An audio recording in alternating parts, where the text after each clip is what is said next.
Hello and welcome. I'm Leanne Gerrans and you're watching W News, broadcasting live from the Al Arabiya studios. These are our top stories. Air travel could be reduced at 40 airports across the US as the government shutdown continues. World leaders gather in Brazil for COP30, but President Trump is not expected to attend. Israel carries out heavy airstrikes in southern Lebanon following evacuation orders targeting Hezbollah sites.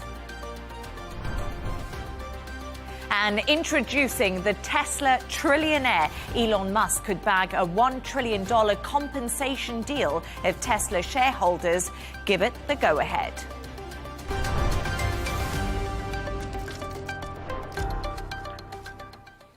Now, the US shutdown continues today, and with it, a warning of reduced air travel at 40 major US airports. US Transportation Secretary Sean Duffy made the announcement as air traffic controllers entered a month without pay. It's believed cancellations could increase over the weekend, affecting up to 4,000 flights a day. Here's what Duffy told the media. There'll be frustration. We are working with the airlines. They're going to work with passengers. But in the end, our sole role is to make sure that we keep this airspace as safe as possible. There is going to be a 10% reduction in capacity at 40 of our locations. This is not based on what airline travels, has more flights out of what location. This is about where is the pressure and how do we alleviate the pressure. For more on this, I'm joined from Washington by our correspondent, Nick Harper. Nick, great to have you on the show. Thank you so much for joining me. So the Transport Secretary is cutting flights at some of the US's busiest airports. What's behind that, and what's actually been the reaction to this?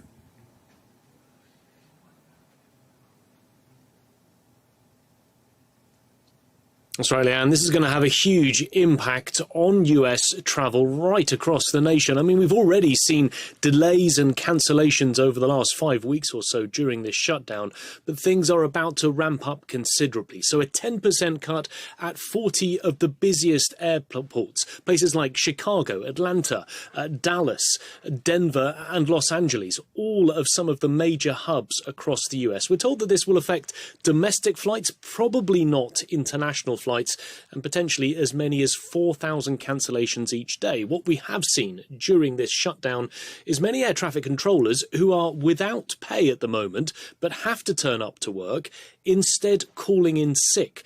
And that has meant there's simply less air traffic controllers to marshal all the planes over the skies of the United States. And the fear is that that's only going to get worse. They're about to miss their second paycheck. And as we heard from Sean Duffy there, the expectation is it will cause frustration. One airline, Southwest Airlines, says that they are continuing to urge Congress to immediately resolve its impasse. But the longer this goes on, the more cancellations there are, the more pressure there will be on lawmakers to get a deal done. And Nick, this is all down to the shutdown, and we know it's the longest shutdown in history. Why is it so protracted, and what are the key issues preventing a deal being reached between the Republicans and the Democrats?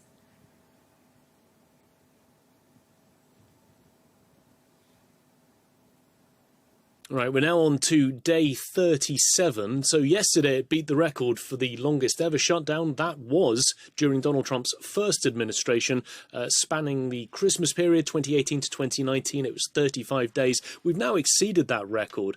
And really, I think it is symptomatic of just how divided politics are in America. There's very little common ground. Democrats and Republicans don't seem willing to come together to try and find some sort of resolution. And central to all of this, from the Democratic point of view, is they say that healthcare subsidies need to be maintained for millions of Americans. If they do a deal under the proposal that the Republicans have put forward, those subsidies for Americans would simply disappear. The Democrats, therefore, are dug in. They want to fight this one out because they feel that these subsidies are crucially important. But as it stands, that impasse remains. And let's talk a little bit about the Democrats, because they are digging in, refusing to budge at the moment. How much of that is actually down to their election wins this week and that historical moment we saw in New York?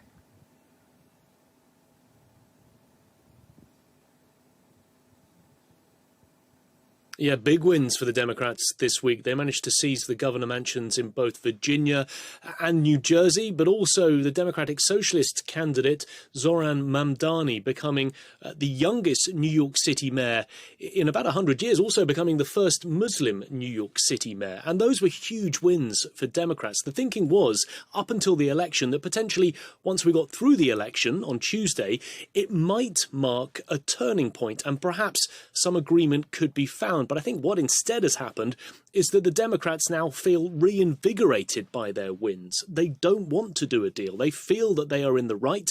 They feel that they have Americans on their side, and they are continuing to push ahead with their cause. But all of that means that even though negotiations have been going on behind closed doors, and we're expecting more from senators later today, they are unable to find really any consensus to getting a deal done. And Nick, the big question here is, what has President Donald Trump had to say so far?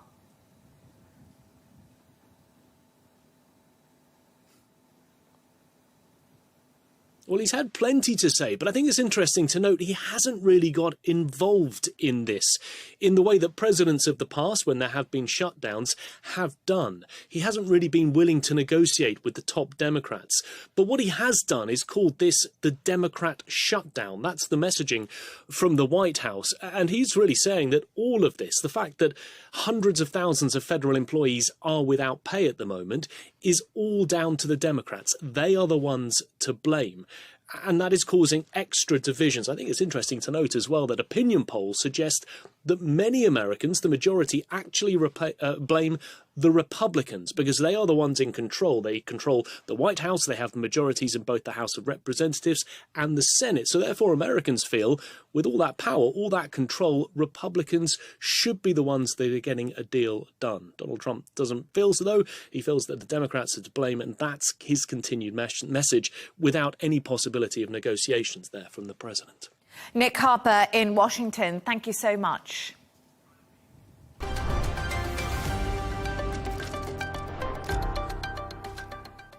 World leaders are gathering in Belém, Brazil today for COP30, the annual summit on tackling climate change. It's the first time Brazil has hosted the event, which is being held in the Amazon rainforest. President Donald Trump is not expected to attend after rolling back on climate commitments, but the UK Prime Minister Keir Starmer and Prince William are there following the Earthshot Prize ceremony. Here's what Prince William had to say a little bit earlier.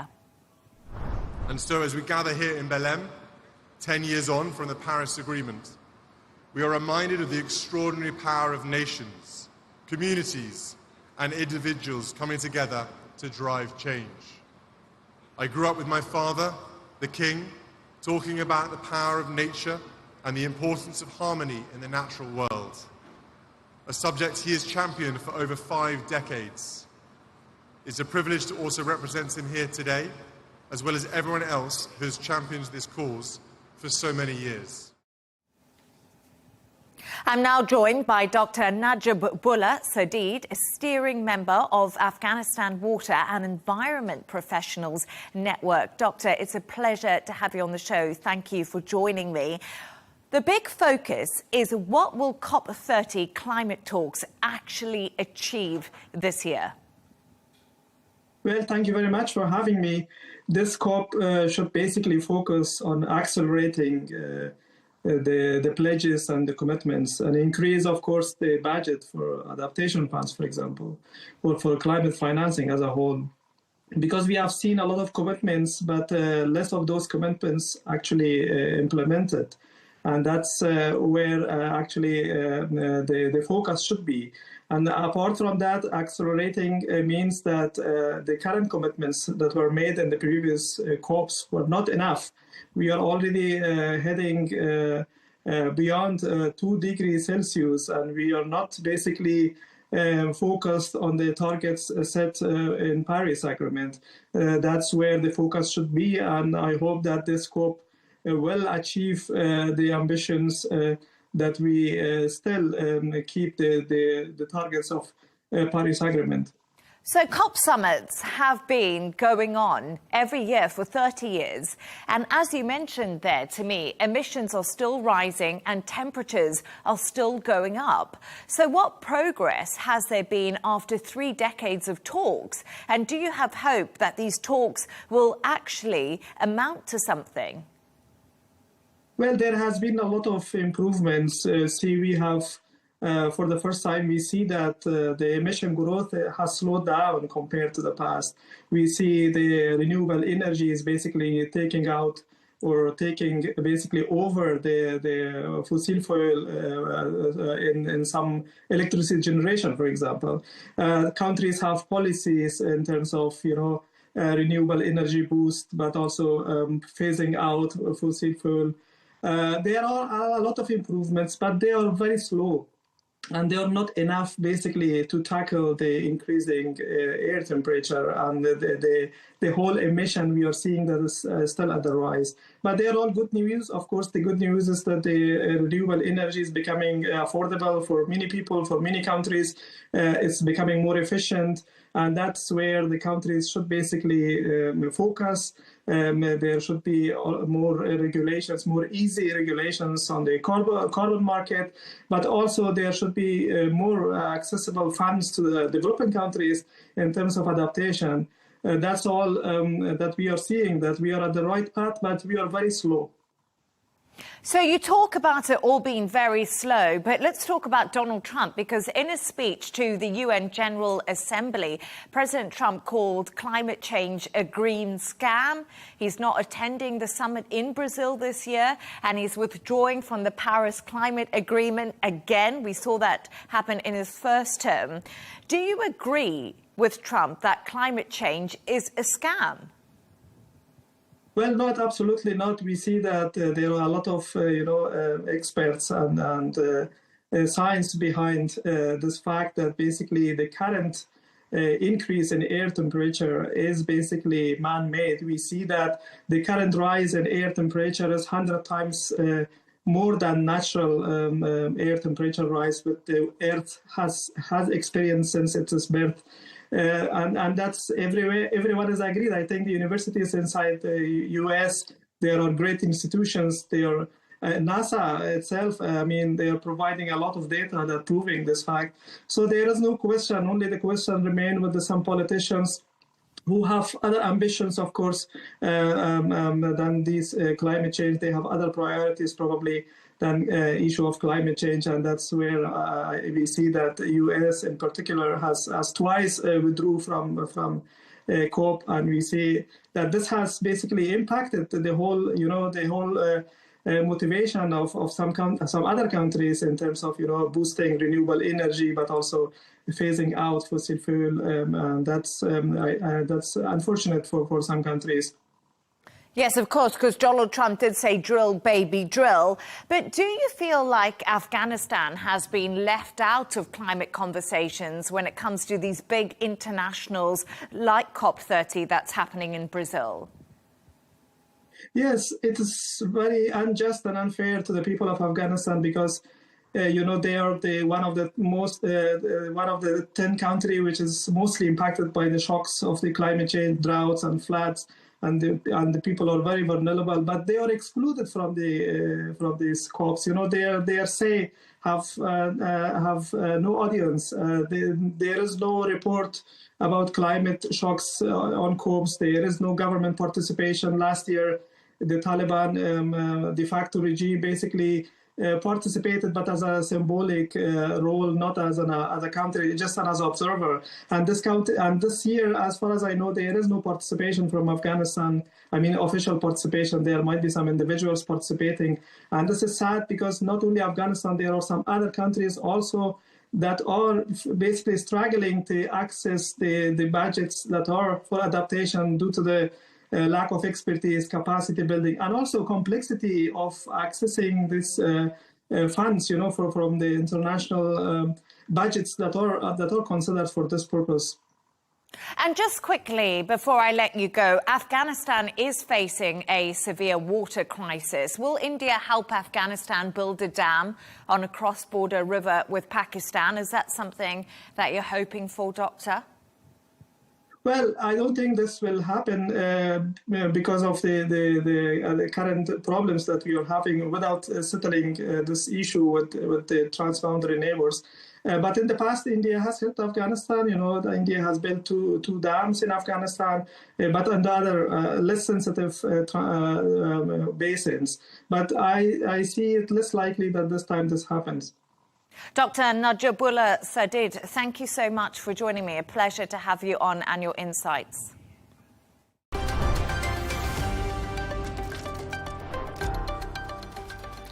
Let's take a look at some of the other stories making the headlines today.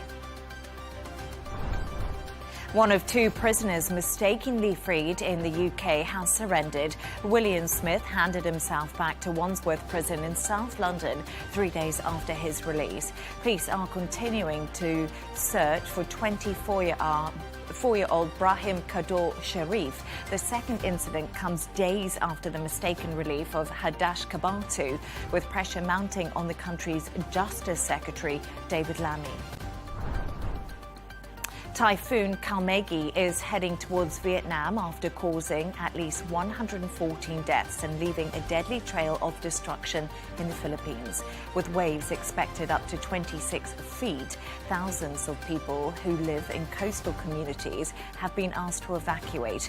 Over 50 flights have been cancelled or rescheduled. Voting has begun in India's second-largest state by population, a key test to Prime Minister Narendra Modi's BJP party. Over 47 million people are eligible to vote in the election, a precursor to key state polls, which come after a controversial revision of electoral rolls. The votes will be counted on the 14th of November. And vibe coding has been named Word of the Year by Collins Dictionary. It's a term coined by Andre Karpathy, who is founding engineer at OpenAI. Vibe coding refers to the action of describing lines of code to AI instead of writing it line by line.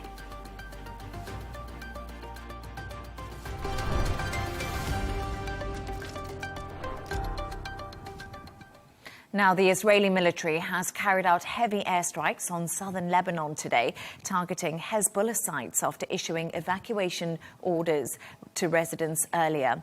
Yesterday, an Israeli strike on Burj Rahal in the south killed one person and wounded another. Speaking earlier this week, Lebanese President Joseph Aoun said he was willing to strike an agreement with Israel, adding negotiation is not conducted with a friend or ally, but with an enemy.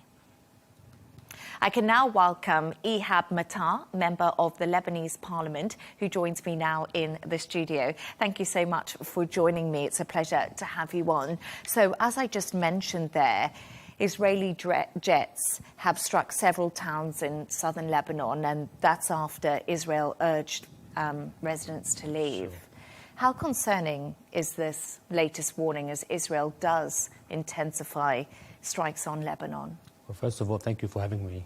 Obviously, this is very concerning. The escalation today is a sign of the obstacles we have in Lebanon to be able to start making Lebanon a better place for, obviously, our people. Now, the decision today by Hezbollah to reject all calls for negotiation between Israel and Lebanon is absurd, is irrational, and in fact is irresponsible. On the other side, now what Israel is doing is raises the question, does Israel hold any interest in an actual negotiation, or all the talks here is just to try and then buy time, and then Israel's interest in territorial expansion is an ongoing issue for us, still causes a risk that there will never be a long-standing stability in the region. Now, obviously, our concern is for the people of Lebanon. What's happening today makes us, put the question back to Hezbollah to say, your decision today in your own beliefs may be, having some, obviously like benefits to you, but it's causing actually escalation in the region. Having said that, we don't agree and we don't believe that Israel needs to be provoked by any reason to cause Israel to be retaliating when we can avoid it, especially after our president, Joseph Aoun, said and declared that he's willing to start negotiation. And he clearly said that obviously negotiations don't happen between friends or allies. They happen between opponents and between enemies. So this is a clear statement that as Lebanese, we see Israel as an enemy, but we still need to be talking to them to be able to create a stable like environment for the people of Lebanon. So it's really interesting. We've just had the conversation there. You mentioned Hezbollah saying that they don't want Lebanon to enter talks with Israel. But Israel's side of it, it says it's intensifying strikes. And the reason it's doing that is because Hezbollah is rearming itself in Lebanon. And this is a clear violation of the ceasefire deal that was signed with Israel. And this is where the big conversation is happening at the moment. Can you give me any concrete examples right now about how the Lebanese government is working to disarm Hezbollah and what steps it's taking? Because this is clearly something that Israel is seeing as a violation to that ceasefire. Yeah, well, to be quite honest with you, we don't actually believe that Hezbollah has the ability to be able to be rearming themselves. We believe that Israel is actually creating a reason for them to continue the escalation and then the attacks. Having said that, both sides have actually not complied with the ceasefire agreement. But more importantly, both sides, Israeli and Hezbollah, did not comply with the 1701 resolution when it first came out in 2006. And obviously, we had to go into a period where there was always issues between Israel and Hezbollah. Hezbollah did not give up their arms from 2006 by not complying to the 1701 resolution. At the same time, Israeli kept attacking Lebanon. And now what the government is doing all it can to be able to apply the ceasefire agreement in all its points. There was clearly some decisions made by the government. Now, Israel is not allowing the Lebanese government, in my opinion, enough time to be able to make sure that those agreements are actually met by the deadlines. Our deadline was until the 31st of December. What Israel should be doing, it should be withholding all attacks on Lebanon until the 31st of December. This is the deadline for the first stage of the roadmap made and then provided by the Lebanese army for Israel to be for Hezbollah to be surrendering their arms, at least in the south of the Litani. Yeah. It's really interesting hearing you talk there, because many people are saying Hezbollah's weapons are part of Lebanon's safety against an aggressive Israel. How does Lebanon protect itself if Hezbollah disarms? Do you have the strength to do that? We don't believe our military capability will be the answer to any potential attack, whether being by Israel or by anyone else. But can you guarantee that Israel will stop attacking you? We can't guarantee, but we'll have to rely on diplomacy. We'll have to rely on the support that has been provided to Lebanon by the Friends of Lebanon, that once an agreement is done and once an agreement is complied with, then both sides of the parties will actually have to respect this agreement. So I understand that, but we have seen what's happened in Gaza.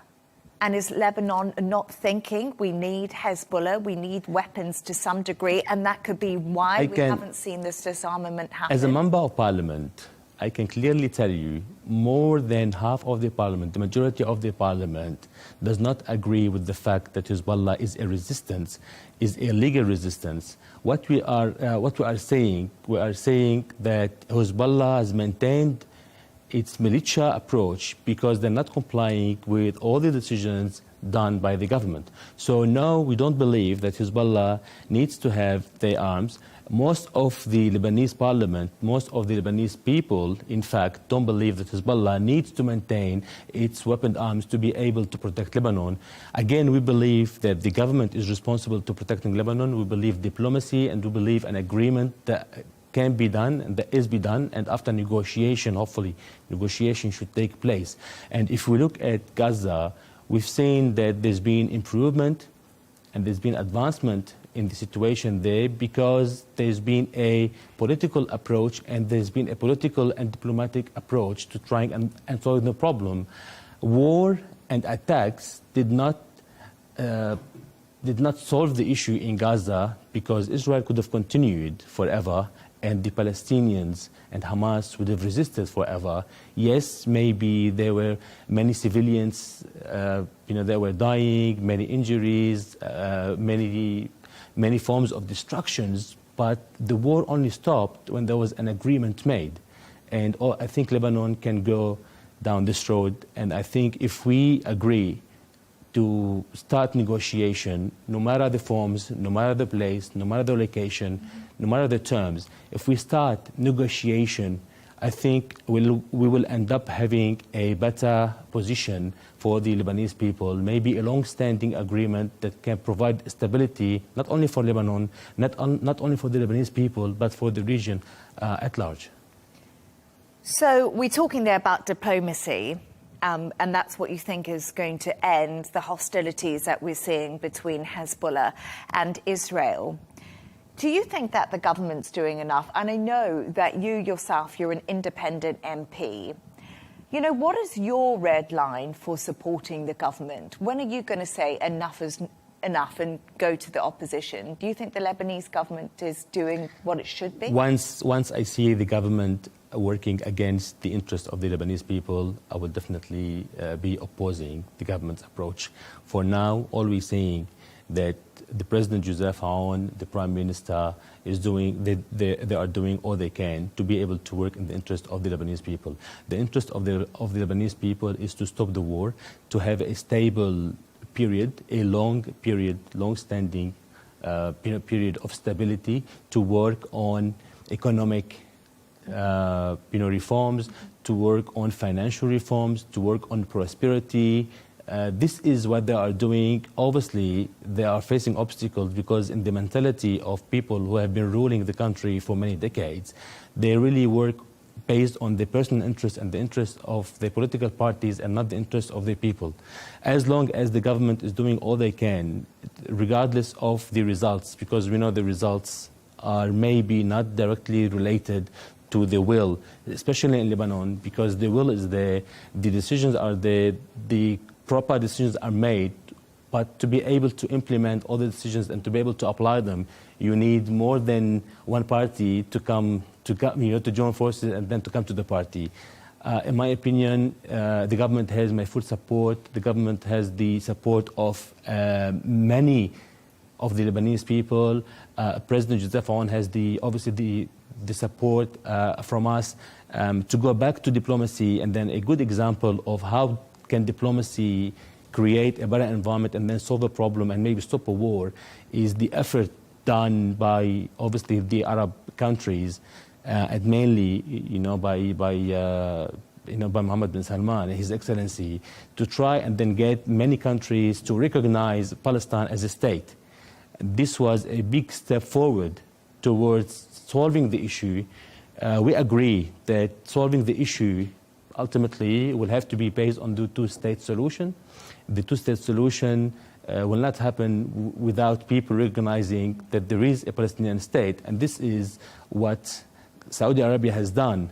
And obviously this was a blow to Israel's plan to expansion and then to occupying Palestine. So again, diplomacy is the key. So for you, diplomacy is the key. It's been really interesting to have you on my show. Thank you so much for coming to speak to me. Ihab, it's been a pleasure. Thank you once again. Thank you for having me.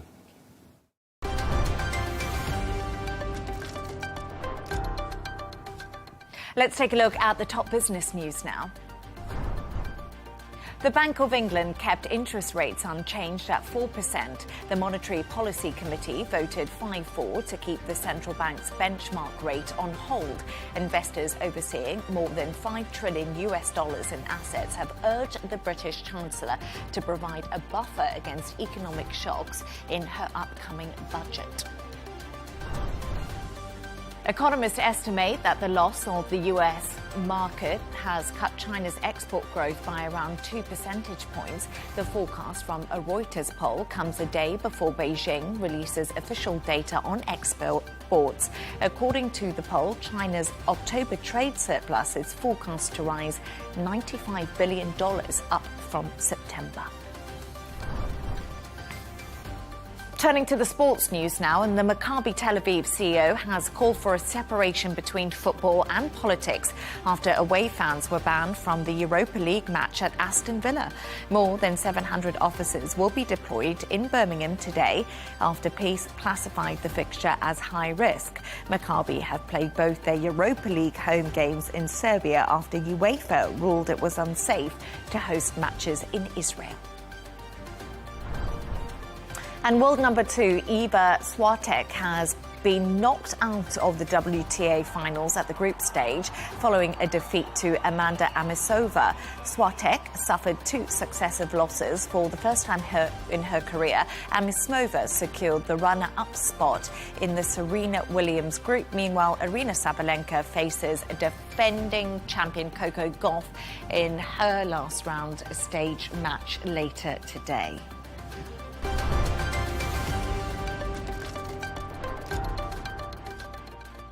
Elon Musk could become the world's first trillionaire if Tesla shareholders approve his latest compensation plan.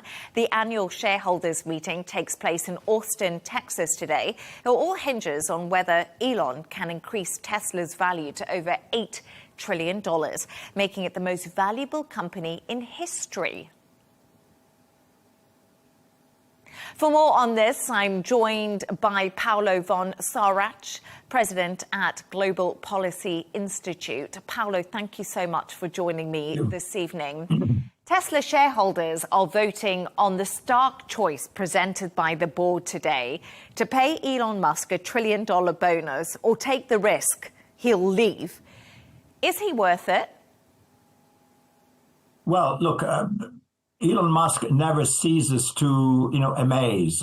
He's made outlandish claims in the past. Sometimes people thought that was impossible.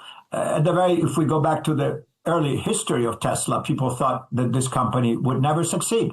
Look where they are today. The market capitalization of Tesla is larger than the 10 most valuable auto companies in the world combined. So this is a significant achievement for this maverick entrepreneur who, again, with an eccentric personality, making all sorts of eccentric and sometimes even bizarre statements. But here's the thing. He says, bet on me. I'm going to make this successful company a real monster in the future. And if I achieve all these fantastic goals, well, then you pay me handsomely.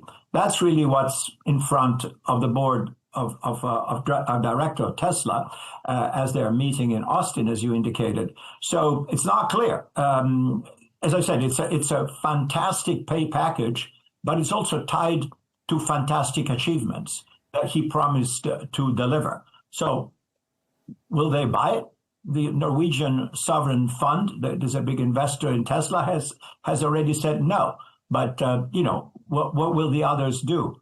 And much depends on the confidence that the shareholders, and in this case, the directors of the company, still have in Musk. He has, as I indicated earlier, surprised the world many times over his interesting and varied career. So let's talk a little bit about these achievements that he has to get if he's going to get this massive payout. Very ambitious goals over a 10-year period, which include deploying 1 million Tesla robots and boosting the company's market cap to $8.5 trillion. As you said, he's already really helped Tesla. People thought it was failing. Elon Musk came in. Elon Musk is Tesla to very many people. But will he be able to hit these aggressive metrics and achieve what they want him to? Well, I guess that's everybody's guess. But keep this in mind. When we look at the fantastic, growth of companies, who would have thought that, and this is a completely different sector, that NVIDIA today will be worth $5 trillion, okay? Yeah. When it was a relatively smallish company producing small chips and that, but with the AI revolution and the enormous expectations that markets across the world have in the future of artificial intelligence, those who contribute to the architecture of the data centers and of the various AI applications, etc., have been rewarded. So can Tesla do the same in its own sector? Who knows? Robotaxis. Well, imagine that they really work. Imagine that there will be a time in the future, whether it's in London or New York or Paris or wherever, you will have driverless robotaxis that are electric, and where the cost of a ride would be probably extremely low, and they will be literally replacing all the private vehicles on the planet. And you know what? Come on. Well, that means if that is possible, the potential market penetration of Tesla, in assuming that there will be no other challengers that will deliver similar or maybe even better products, could be fantastic. So can we assess this? Can we say, well, will be robotaxis be 10 years from now? I think it would be really, really daring to try to make that assessment. And again, let's keep in mind, right now, which was not the case a few years ago, Tesla has formidable challengers, particularly in China, as we all know. That didn't exist a few years ago. Now we've got a company like BYD, which is conquering markets and representing a serious challenge to Tesla. Will the Chinese be able to compete on technological advancements against Tesla and maybe even do better? We don't really know that. We don't have an answer to that. So for the board to make a bet and to say, okay, Musk is our man. He is always delivering. Let's do this. Let's give him this blank check and see if in 10 years he does all this. 10 years is an extremely long time in business. Many things can happen. I would not rule out success, but on the other hand, we have very few elements to say, yes, everything else being equal, these goals will be achieved. And therefore, the man behind all this, the strategist, the visionary, Elon Musk, deserves to be adequately compensated. It's a gamble. You know, Paolo, you said there it's a gamble, and you talked about robo-taxis, and I feel like all of us who watch Tesla as a company have been waiting for those robo-taxis. They're yet to materialize, but they do talk about them when they do their forecast and give their earnings. But a big question for you is, you talked about Elon Musk being eccentric and having some outlandish ideas a little bit earlier. And of course, the world witnessed Elon Musk dabble in politics. And at that time, we saw Tesla shares plummet. Do you think some shareholders lost faith in Elon Musk and asked questions about where his priorities really lie during that stint in politics, and also after buying Twitter, which is now X?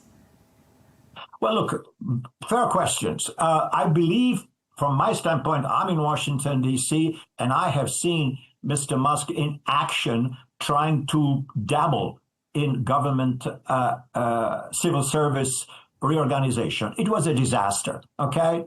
I say, come on, this man is very smart. He's intelligent. He runs an extremely efficient, tech company. But that's not the same as running the government and doing things. And he left. To the best of my knowledge, unless this will be revisited at a later date, I think his, how can I say, efforts to support President Trump in the idea of right-sizing the federal government, it's over. I don't have any signs of continuing engagement on his part. And you're right. When he was involved in all these things here in Washington, shareholders say, wait a minute, who's running the show?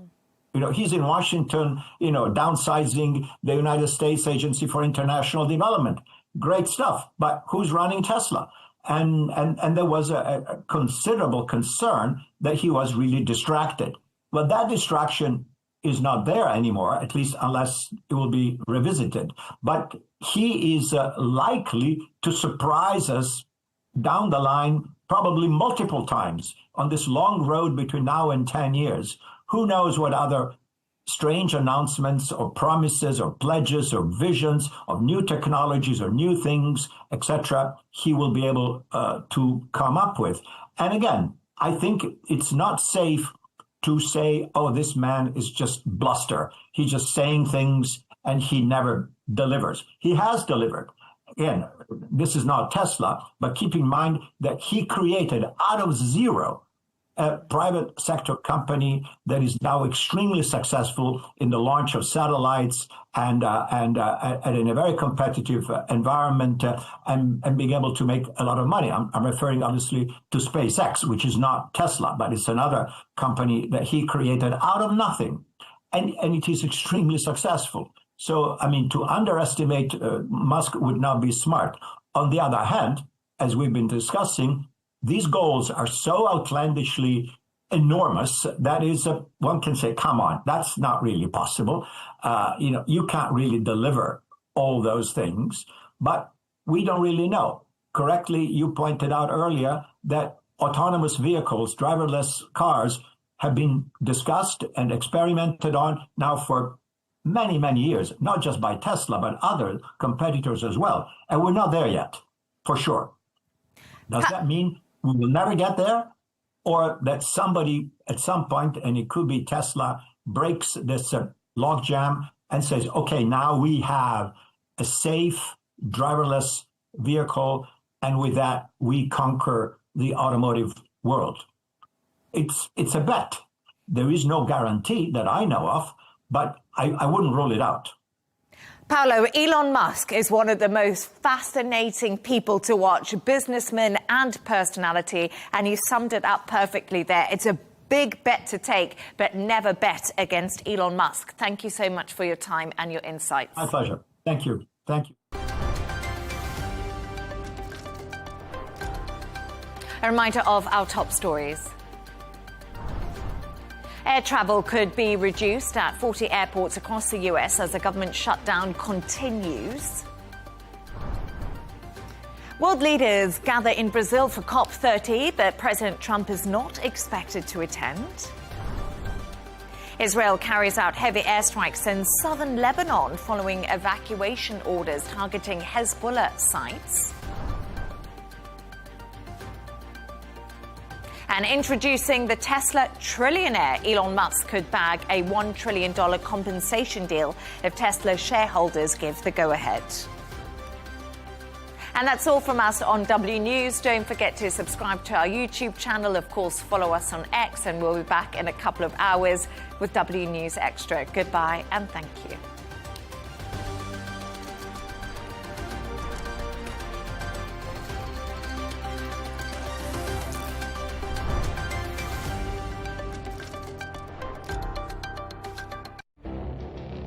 It feels like decades are passing by in a matter of weeks. Seismic shifts in the world order. Never, ever will be part of America. With so much happening and so much noise. Whether it's political upheaval, Canada has been ripping us off for years. Economic shifts or social movements. And no one wins from tariffs. I think America can be more friendly to the rest of the world. For in-depth analysis and all the latest developments across the globe. To have an inclusive policy together. The meetings with Hamas gave me some hope. We're in another nuclear arms race. the most important developments straight to your screen. Welcome to the dressing room. I'm on my own. I need backup. And an insightful look at the issues shaping our world today. It was not going to happen, that war, and it happened. Join us on Al Arabiya News,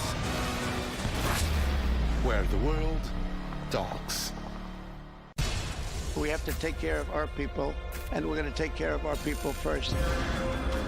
For in-depth analysis and all the latest developments across the globe, make sure you join us every weekday. President Trump is trying to negotiate a ceasefire. With so much happening, so much information, and so much noise, International law will have no part in his administration. it can be hard to keep track. Tariffs will just fuel inflation. We're going to fight these tariffs. But you can count on us to tell you what you need to know. We stand by your side. Join me, Tom Burgess-Watson, for Global News Today, right here on Al Arabiya News.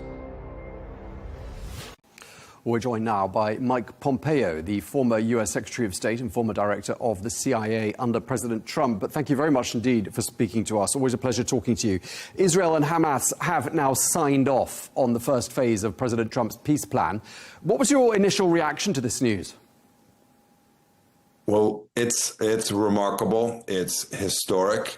It's still 72 hours away. Still things that can jump in the middle of this and cause problems. But the fact that we're going to get 20 hostages out of Gaza, we're going to get the remains of another 24 or so back to their families is a joyous thing. The fact that they've had to release a bunch of folks who committed crimes, hundreds of folks who are being held by the Israelis today who have been convicted through due process, doesn't make this an equal trade. But my first reaction was it is time for these hostages to return to their families. Right now, 2 years and a day and a half from when they were taken on October 7th, 2 years ago. A great and glorious outcome. Sure. And obviously, and you sort of allude to it there, sticking points remain and a lot could happen. I mean, there's this sticking point of Hamas saying it will only lay down its weapons once a Palestinian state is established. I mean, how do you see negotiators addressing that and getting around that key stumbling block? Well, this isn't a new problem, right? This is Hamas handing over these hostages, not because they've become citizens of the world, but because they've had enormous pressure applied against them. And because the Israelis and President Trump and the Americans put enormous pressure on Iran with what they did this past summer, taking out a significant piece of the Iranian nuclear weapons program, the near dismantlement of Hezbollah in Lebanon, the pressure on the Houthis, all of that brought us to this moment. It doesn't mean for a moment that the resistance in Hamas won't remain. Right? There is a resistance movement. Their objective is the destruction of the nation of Israel, and so lots of work left to be done in the aftermath of these hostages being returned. Lots of work to be done to disarm Hamas, to create a civil government, and those two elements are most important to the civilians living in Gaza. The most important people who benefit most from the Israelis' ability to withdraw safely and continue to protect their own sovereign territory, and to get Hamas out of governance, get the armed resistance eliminated, are the people who are living in Gaza who have suffered so much over these past months as a direct result of what the terrorists did there. I think there's a lot of celebration around the world that this bloody chapter in modern history, could be over. And I think a lot of people are getting ahead of themselves, perhaps talking already about a two-state solution. But does it feel like today we are a step closer to a two-state solution than perhaps we were 24 hours ago? Yeah, I think the answer to that is yes, but it's a small step. And the trail is littered with history. We know this from when Arafat was in charge. Right? We all know the history, that this gets complicated as soon as you get into the details. In the end, you have to change the nature of the leadership. The leadership has to ultimately come to recognize Israel's right to exist. And we saw that with the Abraham Accords. We saw the Emiratis agree to it. We saw the Sudanese. We saw the Bahrainis. right? Those nations just, they said, we are no longer going to have as a central principle the destruction of the nation of Israel. And to the extent Lebanon can do that, Syria can do that under their new leadership, to the extent we can find a political solution in Gaza, then you can begin to build out a model that looks like a just and stable and near permanent peace in the region, which would be a fantastic outcome. But there's a lot of work left to do. And you can see from the statements coming out from various parties who assert they represent Hamas, it's not at all clear exactly who Hamas's leadership will be 2 months or 2 years from now. You can see those leaders already beginning to hedge their bets, because they know, too, that the resistance is the reason for their existence. Their entire enterprise revolves around continuing armed conflict against Israel. So your point is well taken. A lot of work remains to be done to get what we hope is a step towards a sustainable outcome. In terms of President Trump's approach to this 8 or 9 decades old problem, what we've seen the last couple of weeks is markedly different from what President Trump was talking about earlier in the year when he talked about a Gaza Riviera, which would require 2 million people being sent into exile. What do you make of the evolution of President Trump's approach to this issue? And do you think the Gaza Riviera plan was part of a broader negotiating tactic?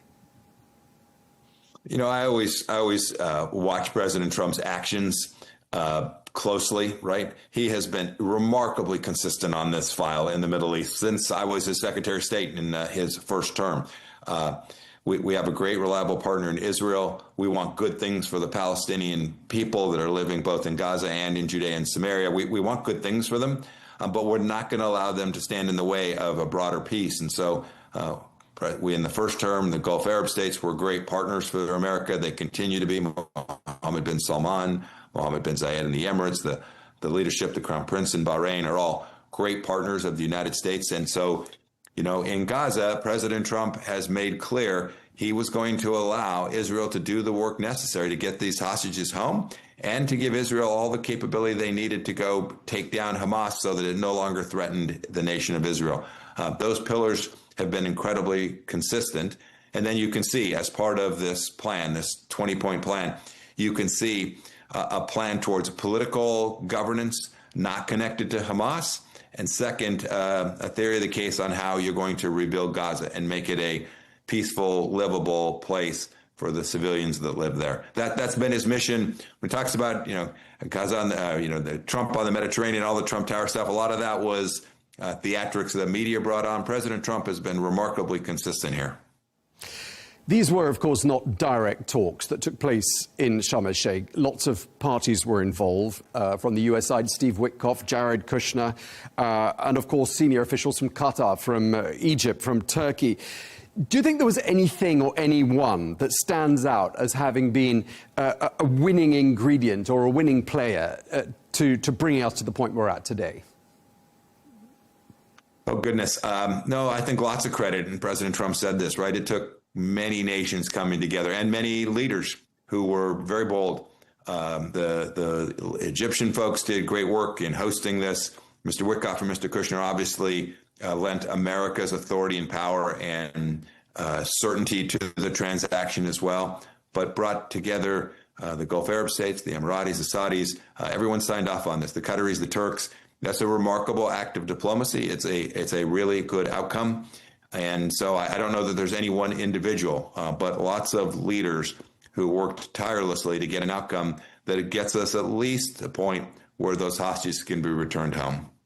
Do you think we have here in front of us the blueprint for perhaps solving other conflicts, as some geopolitical analysts have suggested? I think the whole world will be watching what President Trump did in the Middle East. He gave the Iranians space. He told them there was a deadline, and when they didn't comply with the deadline, he took a strike and decimated their nuclear program. I think for Xi Jinping or for Chairman Kim or for the Ayatollah himself in Iran or for even Vladimir Putin in Europe, I think they can see that, the storyline somehow that President Trump is an isolationist president who puts America first and ignores the rest of the world is belied by the actions that President Trump and his administration have taken. I think that was true in his first term. I think it's equally true in this one. He is judicious in how we use American power, but he understands America's best interests are creating peace and stability in these regions. Certainly where we have friends and partners, we're going to do everything America can do to deliver those outcomes. And I do think that others will have observed this, and I hope we'll adopt something that looks like this, recognizing that America remains the most preeminent power in the world, and it's prepared to use its good offices to deliver great outcomes for not only America, putting America first, but for the world. Clearly, the president has put a huge amount of energy into this old issue between the Palestinians and the Israelis. If he can solve it once and for all and bring about a lasting solution, how do you think he's going to go down in U.S. history? Oh, how many presidents have we had try to accomplish just that? I can go back a long ways, almost since the Nation of Israel's founding. So yeah, to the extent we get something that's the accomplishment of getting these hostages home is good. But if we get something more than that, we get a delivered outcome that looks like a just and lasting peace. I think President Trump and frankly all of the leadership in the region will go down in history as having delivered an amazing outcome for mankind. And just lastly, Mr. Pompeo, do you think President Trump is deserving of the Nobel Peace Prize? Oh, I'll leave that to the Nobel Committee. They can sort through it. But if you ask, if we get a just and lasting peace in the Middle East that fundamentally reshapes that region and keeps our young boys, our American young boys' lives from being at risk, and the lives of citizens all across the region, from Kuwait to Oman to the Emirates, if we get that just and lasting peace, it will be an historic achievement, certainly worthy not only of a Nobel Prize, but worthy of accolades from people all across the world. It's not about a particular trophy. It's about delivering the peace, and I pray that it's the case that this is a good first step towards achieving that. Okay, Mike Pompeo, former U.S. Secretary of State. Thank you very much indeed for speaking. Yes, sir. Thank you. Have a great day. Thank you.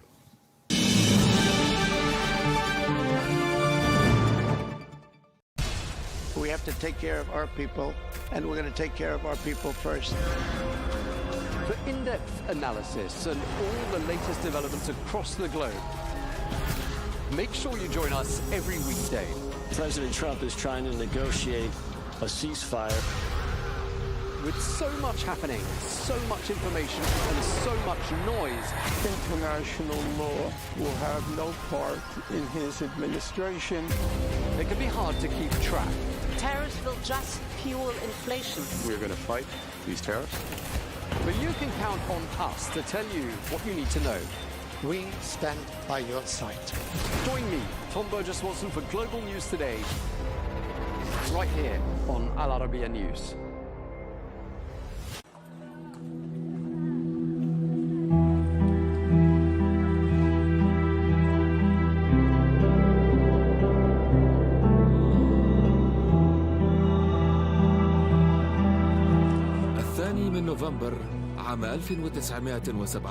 On November 2nd, 1917, Britain's Foreign Secretary, Arthur Balfour, wrote a brief letter promising his government's support for creating a national home for the Jewish people in Palestine.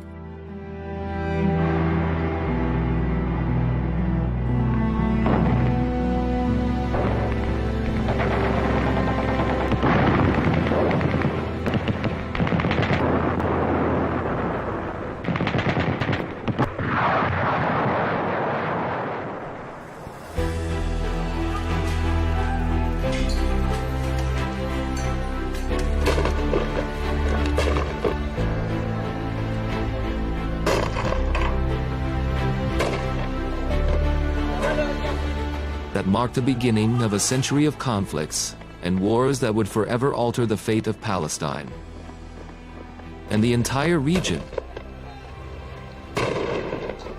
108 years later, Britain's Prime Minister Keir Starmer stood before the world. On September 20th, 2025, before the cameras, announcing his country's recognition of the state of Palestine. I state clearly, as Prime Minister of this great country, that the United Kingdom formally recognises the state of Palestine. As your chairman has reminded you. The British recognition carried special symbolism.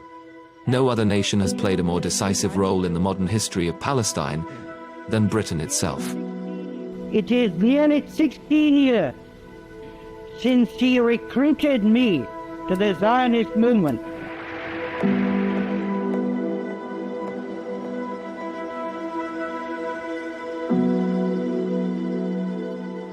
Under the 1916 Sykes-Picot Agreement between Britain and France, Britain took control of Palestine, placing it under military rule, just as it did with other parts of the Middle East.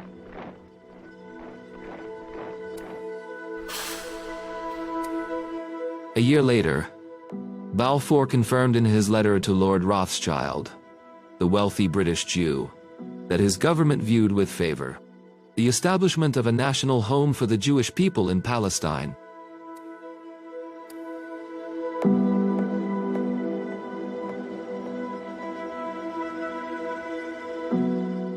The Balfour Declaration was not just a letter, it reflected a clear colonial policy. Britain had also promised independence to the Arabs, in return for their support against the Ottomans, a promise that was never kept.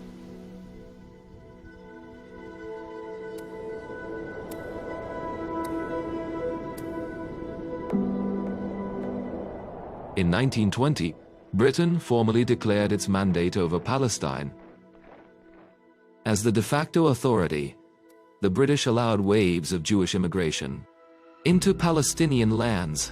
The resulting anger led to massive uprisings in cities like Jerusalem, Jaffa, and Haifa, culminating in a Palestinian revolt in 1936 that lasted 3 years before being brutally crushed by British forces.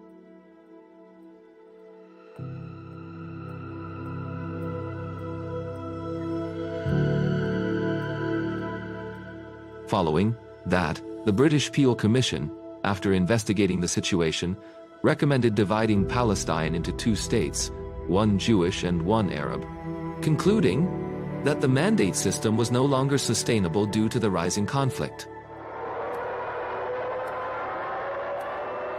On the eve of World War II in 1939, a British white paper sought to calm both sides.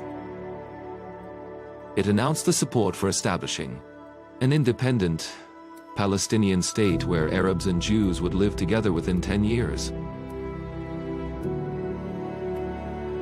But both sides rejected the plan. It satisfied neither their ambitions nor their fears. Keinen Mut, die mehr zu zwingen vermag, dann wird unser Wille und unser Heil. The outbreak of the World War made Palestine even more volatile. As the Nazis tightened their grip on Europe's Jews, migration quickened, until Jews made up nearly 1/3 of Palestine's population.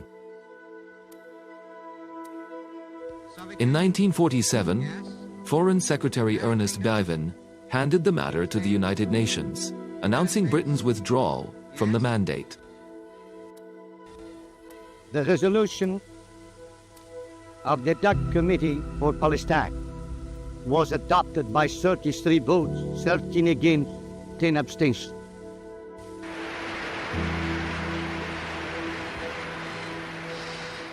Under Resolution 181, the UN voted in favor of partition. The Jews accepted it, while the Arabs rejected it. In 1948, Britain withdrew as an occupying power, leaving behind a land already in flames. Soon after, on May 14, 1948, the State of Israel was declared. And the Nakba began.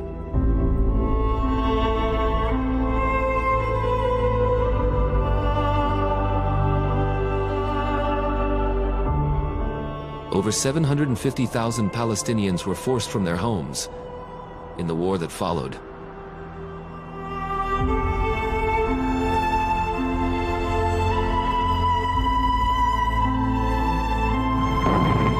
During the Suez Crisis of 1956, Britain joined the tripartite aggression against Egypt.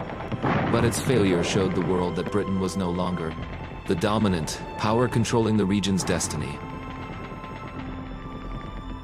The United States had become the global superpower instead.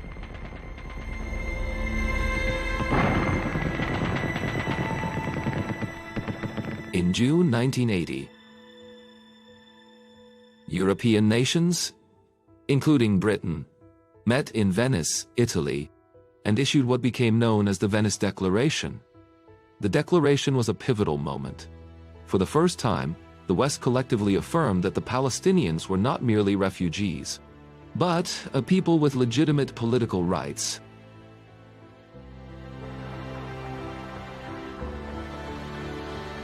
The Oslo Accords of 1993 revived hopes for peace in the region. Britain supported the negotiations and financed the emerging Palestinian Authority. It seemed the Palestinian state was finally near.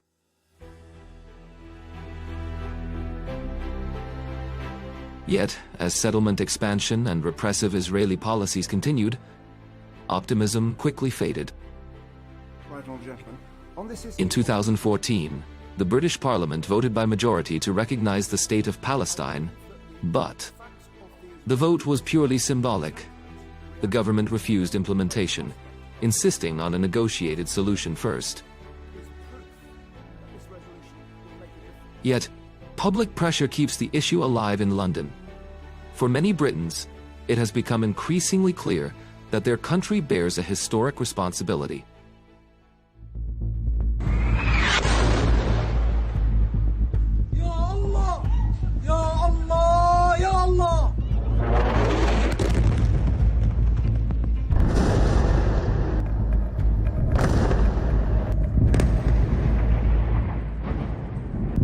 In 2023, Palestine faced another pivotal moment as Israel launched its ongoing assault on Gaza following the events of October 7th.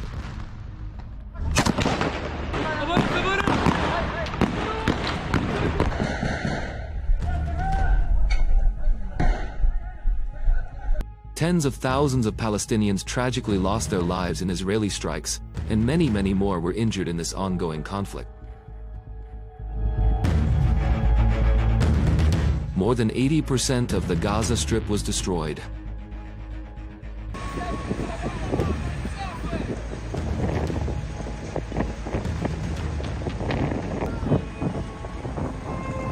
The new catastrophe in Gaza and Israel's repeated refusal to heed ceasefire calls placed immense pressure on Western governments, some of which finally decided to recognize the state of Palestine.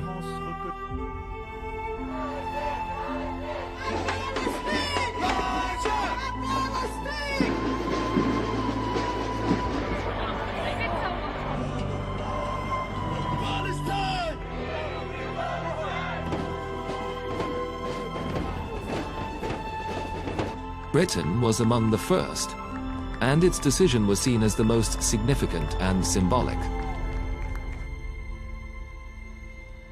Keir Starmer's declaration came more than a century after the Balfour Declaration. Britain, once the source of Palestine's wound, had now recognized its statehood. But the question remains, will that truly be enough for a Palestinian state to rise?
I know you're watching, so turn up the volume. New York City's mayor takes aim at the president during his victory speech. Not only was Zoran Mamdani a political outsider ahead of the mayoral race, he flourished during a particularly nasty smear campaign. What does his win mean for Democrats and Republicans alike? I'm Melinda Nusafora, and that debate is coming up on Counterpoints.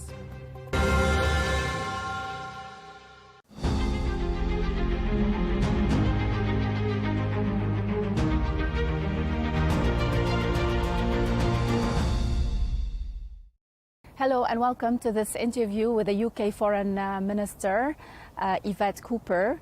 Thank you for this chance and welcome to Riyadh. It's lovely to be here.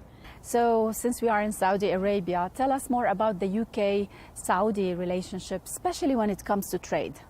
Well, this is a hugely important relationship for us. It's a hugely important friendship, a long historic friendship.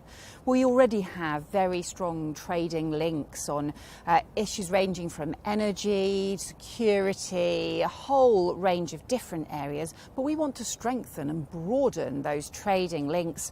And I've been today in the Riyadh Stock Exchange talking about financial services cooperation, the many different areas that we can strengthen that relationship. Because I know I've known for many years about the work being done here around Vision 2030, and that's why I was keen to see all of the work that's been done and how we can strengthen that trading relationship, that economic relationship, but also that political and diplomatic partnership as well. And what does the UK specifically want from Saudi Arabia when it comes to trade? Well, we want to strengthen our trading links. It could be a whole series of areas where we think around life sciences, around technology, around different investment opportunities in both of our countries.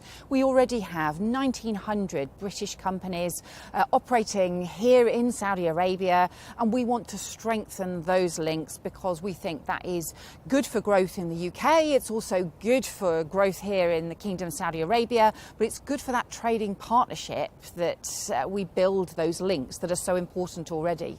Let's talk about politics, because also this is one of the very important topic for our viewers and for Saudi Arabia. Sir Keir Starmer said that the UK can use its experience with the Northern Ireland solution and expertise and help in disarming Hamas. What did the US or the Israelis or the Palestinians say regarding this? Well, as we know, I think we're all of us hugely relieved that the ceasefire is in place. It's fragile, but it is in place as a result of the US-led peace initiative. But there's been a huge amount of work to get to this point, and we know there's a huge amount of work still that needs to be done in order to deliver a just and lasting peace. And that means, for us, that means we have recognised the state of Palestine because we believe that we need to ultimately have a two-state solution with Israel and Palestine living alongside each other. That's the only way that we will get that peace and security for everyone. But of course, there's crucial issues that need to be dealt with along the way. Part of President Trump's 20-point plan is around the decommissioning of weapons of Hamas as part of that peace process. The UK does have experience of the decommissioning process around Northern Ireland, and that's why we have put forward proposals as part of those negotiations and as part of that peace process. What we've also offered to do is to support things like demining, because we know that there are unexploded ordnances across Gaza. We need to be able to deal with those in order to make it safe to get the humanitarian aid in that is desperately, desperately needed. If we talk about the Northern Ireland model, which has been discussed all over, right?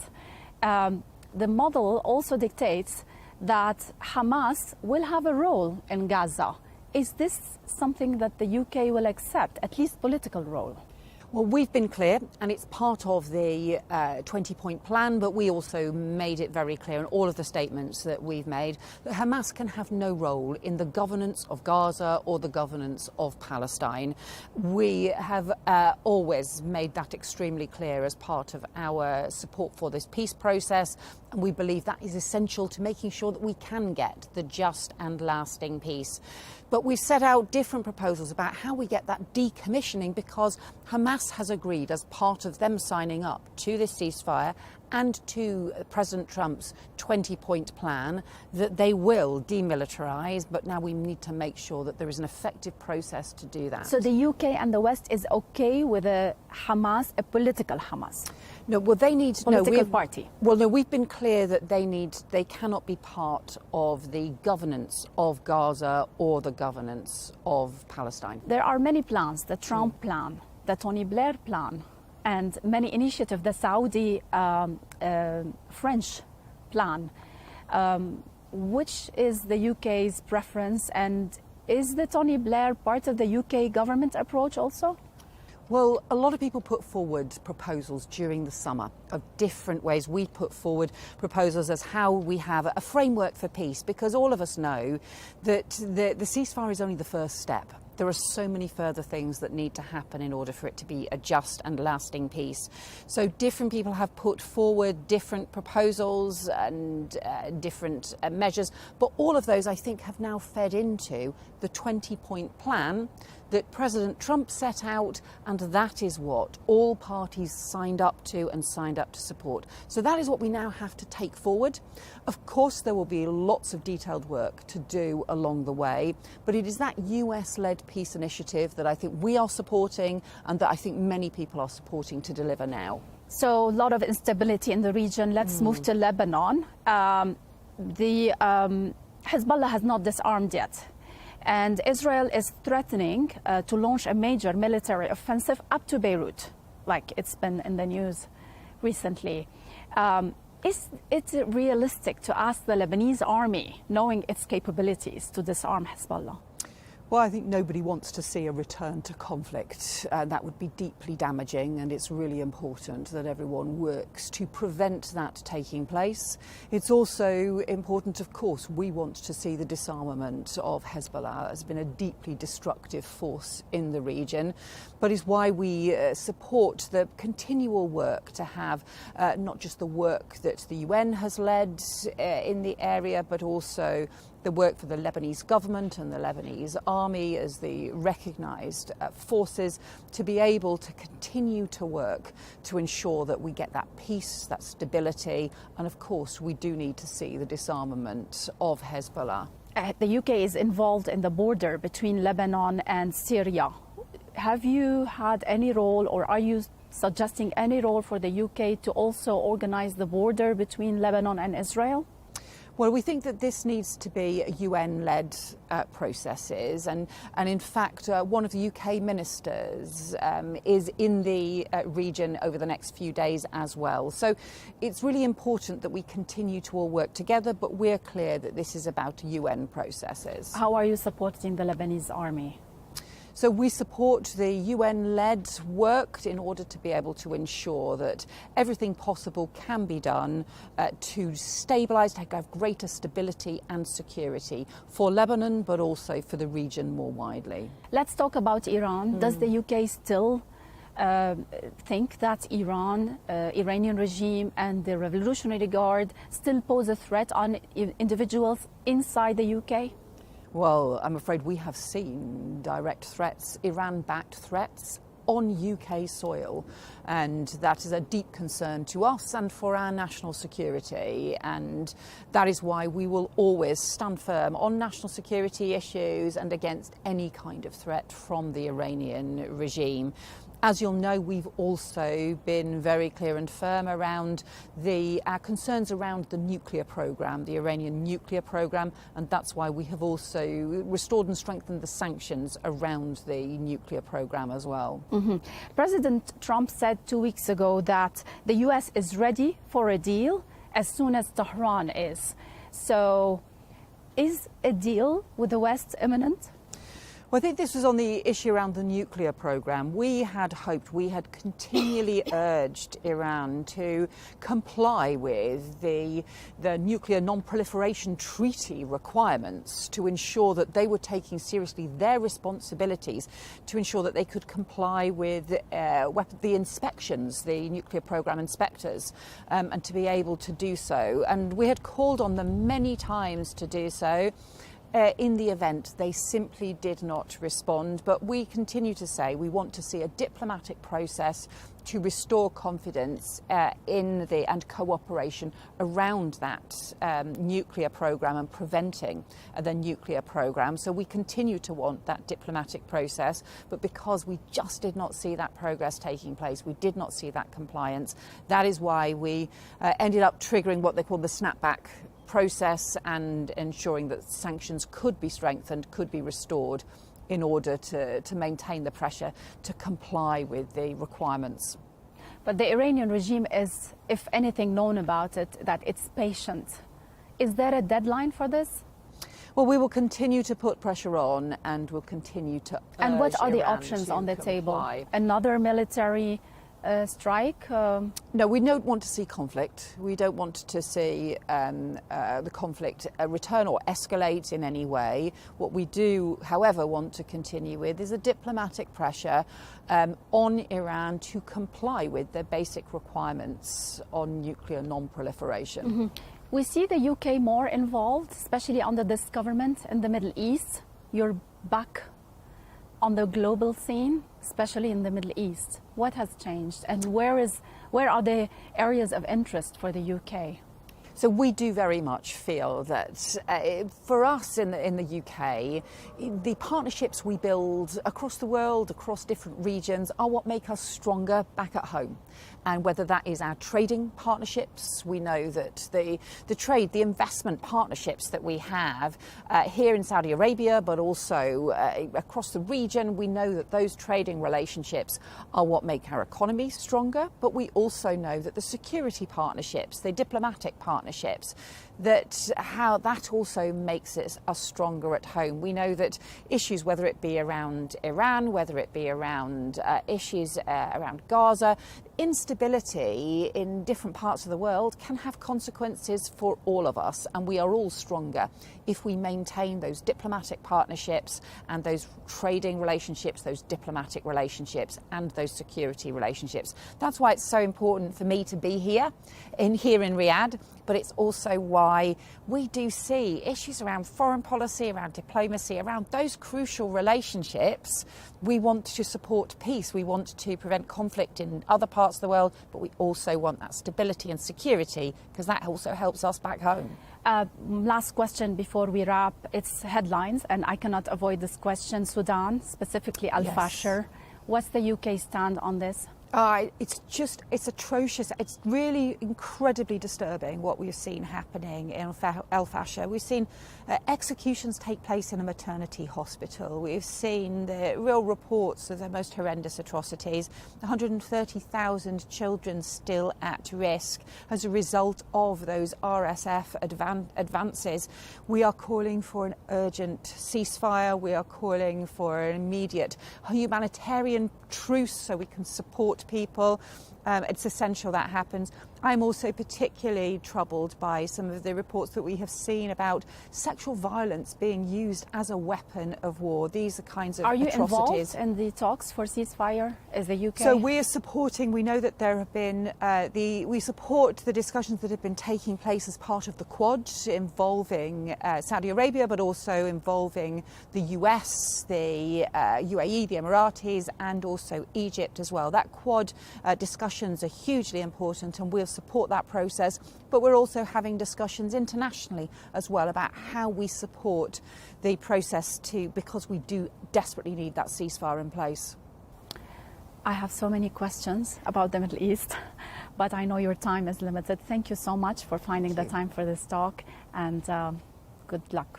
Lovely to talk to you. Thank you. Thank you.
so sorry, Tom. I'm late. I'm nearly there.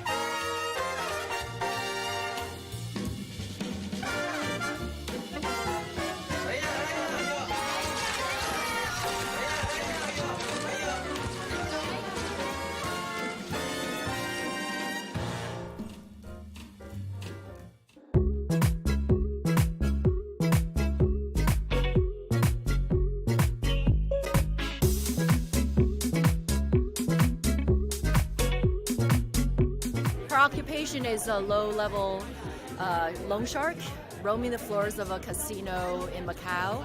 She's not exactly an employee, but she looks for opportunity to lend money to people who are in desperate need. But she obviously wasn't very happy with her life and how things were going. She felt very trapped until she meets Colin's character, Doyle. And these two characters form this very kind of platonic yet very loving relationship. Two wooden people come together and help each other to find their way out of that really sad situation. I think it always comes down to people. I think this is a very group of special, passionate filmmakers, and especially my scene partner, Colin, who I spend most of my time with. He's just one of a kind. I've never worked with anyone like him. He's so kind, supportive, generous, and he's just an artist through and through, and I'm so glad, I'm honored to have the chance to work with him. Well, because he's such a generous, open-hearted, big-hearted person who just gives to the camera, to his fellow actors, to the crew, and he gives and gives and gives, and thus he takes us along on a journey that is sometimes might be, you know, because this guy's a scoundrel. So it's a challenge that we keep empathizing with him. But because it's Colin, we're just on his side because we love him.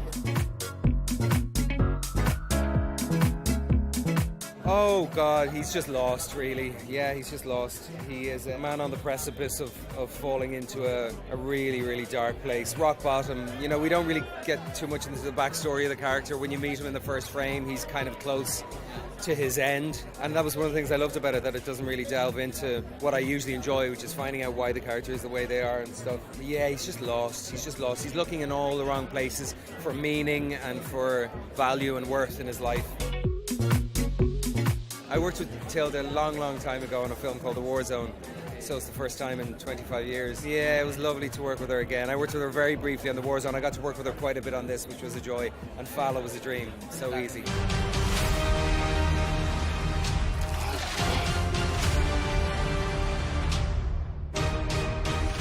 It'd take a miracle to change a man like me.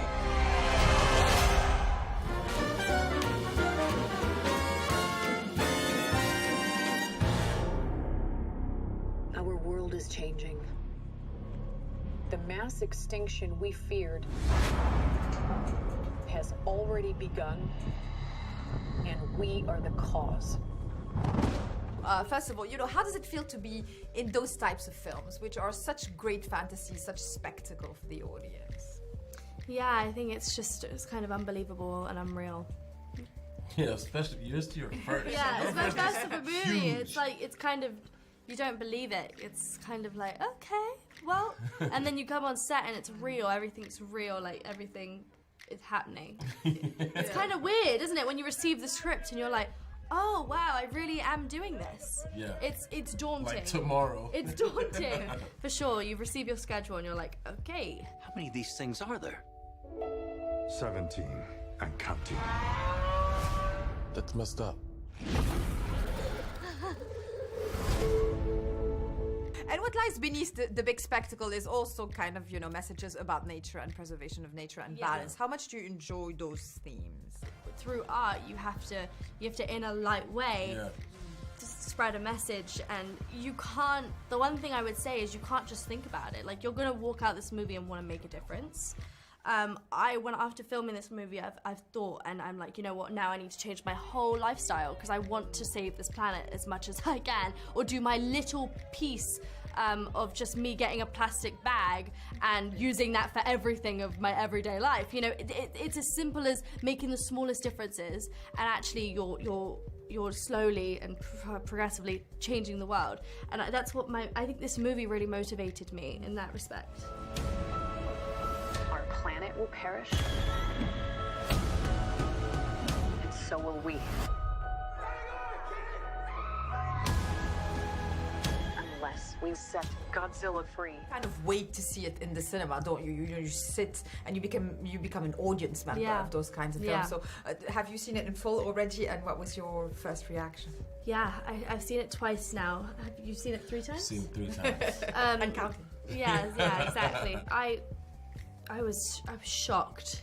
I just didn't think that technology was that smart to create something that looks so unreal. Like, unreal as in like, not, it looks so real, but unreal. Like, it's crazy. I'm like, oh God, I'm digging myself a hole. No, it's like, it's so real looking. That's what's terrifying about it, and so spectacular.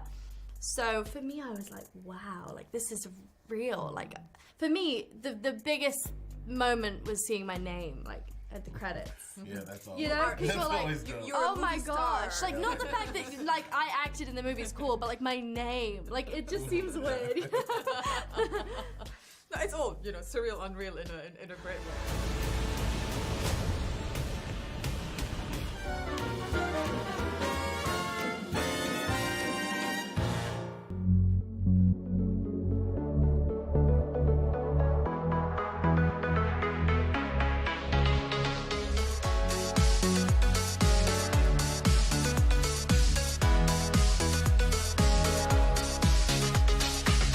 Girls, how are you? Wonderful. How are you? We're good. Very well, thank you so much. I love the background of the interview because it does remind me of the world of Tron. How is it on set? Visual effects, real sets, a combination of both, a lot of excitement? A combination of both. You know, a lot of the stuff that I got to do, I was standing on a massive, epic set doing it, you know? Even what, you know, the bits where I'm chasing Eve down, looking for her, a lot of that was, I was actually in this huge vehicle that got very hot in there. It was hot in there. The recognizer? Yeah. And I was handcuffed and like She's handcuffed on the ground. And we were on a volume stage, so what I was looking at was the actual cityscape and an actual like image of, you know, Ares stepping out in front of me on the road, and then me, you know, driving towards him, and you know, but the other stuff. Every day felt like a whole new challenge.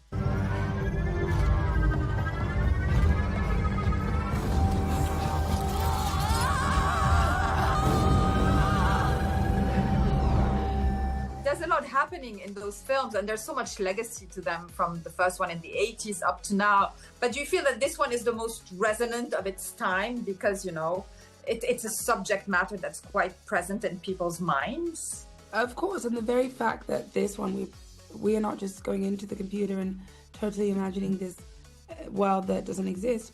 In our film, the programs come into the real world. So that alone grounds it in something that is so relevant to our present. And it's so interesting and I think amazing, really, that the writers and the filmmakers were able to still make a film that we finished this a year and a half ago. Yeah. And yet, you know, the conversation that we're having in this movie is very much a conversation that we're having right now.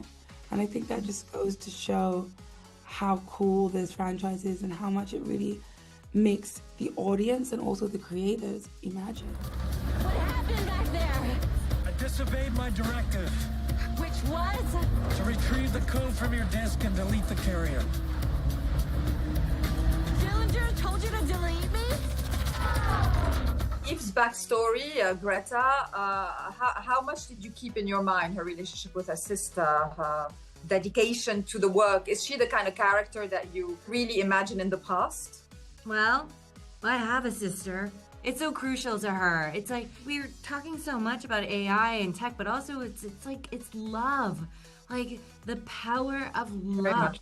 It can fuel someone to do outrageous and extraordinary things just by the sheer for the love of somebody like a sister. And I found that very essential to Eve in figuring out how to play her in the movie. Hang on! Where are they? Scanning quadrants 3 and 4. Sector 18 clear.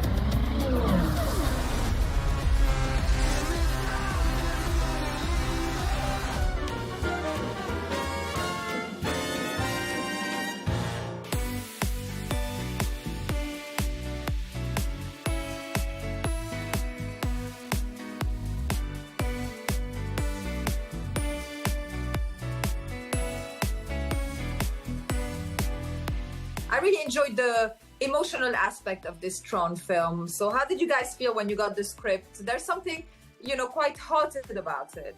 I agree. I think it's, even for all of the CGI and special effects, I think it has a lot of heart. There's certain things you read in the script, like the feeling of the sprinkler system, the water on Athena's hand, and the Depeche Mode moment that I wasn't sure how that was going to play, and then I saw it and I watched it, and it was really affecting. Actually, it was very, very emotional. I agree with you. I was pleasantly surprised by that. I would like you to meet Ares. This is the most sophisticated security program ever written. You want to shake his hand? Go ahead. He doesn't bite. Ares has billions of lines of code unique to him. Is it alive? How does it feel to be on those sets, bearing in mind that, of course, the visual effects are part of the narrative, but there's still those big sets that kind of put you in the Tron world. Is it exciting? Well, it was a mixture of things, because on the one hand, they were huge sets, but some of them were mostly empty, and it was just a lot of blue screen on the side of the room. And then sometimes there were practical sets in there as well that, on the one hand, made it easier, certainly. And there were elements of the desk in our office that made it easier, I think, for Evan to interface with. I think the size of the sets, it sort of helped to realize the stakes of it and the scope of it and how big it was, not just as a franchise, but as a film itself. Yeah. You're hacking ENCOM? It's just a peek over the garden wall. No one will notice. What makes you think that ENCOM is any closer to finding it? Because I know who else is looking for it, all right? Who? Eve Kim. She's following in her sister's footsteps. She's after the permanence code. I can feel it. How did you discuss their backstory and the mother-son dynamic in this one? Well, we had about a 2-hour conversation, which is not a lot, but it was enough. It was something. Yeah. We managed to kind of piece stuff together and for ourselves individually, and so we covered a few bases. Yeah.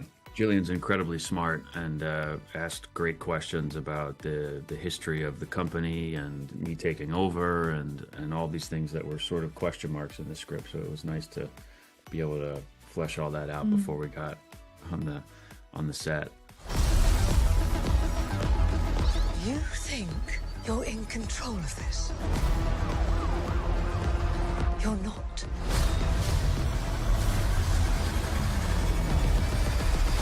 I asked the same question to everyone involved in the film. Although this was, planned 10 years ago and shot a couple of years ago, it's so timely today. How exciting is it to be basically presenting this movie to the world in such a timely manner? It's kind of extraordinary because, there have been, obviously there have been films that have dealt with AI before, but, this is very much a film about the digital world coming into the real world, and that feels like it's a topic of conversation pretty much every single day, and it feels like what we thought of as being, science fiction and deep future is actually right now in our present, which is both very exciting but also pretty terrifying at the same time. I'm looking for something.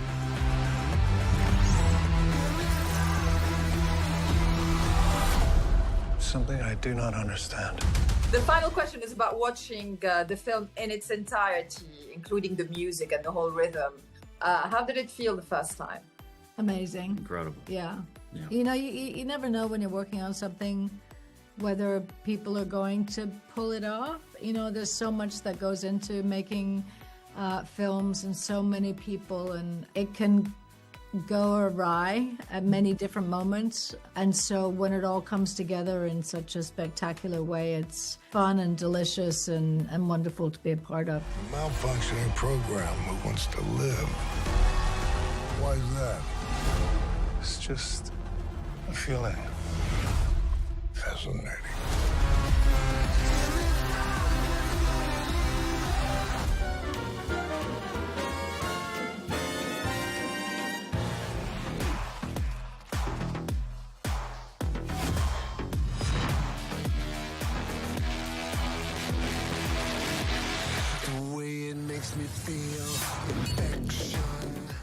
Hello, guys. How are you? Hi. Hello.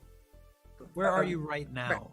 I'm in Dubai at the moment. You're in Dubai. Okay, great. Okay. Yes, we've been there. Yes, you have indeed. It is such a pleasure to talk about this one because I love that it's an emotional Tron for me. I love that. So first of all, with you, Jared, and being involved in this for a long time, how great was it that it was able, it was not about only sci-fi and only the futuristic feel of it, but also about the emotional core. It was incredible. I mean, to have the grid come into the real world for the first time was something new and different and exciting. And I know Yoka and I both felt like that was an incredible hook to the film, something that would surprise and delight audiences. And it was time for that. We had a couple of films where people went into the grid. It was time to go the other way, from the digital world into the real world. And then to take a character that's kind of built on ones and zeros and discover what it is to be human. What does it mean to be alive? What is life? Those are pretty fascinating questions to ask. And yeah, we were excited to go along that journey. Since time began, man has gazed at the stars and he has wondered, am I alone?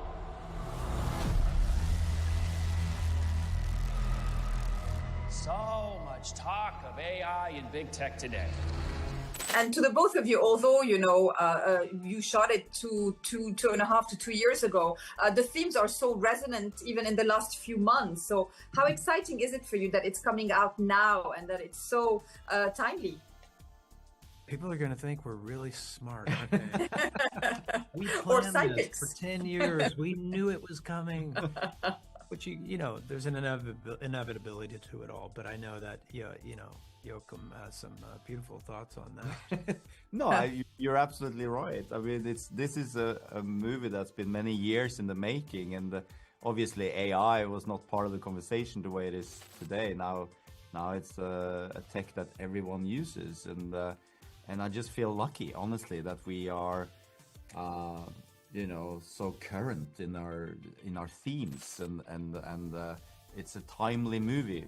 And I'm also happy it doesn't come out next year because it might be outdated a year or two,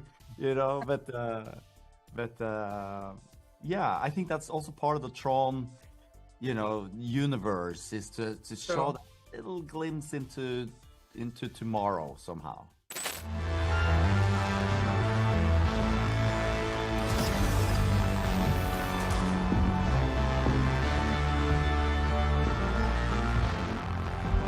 Ladies and gentlemen, I would like you to meet Ares. For you, Jared, building Ares as a robot with feelings, I mean, it calls for a subtle performance and a body language that had to be very specific. Not too stiff, not too emotional, just the right recipe. Yeah, and that was actually surprisingly difficult. I thought that I would do a much better job being stiff and unemotional. I've been practicing my whole life, but yeah, I found it really challenging. I'm historically used to playing pretty colorful characters, and I feel like that's a bit of a sweet spot for me, like stoic and minimal maybe isn't something I've practiced that much, but I thought it was important to really to commit to that, and I tried my best to trust the simple truths and to trust Joachim and the cameras to capture what subtleties there were, and to that hopefully those things would be impactful, presented the right way, and hopefully they are. And as we started to become more alive in some ways, that there be heart and humor that we could add to the role. I never had a choice, connection. I never had a chance to catch my breath. Give me something to believe in. And for you, Joachim, was it a little bit the same in the sense that, the visual effects are, of course, part of the storytelling, but the huge sets were very important as well to set the tone for the Tron world? How's the balance between the two? Yeah, I think that's what Tron is. It's a story that has to function on many levels with sound and music, the visuals, the characters. So it was daunting going into that and earning the right to create this next chapter in the saga. And I also knew that I had the best people around me with Jared and the ensemble in front of the camera and the music. Yeah, and Nine Inch Nails and Industrial Light and Magic making. There's so many factors that made this journey so fascinating in many ways for me. Thank you. My time is up already, but there's too much to talk. Thank you.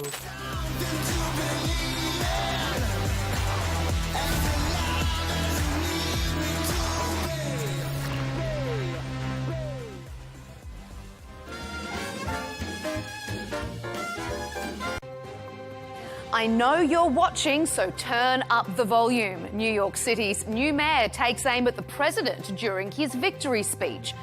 Not only was Zoran Mamdani a political outsider ahead of the mayoral race, he flourished during a particularly nasty smear campaign. What does his win mean for Democrats and Republicans alike? You're watching Counterpoints with me, Melinda Nusafora.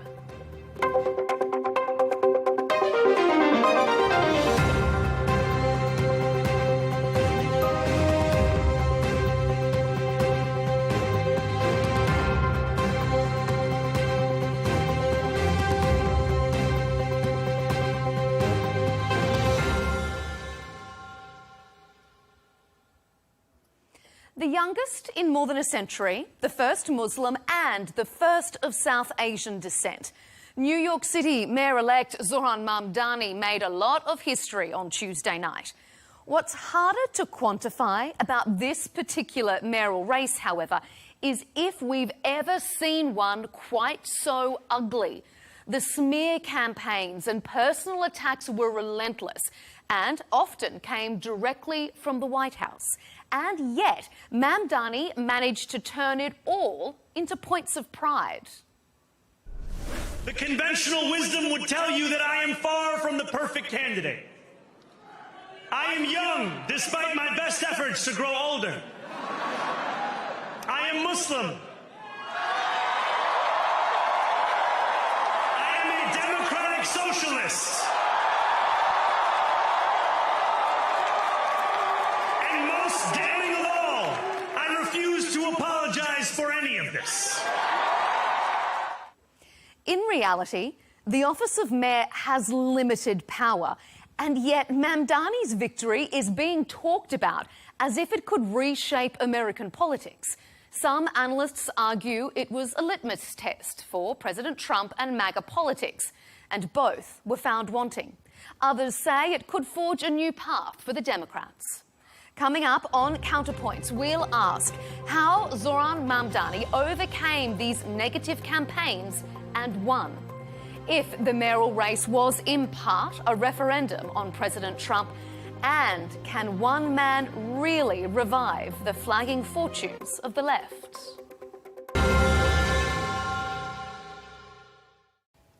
Joining the discussion is Josh Hammer, Senior Editor-at-Large of Newsweek and host of The Josh Hammer Show. Stephen Burnell is back with us, a YouTuber and political commentator, also known online as Destiny. And rounding out our panel is Amani Al-Khattab, an author, activist, and founder of MuslimGirl.com. Thanks for joining us here on Counterpoints. The election of Zohran Mamdani as mayor of New York City has gained huge attention, and not just in the US, internationally as well. And part of that has to do with just how divisive and at times nasty this campaign was. Some of the commentary throughout the race framed Mamdani as a terrorist and a radical threat. He himself called it at times Islamophobic. Issues far from New York City, such as the Israel-Hamas war, were pulled into the conversation. But by and large, Mamdani stuck to his messaging on primarily the cost of living crisis and the rental market. Josh, let's start with you, because I know that you're not a Mamdani fan. Josh, why do you think he won, despite this negative campaign that was run against him? How did he turn it around? Well, look, I mean, Zohran Mamdani is the Democratic nominee, or he was a Democratic nominee for mayor in a city where roughly 66% of registered voters are Democrats. So one might make an argument that the mayoral race really was won in the Democratic primary. And part of the issue back then was that there was a fractured field. Andrew Cuomo, for what it's worth, even going back to the Democratic primary, and Cuomo both in the primary and in the general was Mamdani's leading opponent, Cuomo ran what can best, at best, let's call it kind of a mediocre campaign, a deeply uninspired campaign. This is someone who was a former governor of New York. His father, Mario Cuomo, was a governor back decades ago. He was attempting this later in life political comeback. His heart, frankly, never really seemed to be in it. He never came to terms with his handling of the COVID-19 crisis, never apologized for the whole nursing home scandal. So he ran a really awful campaign in both the primary and the general. The other element here is that Zohran Mamdani was backed by the DSA, by the Democratic Socialists of America, who have, for better or for worse, I would argue for worse as a conservative, but the DSA has a phenomenal turnout machine in terms of actually getting their activists to the polls, and that's very much what they did in New York City. There's a lot of number crunching that can be said about that as well. If you look at where Zohran Mamdani actually got his supporters, including on Election Day itself, a lot of them came from religiously unaffiliated voters, recent folks who moved to New York City in the past 5 years. He wins a shockingly high percentage of folks who just moved to New York City in the past 5 years. By contrast, you look at folks who are born in New York City, been there for decades. They actually, Cuomo actually got their support there. So you can start to see really how he carried this coalition. In some ways, it kind of superficially resembles the 2008 Barack Obama coalition, but he won. He won fair and square. Amani, was it sealed in the primary? Is it just that Cuomo lost it rather than Mamdani won it? I think Zohran Mamdani really won and earned every single vote that was cast for him. I think the difference is very obvious with the discrepancy in the polling numbers, but truly, I mean, we've seen the largest voter turnout in New York since the past 60 years. And he's the first mayoral candidate in 60 years to get over 1 million votes. So he surely led a platform that inspired people. And a study just came out this morning that actually one of the main policy positions that made him so tremendously popular was his position on Israel and Palestine. It was because of the fact that he is a public figure that is not afraid to say that our country, our states, want to abide by international law. And this reflects the majority opinion of the majority of the American public right now. So it is no surprise whatsoever that he was able to inspire newcomers to come out to the polls, families, community members, that some who have never even voted before, to come out and vote for him because they finally heard something new, something that represents them. And not only did it inspire people locally to support him, but also, as you said, across the entire country. I wouldn't be surprised if this inspired a new wave, a new generation of new Democratic leaders that want to step up and want to take leadership on.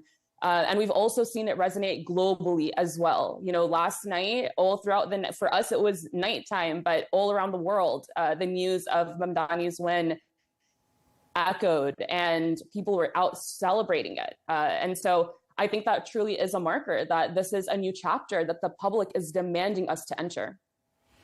We're going to come into a breakdown on what it means for Republicans and what it means for the Democrats as we move on in the debate. So I'm going to pick up on those points a little bit later on. But Stephen, let me bring you in. What do you make of Armani's comments there? In particular, do you think he was boosted by his very outspoken stance with regard to the Israel-Hamas conflict? I feel like everybody's over-indexing on the parts of his election that they feel the strongest about. So people on the very far left think that it's because of his position on Israel-Palestine. And I'm sure that energized especially younger voters, a bit more. People on the right are attacking him for all sorts of crazy reasons that I don't think are very relevant to why he's winning. Him being a socialist or communist or a radical Islamic jihadist that, I've heard. I feel like my analysis is a lot more crude or boring. Like I look at the two campaigns, I feel like Cuomo's was relatively uninspired. I'm probably quite a bit to the right of Mamdani when it comes to economics. There's a lot of his policy that I don't really like, but I thought his ads were really funny. Like it almost felt like I was watching like a guest star on The Daily Show. He seems like a funny dude. I like listening to all of his speeches. He seems like he's been pretty above board with all of his campaign stuff, whereas the attacks against him I felt have been pretty unhinged from Cuomo and from the Republican establishment at large. And I mean, New York City is a pretty left-leaning voting population. So once he secured the primary, I feel like it was pretty unlikely that he was going to lose in the general. So yeah, that's just how I view it. I think he ran a good campaign. I think he deserved to win. I would have to really push back on that. I don't think that it really is over-indexing when every single interview, every single debate stage that Zaharan went on, he was compelled to make a comment on Gaza and Israel. In fact, that was the number one thing even that mainstream media wanted to hear him speak on, even though he was running for mayor of New York City. And so he was really pushed to be vocal about his position on this issue. I would say that it even dominated the majority of the sound bites and the airwaves surrounding his campaign. And people liked what they heard. He represented, like I said, this really isn't, science over here. It's fact that this is what the majority of Americans want to see in terms of us abiding by international law, in terms of us ending our funding of a genocide, of us starving the American people in order for us to drop bombs for another country on the other side of the world. These are all common sense issues, common sense positions that the majority of Americans feel right now and feel strongly because of how badly our economy is hurting. So it makes perfect sense why Zaharan became as popular as he did. Josh, what do you think? I mean, in nationwide polling, just real quick, in nationwide polling, like the Israel-Palestine conflict, the ranks is pretty low. I think it's like 6% of voters like rank it as a top 3 issue. I'm sure it's nice for people to hear it and they feel a certain type of way about it, but I don't think these are the primary drivers for why people were going out to vote. I think that it did dominate the airwaves because a lot of people like to talk about this particular issue, but I would say that's a failure of Cuomo more than anything else. At the end of the day, the New York City mayor is not really doing anything with regards to our stance on Israel-Palestine. He's not going to be able to influence, funding for Israel or, bringing an end to anything going on over there. So I don't see it being as relevant to the majority of New York voters. Again, maybe younger people, it's the thing that they like more about him. But absent this issue, I'm not sure if I feel like, younger voters, new transplants, or everybody else would have been like, oh, I think Cuomo is definitely our guy now. The Mamdani guy, if he's not talking about Israel-Palestine, that's not what I want in my mayor. I feel like his messaging was pretty big on other economic issues, tabletop issues, talking about the funding for the public transportation, stuff related to like rent control in the grocery stores. As much as I might disagree with it, like the big focus on cost of living is getting really expensive. We need to do something about it. And then making it this, like a fun message that was entertaining to watch and everything, I think was with the big drivers of his campaign. Okay, let me bring in Josh. What's your take on that? Was he put in a position where he needed to justify perhaps his faith as a Muslim being asked about the Israel-Hamas conflict, or was it a ploy to get more voters out, or do you think that it wasn't an issue at all? I think it was a side issue at best. This is an issue that the media was infatuated about for the very simple reason that the media is generally infatuated about all conflicts in the Middle East, especially one that involved Jews. There is a large Jewish population in New York City. It's the largest Jewish population of any city outside of the state of Israel across the world. So there were various reasons why the media was interested in sound bites on this, but this was an ancillary issue at best, I think, in this election. And again, we're still waiting on some more exit polling data there. But in an election like New York City, it really is those bread and butter economic issues, I think, that are top concerns. And he did talk about this a lot. He talked about economic issues a lot on the campaign trail. He talked about it arguably more than any slew of issues there. He talked about all kind of the entire slate of far left AOC style Democratic Socialist of America issues. He talked about defunding the police, but it seems to me like his basic socialist pitch on economics is really what carried the day. Again, I think a lot of folks are overinterpreting this, but New York City, to kind of give the number again, roughly 66% of registered voters in New York City are registered Democrats. It is a very blue city in a light blue state. And if you win the Democratic primary, you're going to be in good shape to win the general election. I think it's basically that simple. Just a quick response, though, to some of what I heard earlier. The notion that Zohran Mamdani's individual stances on the Israel-Hamas conflict, that this is something that the American people agree with or are clamoring for, I think is completely, utterly asinine. The overwhelming majority of American people do not agree with Zohran Mamdani's consistent, repeated refusal to condemn the clearly anti-Semitic expression to globalize the Intifada. The American people are not with him on that. The American people are not with him in talking about what has happened in Gaza the past 2 years as a genocide or apartheid. We have polling on this. So, sound bites are nice, kind of talking out of your rear end is nice, but we actually have polling on this. And the American people are consistently not with Mamdani on these issues, but a very left-leaning city like New York City, they're not necessarily going to come out in droves to oppose him on those issues. For what it's worth, Jewish New Yorkers actually voted against Mamdani at an even higher percentage than Catholic New Yorkers or Protestant New Yorkers. Mamdani actually lost literally all of those religious subgroups. Cuomo carried all three of those categories, Protestants, Catholics, and Jews alike. He just ends up dominating the religiously unaffiliated, who apparently are a plurality or perhaps even a majority of New Yorkers these days. Amani? I mean, Josh, you probably know a lot about talking out of one's behind, but I do want to say that obviously mainstream media had a tremendous interest in Zohran's position on Israel and Palestine, because we all know that lobbyists have Congress on payroll. And one of the strongest lobbies in the country is paying for our representatives to sponsor this genocide AIPAC is the 190 that Israel is carrying out on our name. And what are your thoughts on genocide, National Iranian Council? And once again, genocide. This is an issue that has been deemed a genocide by virtually every global human rights organization in the world. Do you want to go down the rabbit hole? So to say that this isn't an issue that's of I'm interest, actually a lawyer. I actually know what genocide is. We're not going to get too deep into that issue, because that's an issue for another day, whether or not, because we need to focus on the election itself. And listen, and to respond to that, if I may complete my point, I mean, Josh's reaction is exactly why Cuomo lost. I mean, Josh represents an outdated political system.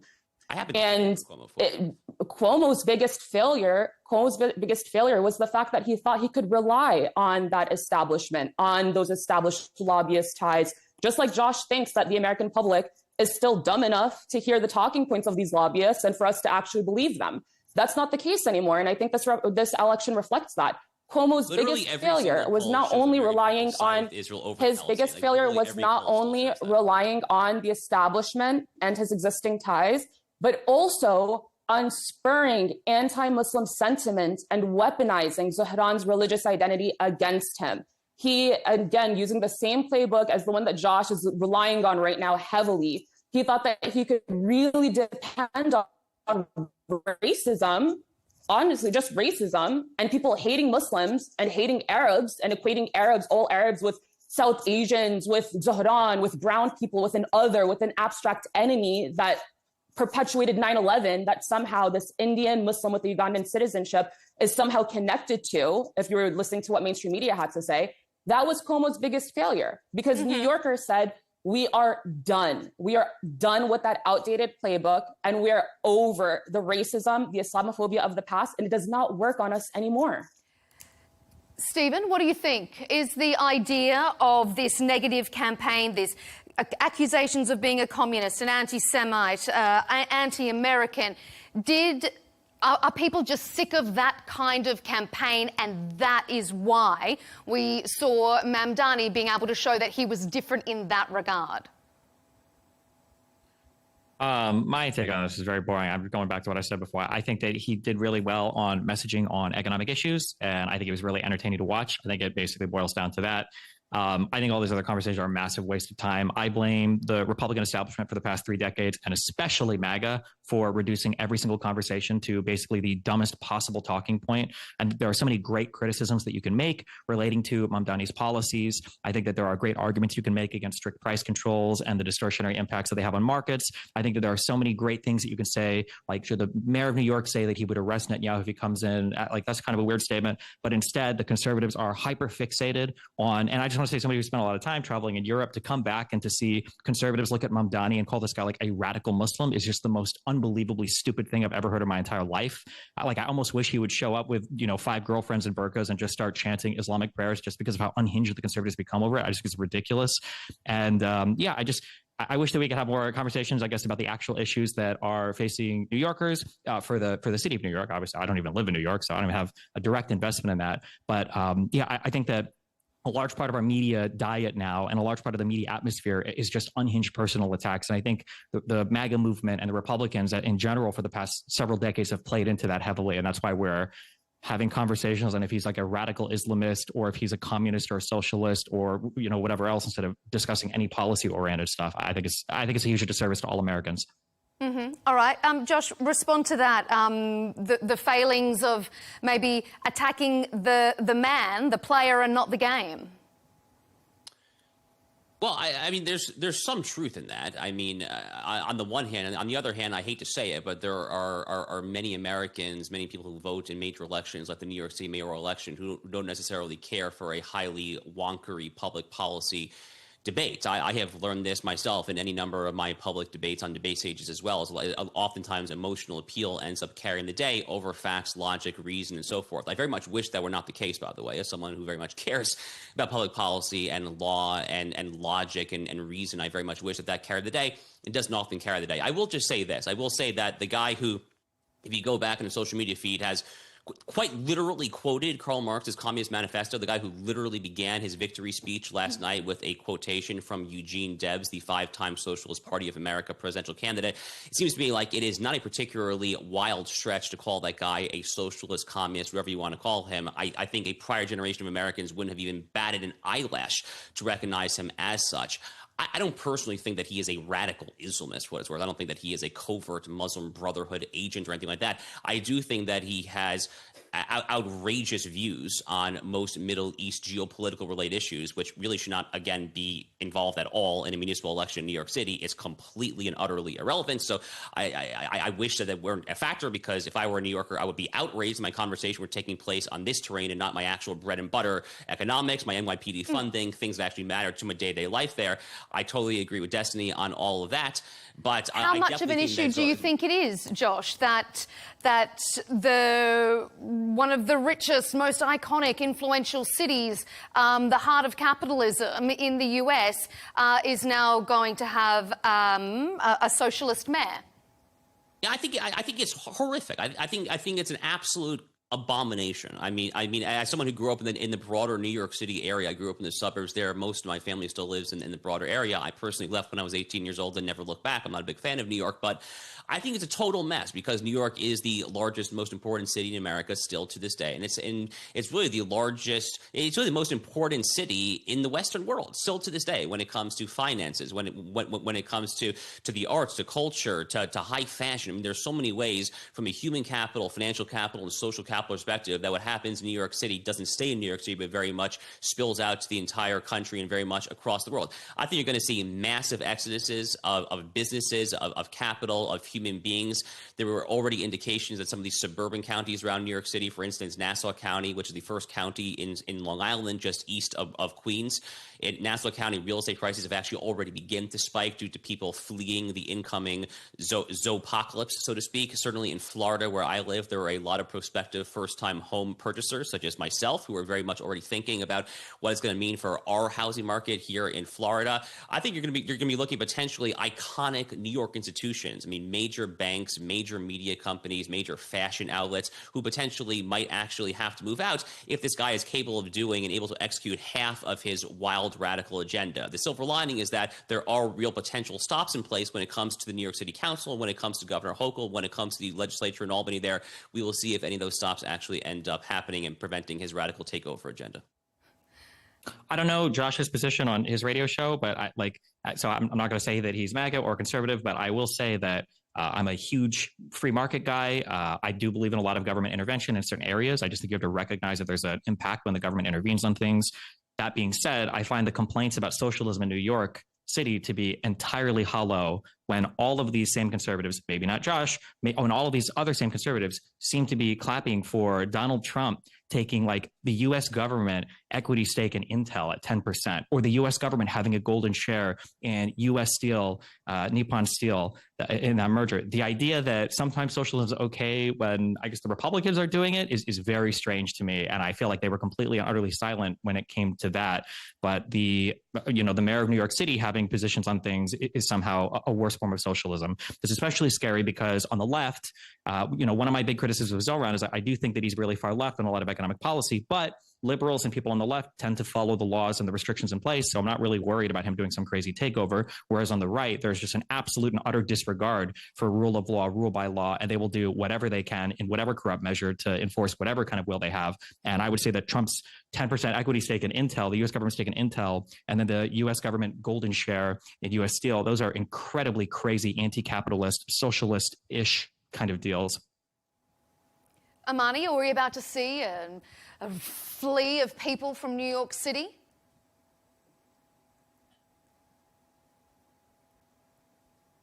I think it's really funny that whenever we have policies that put the American people first, suddenly there's this scramble, this fear of, oh my God, we're losing the country. New York City is falling, Out of all of the cultural capitals that Josh rattled off just now, he forgot a really major one, which is that New York City is also a diplomatic capital in the world, right? It's the base of the UN headquarters of the United Nations. So Zohran does have a very influential position as the mayor of New York City.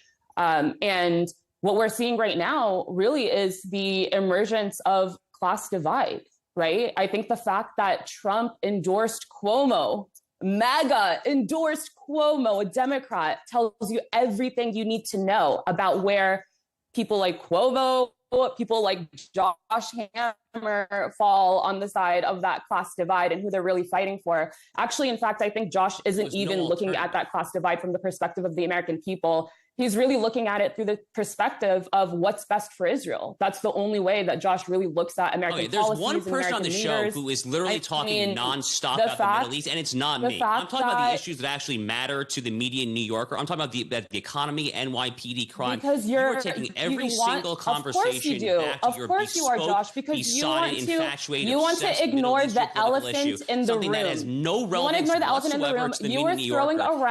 You have the audacity. You have the audacity to say that I am the one obsessed. You are the one who won't shut up about it. So we can talk over each other all day. Excuse me, Josh. Anyone can do a preliminary Google search of everything that you've been saying about Zohran Mamdani over the past several months, and they've entirely revolved around your fixation on what's best for Israel. And the fact that Zohran said that he would arrest a war criminal like Netanyahu, who has an active arrest warrant out for him, yes, that did tremendously work in his favor. It actually was one of his most popular talking points. Live because in New York City is a diplomatic capital in the world. And we just had a UN General Assembly. Okay, we're going to let Josh respond because then we need to move on to our next segment. So is this normal to talk over? No, I'm sorry. I find it quite telling that Josh has no problem speaking over the only woman on the panel. You can't let me finish a sentence. And I don't know if it's because of the lack of respect or your inability to actually answer to the points topic. that you've made against him, so that we can move on to our next I didn't complete my points, but go ahead. Okay, we can come back to them. Josh, we need to keep moving on. Respond to the points that Amani has made, and then we're going to move on to a Republican focus. Well, she really didn't make any points. But, I mean, the notion that Mamdani's vow to arrest Bibi Netanyahu due to the ICC had any impact, moved the needle in this tremendously popular, preposterous. And that is something that she finds, I guess, in her WhatsApp chats, in her blue-checked online YouTube, Twitter circle, whatever there. The notion that there was any New Yorker outside of the hardcore base of the DSA that was voting on the issue as to whether or not Netanyahu will be arrested for landing at JFK Airport is nuts. They were voting primarily on Josh, you're from Florida. What in the world do you know about what New Yorkers want? We need to keep moving on. They were voting on. I'm really inflation, sorry, but wages, you didn't they're ask him voting to on stop and NYPD let me finish when he was policing. interrupting were me. voting So I on think the that I should actual be issues able that to. matter, not this individual panelist on this show's bespoke foreign policy issue that has no relevance to the day-to-day New York. Okay, I'm going to move us Like on a to random president man needs from to take Florida a box that of wants nuclear weapons to box of nuclear weapons to Jerusalem, and he needs to say, okay, Israelis, Palestinians, negotiate peace. Whoever comes closer to actually reaching, is willing to get more concessions. If the other side doesn't and they can't reach a deal, they give the other side the nukes and they blow them up. Okay, because I cannot wait until we stop talking about Israel-Palestine in my goddamn country. Okay, it's the mayoral election of New York City. Who cares? You can't even enact ICC warrants. Even the United States can't. We're not even Rome Statute signatories. Who cares about the friggin' Israel-Palestine? It's a New York City Destiny, mayoral election. weren't you? Okay, we need to keep moving Destiny, this on. weren't you We cannot just get on a bogged trip? down into Weren't an you just on a trip in Israel-Palestine debate. Israel Amani, telling I'm going to have to Israeli interrupt you soldiers there that they because should we need hide to their keep war going crimes on. by putting their phones away before they commit them? We need to keep moving Netanyahu on, paid me Amani. $50 So I'm going to move us Israel, on. weren't you? Israeli news channels Stephen? just for that piece of advice. Yeah. Thanks Sorry. very much. I'm going to keep us moving on to focus specifically on the implications of this election because it's a local race, but it's a local race for control of one city. An important city, no doubt, but a mayoral race nonetheless. However, it is the first general vote since President Trump retook the White House, so it is symbolic in value.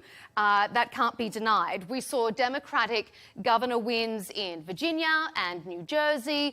Gavin Newsom's redistricting proposal got through in Victoria. So it has led a lot of people to say that this was and always was going to be a litmus test for the Republican Party. Stephen, I'm going to bring you in here first. Was this a referendum on President Trump as much as it was about local politics? I hope so. I think that for the first time, we're finally seeing, especially through Gavin Newsom, like Democrats putting forth a positive position. It's not just attacking the right. It's not just standing in opposition to some of the insane stuff that Trump is doing, which they should be, but it's having actual figures for us to rally around. I just think contrasting the behavior of Gavin Newsom to Greg Abbott and the way that Congress basically passed, by decree to Abbott, hey, you can go and mess up all your districts now. And then, they just on their state assembly, they're like, oh, okay, we're just going to go ahead and redistrict everything. For Newsom to go, that's not okay. We don't accept that. We're going to do it here in California, and we're going to do it via a public referendum to our own citizens that initially started off as unpopular because the initial thing when that was floated was like, I don't know if the Democrats can do the redistricting, for California. It's built into the Constitution. They're going to have to pass a referendum, and that's not very popular right now. And to carry that through to fruition and then to see nationwide in Virginia, we see Democrats are winning, moderate Democrats are winning, sometimes up big. That's good. We saw Mamdani win in New York, despite Trump trying to, support Cuomo. Yeah, I think it's good for Democrats. I hope it's, pointing good towards the midterms for us, assuming Donald Trump lets us hold those elections in a free and fair manner. Amani, was this a litmus test for Trump and for MAGA popularity? I think it was a tremendous litmus test. It shows truly that, MAGA is doubling down on the racism and the bigotry and the white supremacy, quite frankly. And it is going to be a reckoning for the Democratic Party. I think Zaheran's race has proven that if the Democrats don't catch up, they're going to keep losing seats and the party itself is going to be left behind. If there is going to be that reckoning, if there is going to be a pendulum swing, back to sanity in this country, it's not going to come from the Democratic Party. That's not where our salvation is going to be. It's going to be coming from the people. The people are going to be organizing.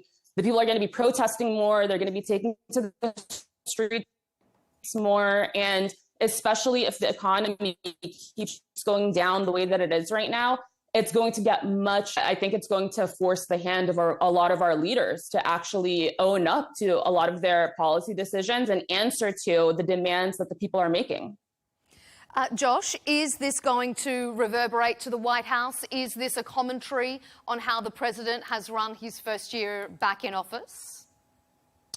I think it's impossible to avoid that conclusion to an extent. The emphasis should be on to an extent. We're talking here about a mayoral election, albeit an extremely important one, and then a couple of gubernatorial elections in light blue states, New Jersey and Virginia, albeit the margin in all three of those races, the mayoral race and the two gubernatorial elections, those margins were all higher than the polls predicted, certainly higher than I predicted as well. So on the one hand, I would be cautious of overly interpreting and overly extrapolating. But yes, I think it is certainly fair to an extent to conclude that Republicans have some work to do. I mean, not just the Trump administration, but Republicans in general there. Because take us back to our earlier conversation. Again, it is my thesis that the reason that Zohar Mamdani won this election, in addition to being the Democratic candidate in a very Democrat city, is that he did, contrary to one of my co-panelists' assertions, he did emphasize to the, not the exclusion, but over above any other issue, he emphasized economic issues. Again, I think his stances on those issues are nuts, but he talked over and over again on his various economic policies and proposals there. And I think that it is incumbent on Republicans to realize that, unfortunately, the Republican Party, which is in the midst of kind of this generational rebrand, presenting itself as more of a middle and working class party, a rebrand that I have personally very much encouraged. I've written thousands of words on this about various policies and this and that there, but they are still viewed, I think, by many of the American people as still being the party of the upper class. And Democrats still have this kind of vestigial cachet when it comes to being the party of the proverbial little guy. And Republicans have a lot of work to do when it comes to building trust, when it comes to fighting inflation, boosting wages, reshoring jobs, things like that. So those are all the various bread and butter issues that I hope the Republicans are able to double down on in the year ahead until the November 2026 midterms. Amani, President Trump threatened to withhold additional federal funds to New York, other than the very minimum required if Mamdani was to win. Is that an abuse of power, and is that going to play exactly into Mamdani's playbook of standing up to power?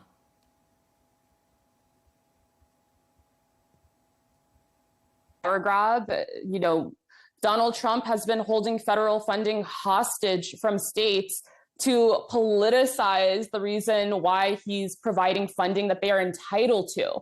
And so it comes as no surprise to anybody, but I will say that I was there last night at Zaharan's victory party when the results came in. And during his victory speech, when he said to Trump, turn the volume up louder, the entire room went into a roar. And you know that this is the precipice of a MAGA showdown. And the people are ready for it. I don't think that New York is intimidated by any threats from Donald Trump whatsoever. If anything, they're going to hold down the fort and really lead by example for the rest of the country of what it looks like when we really fight for our rights. Josh, if President Trump does stick to what he says there, is that going to backfire on the Republicans? Is that just going to be seen as exactly what Mamdani is trying to fight against? Is what going to backfire exactly? If he withholds federal funding from New York purely because the candidate that he doesn't like won the election. Well, that's not why he would withhold federal funds. I mean, to be clear, if that is the literal stipulated reason, then yes, he would deserve backlash, and I'm sure that backlash would happen. But when presidents, including this president, talk about the possibility of withholding federal funds when it comes to DOJ grants, there typically those funds are done because those funds come with strings attached to them, and there are various things that local departments can't do. So I mean, not to go full legal nerd, but there's actually a whole body of constitutional precedent on this. There's a 1987 case called South Dakota versus Dole, which really elaborates on the exact nexus. But all that aside, he did say, I'm not going to send good money after bad. I'm not going to give them any more than the minimum if Mamdani wins. He said it. He's not saying, I'm going to wait and see how he spends the money. Yeah, this is typical Trumpian rhetorical flourish. This is how the man communicates, both in real life and on his Truth Social feed. And then it's up to Attorney General Pam Bondi and the various lawyers to actually put that into constitutionally permissible legal practice. So, for instance, if you're talking about DOJ grants to local police departments, it would be constitutional under the South Dakota versus Dole precedent and other precedents. It would be constitutional to withhold DOJ grants for local police departments if those local police departments do not do anything to assist ICE immigration enforcement operations or things like that. All of that is perfectly constitutional, and that, I think, would be the way to actually translate that Trumpian impulse into practice. Mamdani's also. I'd like to jump real in quick, here. just to be clear on that. This is not an ordinary state of affairs. There is no other president that has ever played games with, especially FEMA funds in the way that Trump has. And there is absolutely no legal permissibility for Trump to do the things that he does. I don't know where this idea comes from, that these are just Trump rhetorical flourishes. I think you could have gotten away with that in Trump term 1, but Trump has enacted through multiple ways, playing illegal games with FEMA funds and doing illegal things as president of the United States. The idea that it's Pam Bondi's job to put these into legally permissible actions is a joke. The administration, is fighting more legal battles in their first year than some presidents have fought in the entire 4 years or 8 years that they've been president. A lot of those Donald were started Trump's by the judicial insurrection. But more started by what? By rogue lower court judges. I mean, Jeb Boasberg in D.C., Judge McConnell in Massachusetts. I mean, it depends on those the issue. I'm not sure what country you're from. I'm from the United States of America, and those are federally appointed judges. You don't get to call them a rogue judge. I'm actually a ruling bar you don't attorney like. in what you do is you appeal. I'm talking about here. Oh, then in that case, then you know better, and you shouldn't. If I can jump in and just simplify this, administration. And I just want to be just to be clear, Biden, no other basic terms, one at a time. Amani, hold that bigger thought. picture. Destiny, Stephen, finish your point there. I'm going to hand it to Amani. Finish your point there, Stephen. Trump did not say, I'm going to pull the strings on funding to New York City if they are using funds in ways which are impermissible based on current guidelines of the DOJ. Trump said that he didn't want to allow funds to New York City in an attempt to threaten or blackmail voters into making them think they're not going to get federal funds if they elect a mayor that he doesn't like. The idea that you might find some way pretextually, that's a word you might like as a lawyer, that you might find some way pretextually to justify some weird contingency on your funds or to withhold them as a result doesn't matter. The year is 2025, because and that's what still influences taking how Donald people Trump's vote. social statements literally. I find that utterly astonishing. You should have learned literally a decade ago. It's not to take what he says. Well, Trump is literally putting law firms and literally putting lawyers in executive orders, and he literally ordered Pam Bondi to begin to politically prosecute his opponents, and now this is literally showing up in indictments that are literally going in front of federal judges. So it seems like it's actually happening. That was actually what Merrick Garland and Jack Smith did to Donald Trump himself, as well as a very slew of others. People like Steve Bannon, who literally went to jail because of that very notion there. So there's one. Well, except that's actually not even remotely the literal case. prosecution of political opponents is actually the So you either lied when you said you were a lawyer, or you're just carrying water for the administration. You will never find a statement by Joe Biden that is the equivalent to Joe Biden telling Merrick Garland, "Hey, can you prosecute my political opponents?" Because those statements don't exist. Donald Trump puts them on Truth Social. He named Letitia James, he named James Comey, and he named Bolton, and he named the prosecutor that he wanted to prosecute them. And all three of these people are now mysteriously indicted. To compare that to Joe Biden, who presided over a presidency where the a special Attorney General and DOJ was appointed to investigate his own documents case, is absolutely absurd. You're living a fantastic delusional land to even try to draw the equivalent there. Okay, Amani, I'm going to bring you in, give us your point of view, and then I'm going to move us on to a Democratic focus. Listen, at the end of the day, to make it as clear as possible, the bigger picture here is that, yes, Donald Trump is gutting the American Constitution. He's been doing this since the very start of his presidency. In fact, he's been serving as president to foreign countries more than the American public. He has violated so many of our constitutional rights. He's speaking about removing term limits from the presidency so that he can literally become a tyrant over us. So the fact that he's threatening to withhold funding because he doesn't like the mayor that a city has elected, this is not a surprise. And he has done this already. Josh, I'm sure you will hate to be reminded of the fact that Donald Trump actually restricted federal funding and completely gutted the jewel of the American academic system, which is our Ivy League schools, in order to censor criticism of our foreign ally, Israel. Donald Trump is sacrificing American civil rights. As 1964. And he's really enforcing Title VI, which we can discuss if you really want to go. For outside influences. And this is a litmus test of where the people stand, more than the Republican Party or the Democrats. It's a litmus test of what the people are demanding. Josh, I know that this is the bane of your existence because you care more about Israel's interests than anything else, and There's everything one that's saying person who is talking undermines that. For Josh, let Amani finish, and then I'm going to bring you back in. Yeah, it is you. Because it's the center. It's the center of everything right now. Hello, newsflash. It is not. We exist I live in the United States. Where do you live? Genocide is happening. I'm focused on American we are issues. Funding. Josh, just let Amani finish. I'm going to bring you back in. There is nothing more important or prominent than that. You keep talking over me because you don't want people to hear the truth. our tax money is being used predominantly to fund the extermination of a people on the other side of the world. And it's being done by Amani, I'm gonna that you are positioning as above the Kindergarten interests of the American people. That's what's happening here. And yes, Amani, it is the most important point of our current political system. Okay, I'm going to move us on there. Josh, a quick response from you to give you the right of reply, and then I'm going to refocus again back specifically on this mayoral election campaign and what it means for the Democrats. The right of reply. He has the right to defend himself. Go ahead. You've had way more. Amani, please than I just have, let but Josh. Go ahead with your other talking points. Josh has the right to respond to your comments. Josh, go ahead. Talking points are really stupid. Ma'am, I'm sorry, but you didn't. You have not stopped Josh from speaking over me. I have indeed. Time he's interrupted me and responding, but we're giving everyone fair time. We're giving everyone fair time, Amani. So just a moment. Let's let Josh respond. But go ahead, Josh.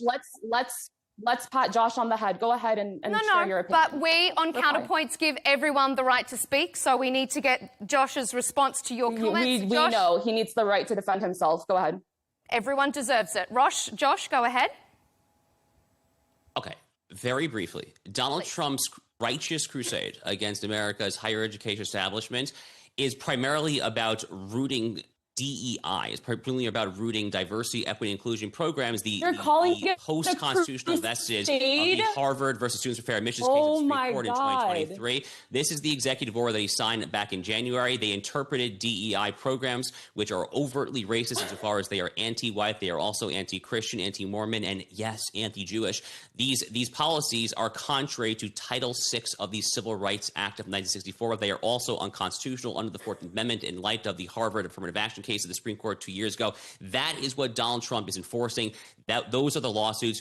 Those are the high-profile settlements. That is the Columbia University case, the Princeton Harvard cases. That's what he is doing there. It is not about serving a foreign government's interest in the minds or the eyes of my patently obsessed co-panels and interlocutors. It's about enforcing this nation's civil rights laws. Okay. All right. I need to keep us moving on because we are really running short on time and we have a whole segment on Democrats that we need to get through. So much of what is being read into Mamdani's victory is not least that it signals this new path out of the political woods for the Democrats, which is what, Amani, you were pointing to at the very beginning of our discussion.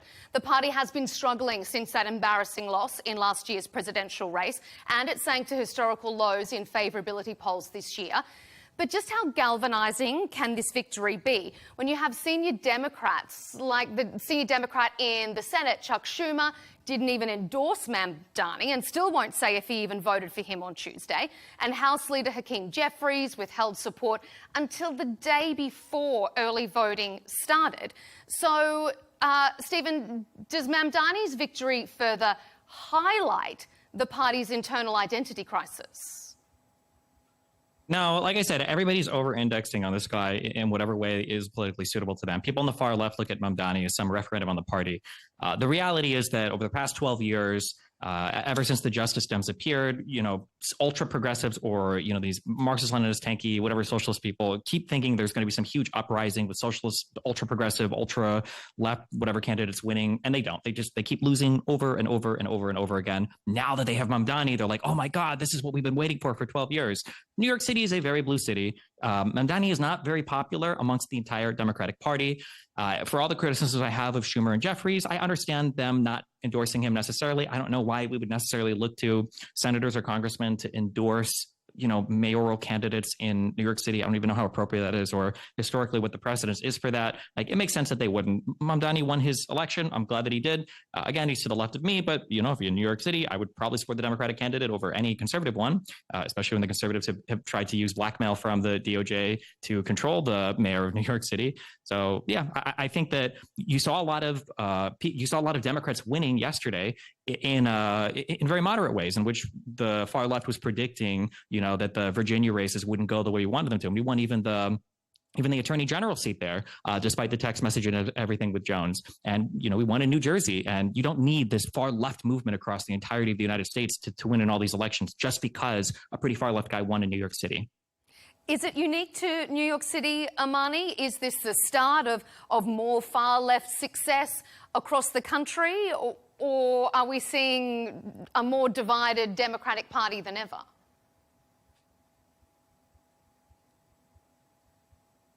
I think the Democratic Party has remained divided right now. I think that's pretty obvious by the slow pace that we've seen a lot of Democratic leadership show when it comes to support behind Zohran.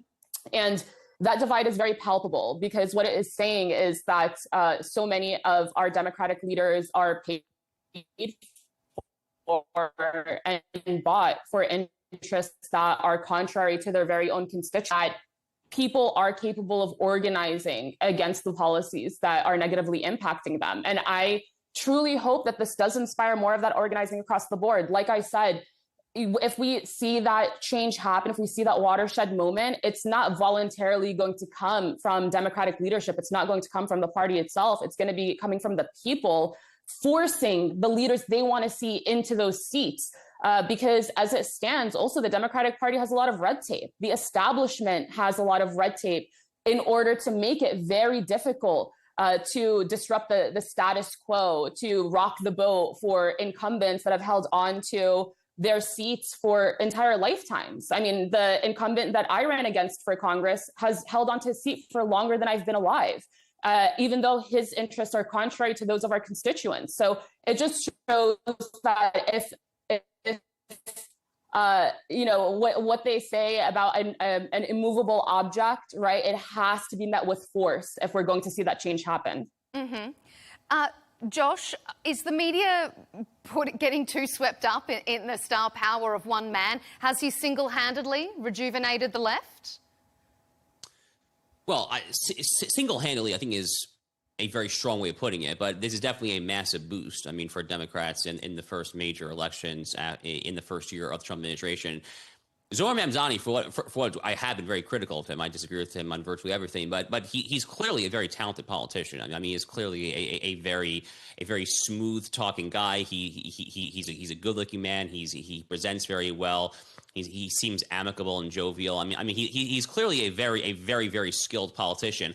And I think a lot of folks have made the analogy to Barack Obama on the campaign trail back in 2008, the whole hope and change thing. And this is going to be this is obviously the test for Democrats. I mean, after Kamala Harris got shellacked in the 2024 presidential election, losing all 7 swing states, it seemed to a lot of folks that the path to relevance for the Democrats was to shift at least a little bit towards the center. And you actually saw some inklings of that earlier this year we mentioned Gavin Newsom earlier. I mean, even Gavin Newsom on that conversation with my late friend Charlie Kirk, Gavin Newsom in that conversation with Charlie actually talked about how Democrats have gone too far on the transgender issue, biological males and women's sports, and so forth. So there actually were some inklings that Democrats were thinking of moderating on some of these cultural issues. And then we got the election of Mamdani in New York City, and that just throws a massive fork into the wrench, so to speak. So it is a big conversation for Democrats. It's obviously an ideological kind of injection straight into the veins of the far left flank of the Democratic Party, and that's only going to, I think, prolong and exacerbate their kind of internecine civil war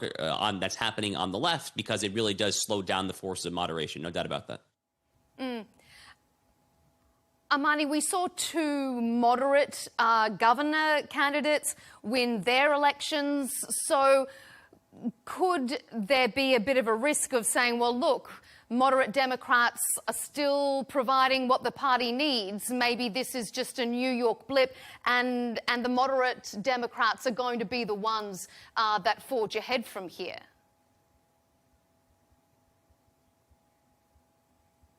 Anything, I think that Kamala's presidential race. Sorry, Amani, go ahead.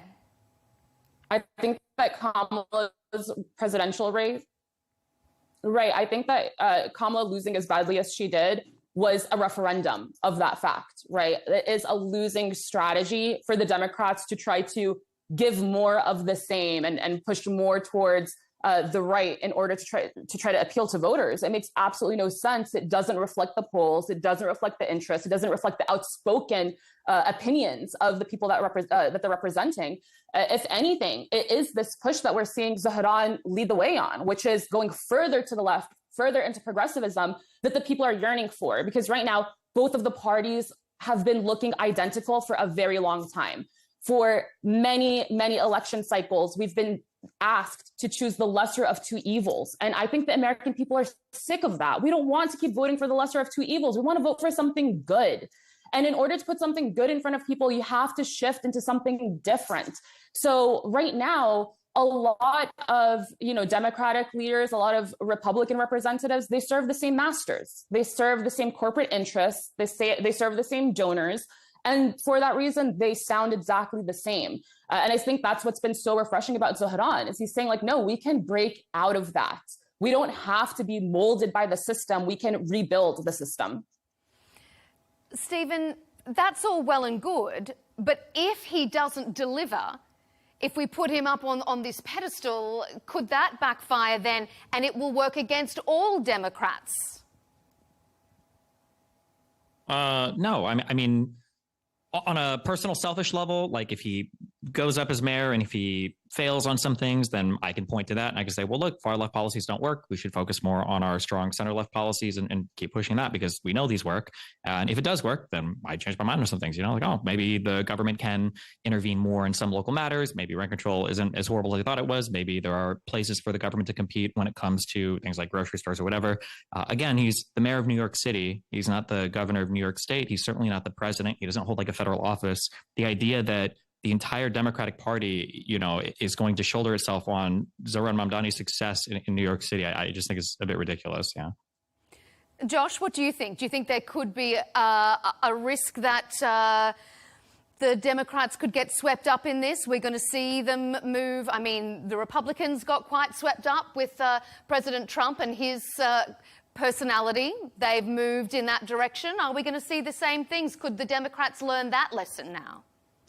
Look, the United States is a very large country, and the brand of Democratic Party politics that leads to electoral success in the year 2025 in blue bastions like New York City, Chicago, and so forth is not necessarily the kind of Democratic Party brand that will lead to success in any number of other cities and states across America. So yes, there absolutely is, I think, a huge concern. I mean, far be it from me to advise Democrats. I wish them, politically speaking, nothing but the worst, of course. But if I were hypothetically advising the Democrats, it would seem to me that there would be a real risk of trying to export the radical far left politics of Zohran Mamdani and the DSA more broadly, and then trying to inject that into the candidates for governor in swing states like Georgia, Arizona, and North Carolina, or frankly, even for mayoral positions in swingy cities in some red states. I'm thinking like a Dallas, Texas, a place like that there. I don't think Zohran Mamdani's politics would fly in a place like a Dallas, Texas, for instance. I mean, Kansas City, Missouri. I mean, it's very hard to say, but I think that there absolutely is a huge risk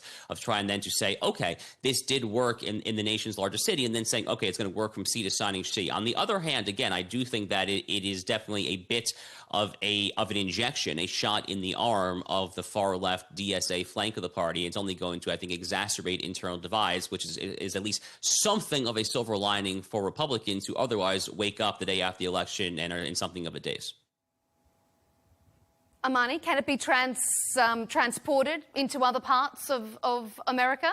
I mean, Josh questions whether somewhere like Texas would embrace the politics of Zohran Mamdani. There are communities that believe in and support the politics of Zohran Mamdani all over the country. Whether or not they're a majority in different parts of the country is a different story, but certainly, the ideals that he espouses are popular for a reason. They aren't out of nowhere. And I think that the most dangerous part of his success is that he has shown that those policies can work. We can break out of that mold and we can present the American people with something different than what's been done. And obviously that is bad news, for our billionaires and for, people that are directly benefiting from that power grab. But for him, he's kind of really disrupting that and breaking the wheel, so to speak, or showing at least that there's hope that it can be broken. And I think that that's going to inspire a lot of movement in different types of communities across the country. Absolutely. Mm-hmm. Well, he's promised big. He has a lot to deliver. We're out of time. We'll have to leave it there. But I thank all of you for your contribution. Josh Hammer, Senior Editor-at-Large of Newsweek and the host of The Josh Hammer Show. Stephen Burnell, a YouTuber, political commentator known online as Destiny. And Amani Al-Khatibah, author, activist, and founder of MuslimGirl.com. Thank you to all of you for being here on Counterpoints.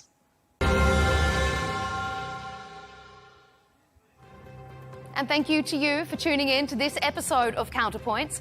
Keep up to date with our latest debates and, of course, our special interviews. You can subscribe to Al Arabiya English on YouTube.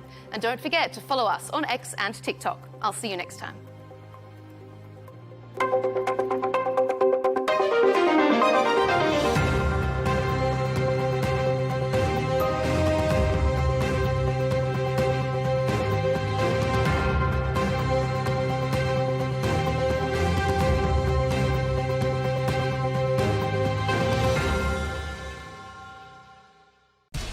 We have to take care of our people, and we're going to take care of our people first. For in-depth analysis and all the latest developments across the globe, make sure you join us every weekday. President Trump is trying to negotiate a ceasefire.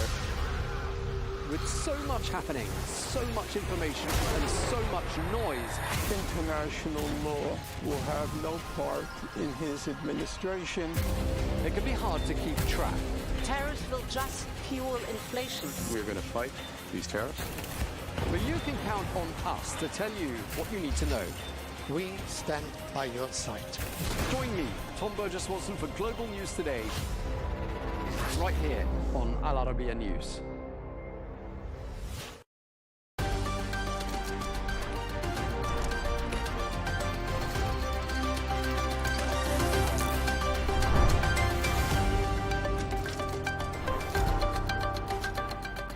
Hello and welcome. I'm Leanne Gerrans and you're watching W News Extra, broadcasting live from the Al Arabiya studios. These are our top stories. Air travel could be reduced at 40 airports across the US as the government shutdown continues. World leaders gather in Brazil for COP30, but President Trump is not expected to attend. And introducing the Tesla trillionaire, Elon Musk could bag a $1 trillion compensation deal if Tesla shareholders give the go-ahead.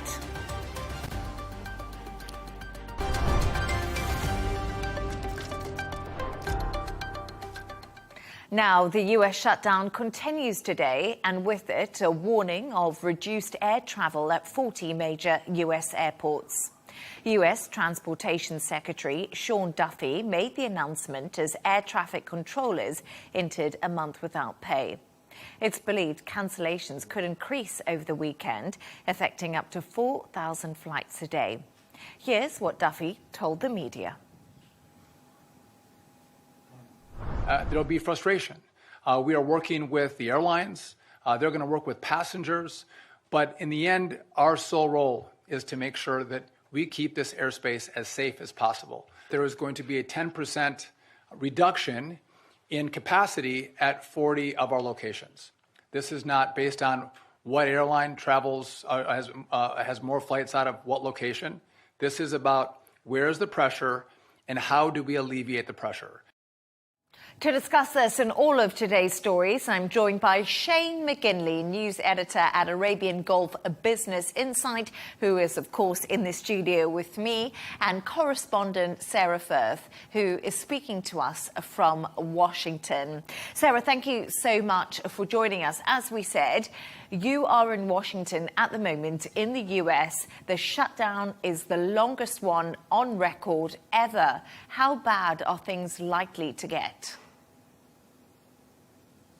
Well, Leanne, as you've just said, it is now the longest US government shutdown of all time. So things here are already pretty bad in Washington, D.C. And it looks like I'm here to stay because Washington's airport's likely to be on the list of those that are potentially going to be affected by the cuts to traffic that have been announced by the Federal Aviation Authority, the FAA. Now, what they've said is there's going to be an expected 10% cut to traffic at 40 major airports across America. So everything from Chicago to Los Angeles to Dallas to Washington, D.C.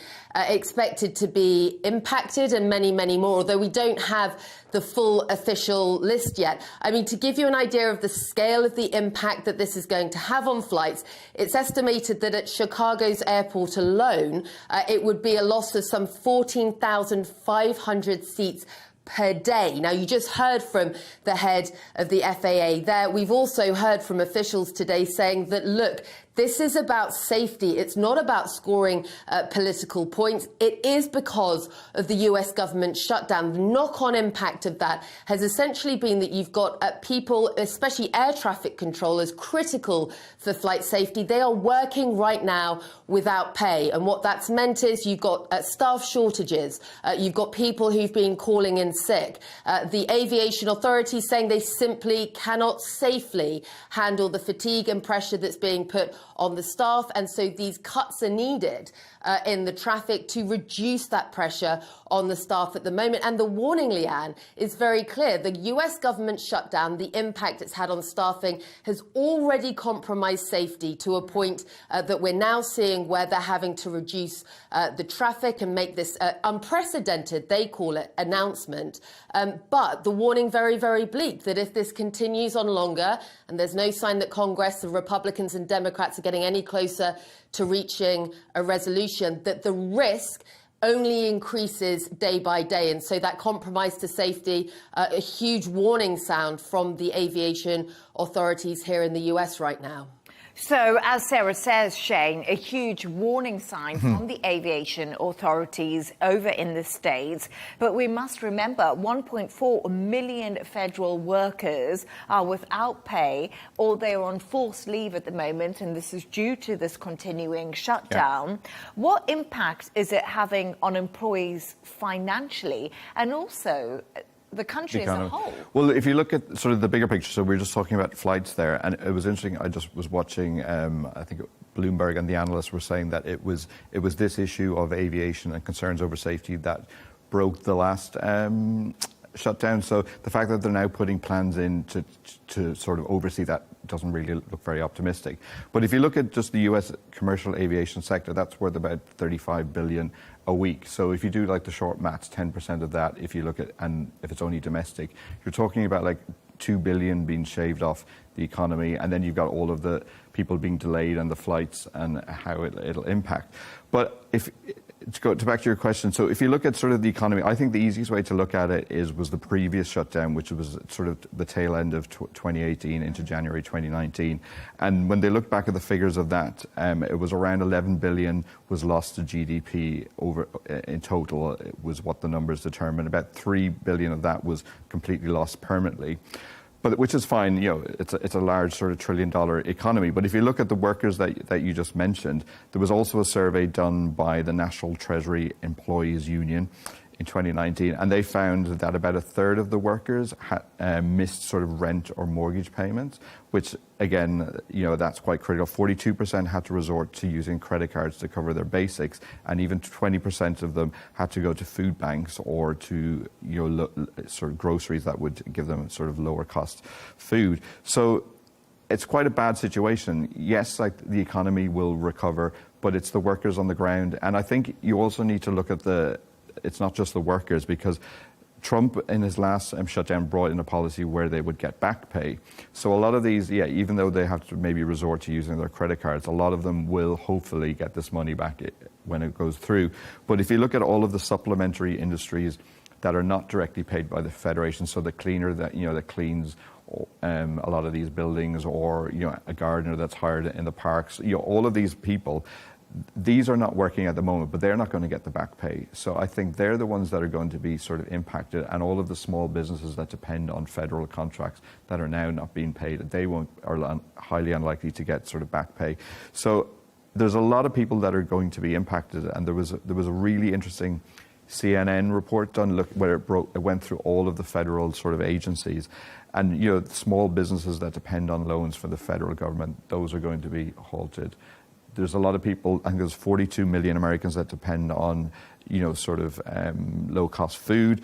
those are all frozen. There's 8,000 children that use a program called Head Start, which is for low-income workers on education. So all of these are on hold at the moment. So I think we can also just come to the conclusion that Donald Trump is talking right now over in the States. He says no concerns over air safety. That's what he's currently said at the moment. Which was the issue last time that seemed to be. But it was the issue last time that did break the deadlock over that period, which is completely correct. But then the Democrats are not moving either. So we're seeing a standoff, Sarah, between the Democrats and the Republicans at the moment at such a crucial time for so many people in America. It's both parties that are refusing to budge.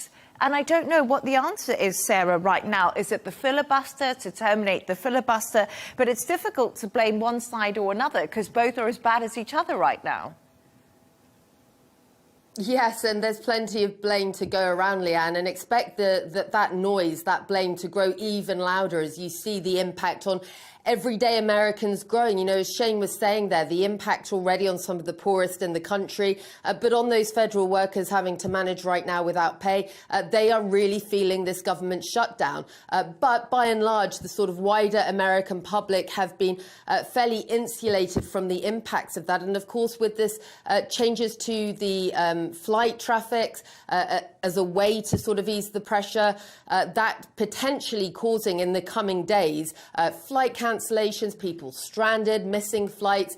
It's around the holiday time. You've got Thanksgiving coming up, and all of that is going to be felt. And you're absolutely right. The Democrats and Republicans, they are no closer to agreeing on their disputes over the federal funding.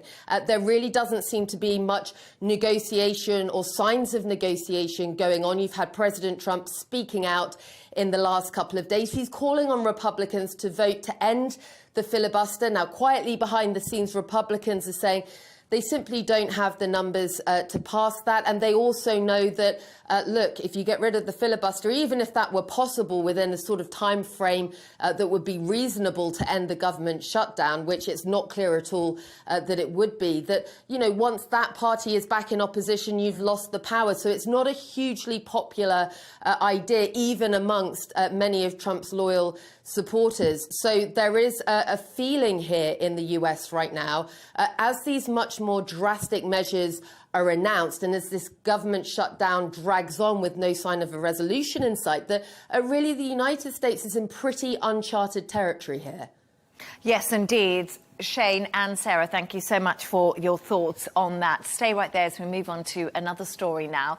And world leaders are gathering in Belém, Brazil, today for COP30, the annual summit on tackling climate change. It's the first time Brazil has hosted the event, which has been held in the Amazon rainforest. President Trump is not expected to attend after rolling back on commitments, but UK Prime Minister Keir Starmer and British heir to the throne, Prince William, are there following the Earthshot Prize ceremony. Here's what Prince William had to say a little bit earlier.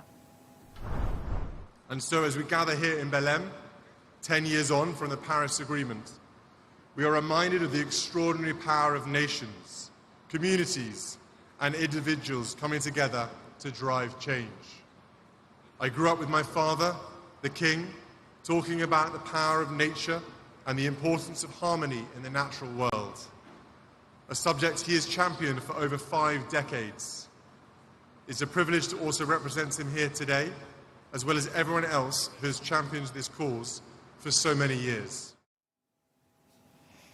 Shane, a double hitter from the UK, I felt. Keir Starmer, Prince William. Yeah, they're all there.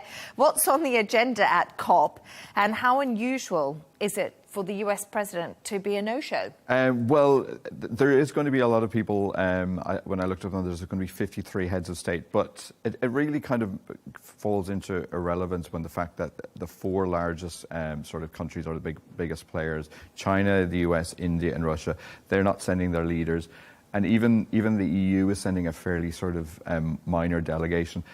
In terms of Trump not being there, it's no massive surprise. He's got a lot to be dealing with domestic politics, as we just said. And also, if you look at COP, when I can't remember what number it was, but when it was in Dubai, that Biden didn't come out. I think I remember it was Kamala Harris that arrived out in Expo City. So it's not really that much of a shock that he's not here.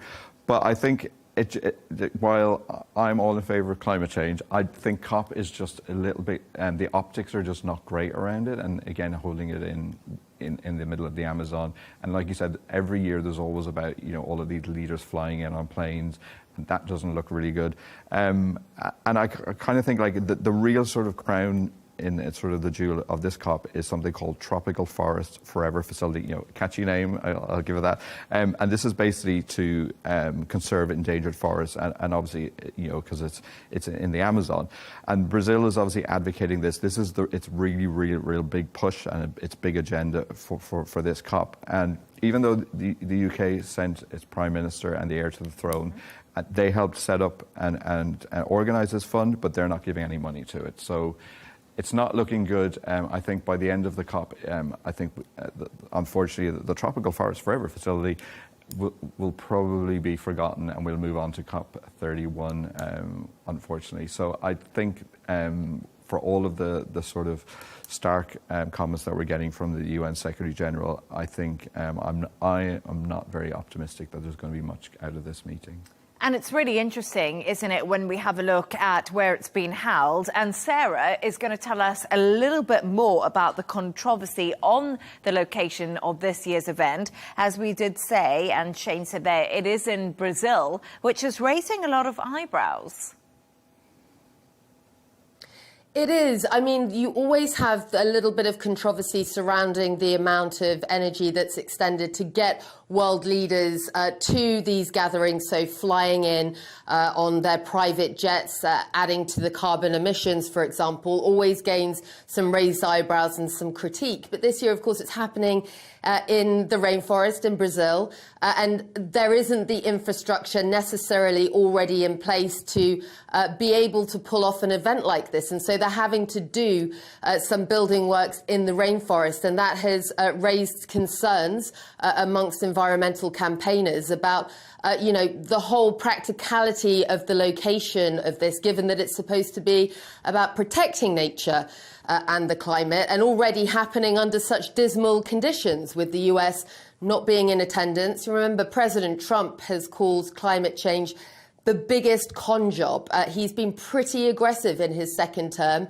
capitalizing on some of the moves that he made during his first term, pulling out of those climate agreements and aggressively criticizing countries like the European countries who are still vocally very much committed to some of these agreements and to trying to push this climate change agenda forward.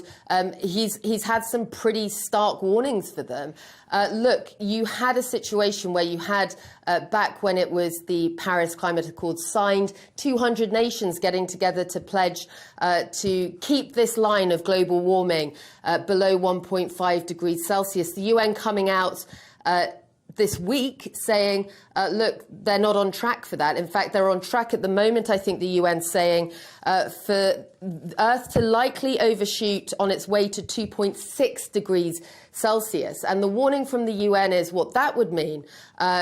Mountain glaciers would be at risk. You'd have coral reefs destroyed, just some of the ways the natural world would be impacted. And so add to that the optics of them building roads and infrastructure in the rainforest simply to accommodate this meeting that already feels like it's kind of dead on arrival, given the missing world leaders, not just President Trump, but many others following suit. You've got Russia, Japan, China, as Shane said, also Turkey likely not attending this. So it's difficult to see how any of the measures agreed there, given those absent and that vacuum that will create, how any of those measures can really have any bite. And it's really interesting when I have a look at COP every single year. It is the European countries often that are still sticking by climate change. Yeah. And I did have a guest on earlier. He was from Afghanistan, and he was really interesting to speak to because often I do think it's the developing world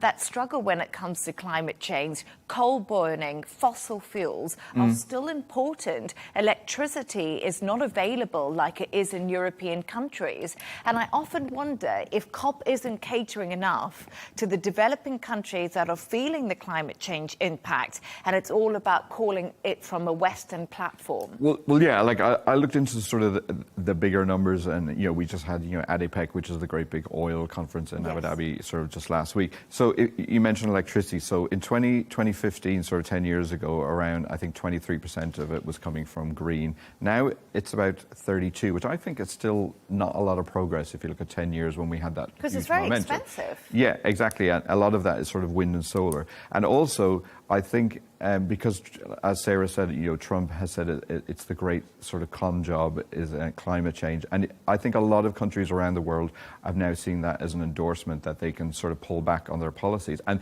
this is shown in the figures specifically that have come out from Bloomberg, because before we were seeing average growth of say like about 25% year on year in terms of investment in green and renewables.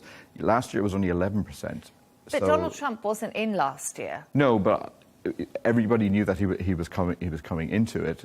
So I think that the sort of narrative is changing. So I would say it's going to decrease even further in the years ahead, because, as you said, it's a lot of the developed countries that are making the demands, but also they're now struggling economically, and like the EU is, the UK, so they can't even really implement their own green policy. So I don't think they're in a position to sort of lecture to developing countries. But I also think the problem is, Shane, like in the UK, they tried to use heat pumps so that so much electricity wasn't being used with gas boilers. We saw that, but it was vastly expensive and most people can just not afford it. And this has been a lot of the problem when it comes to renewable energy and the arguments surrounding it. Yeah, and it's the reliability of getting, with solar power and wind, getting it onto the grid. There's a lot of issues.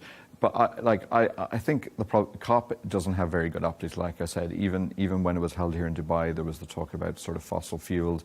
And in fairness, the numbers do show that investment in fossil fuels has dropped. But I think investing more in wind and solar is a good idea, because these are natural resources.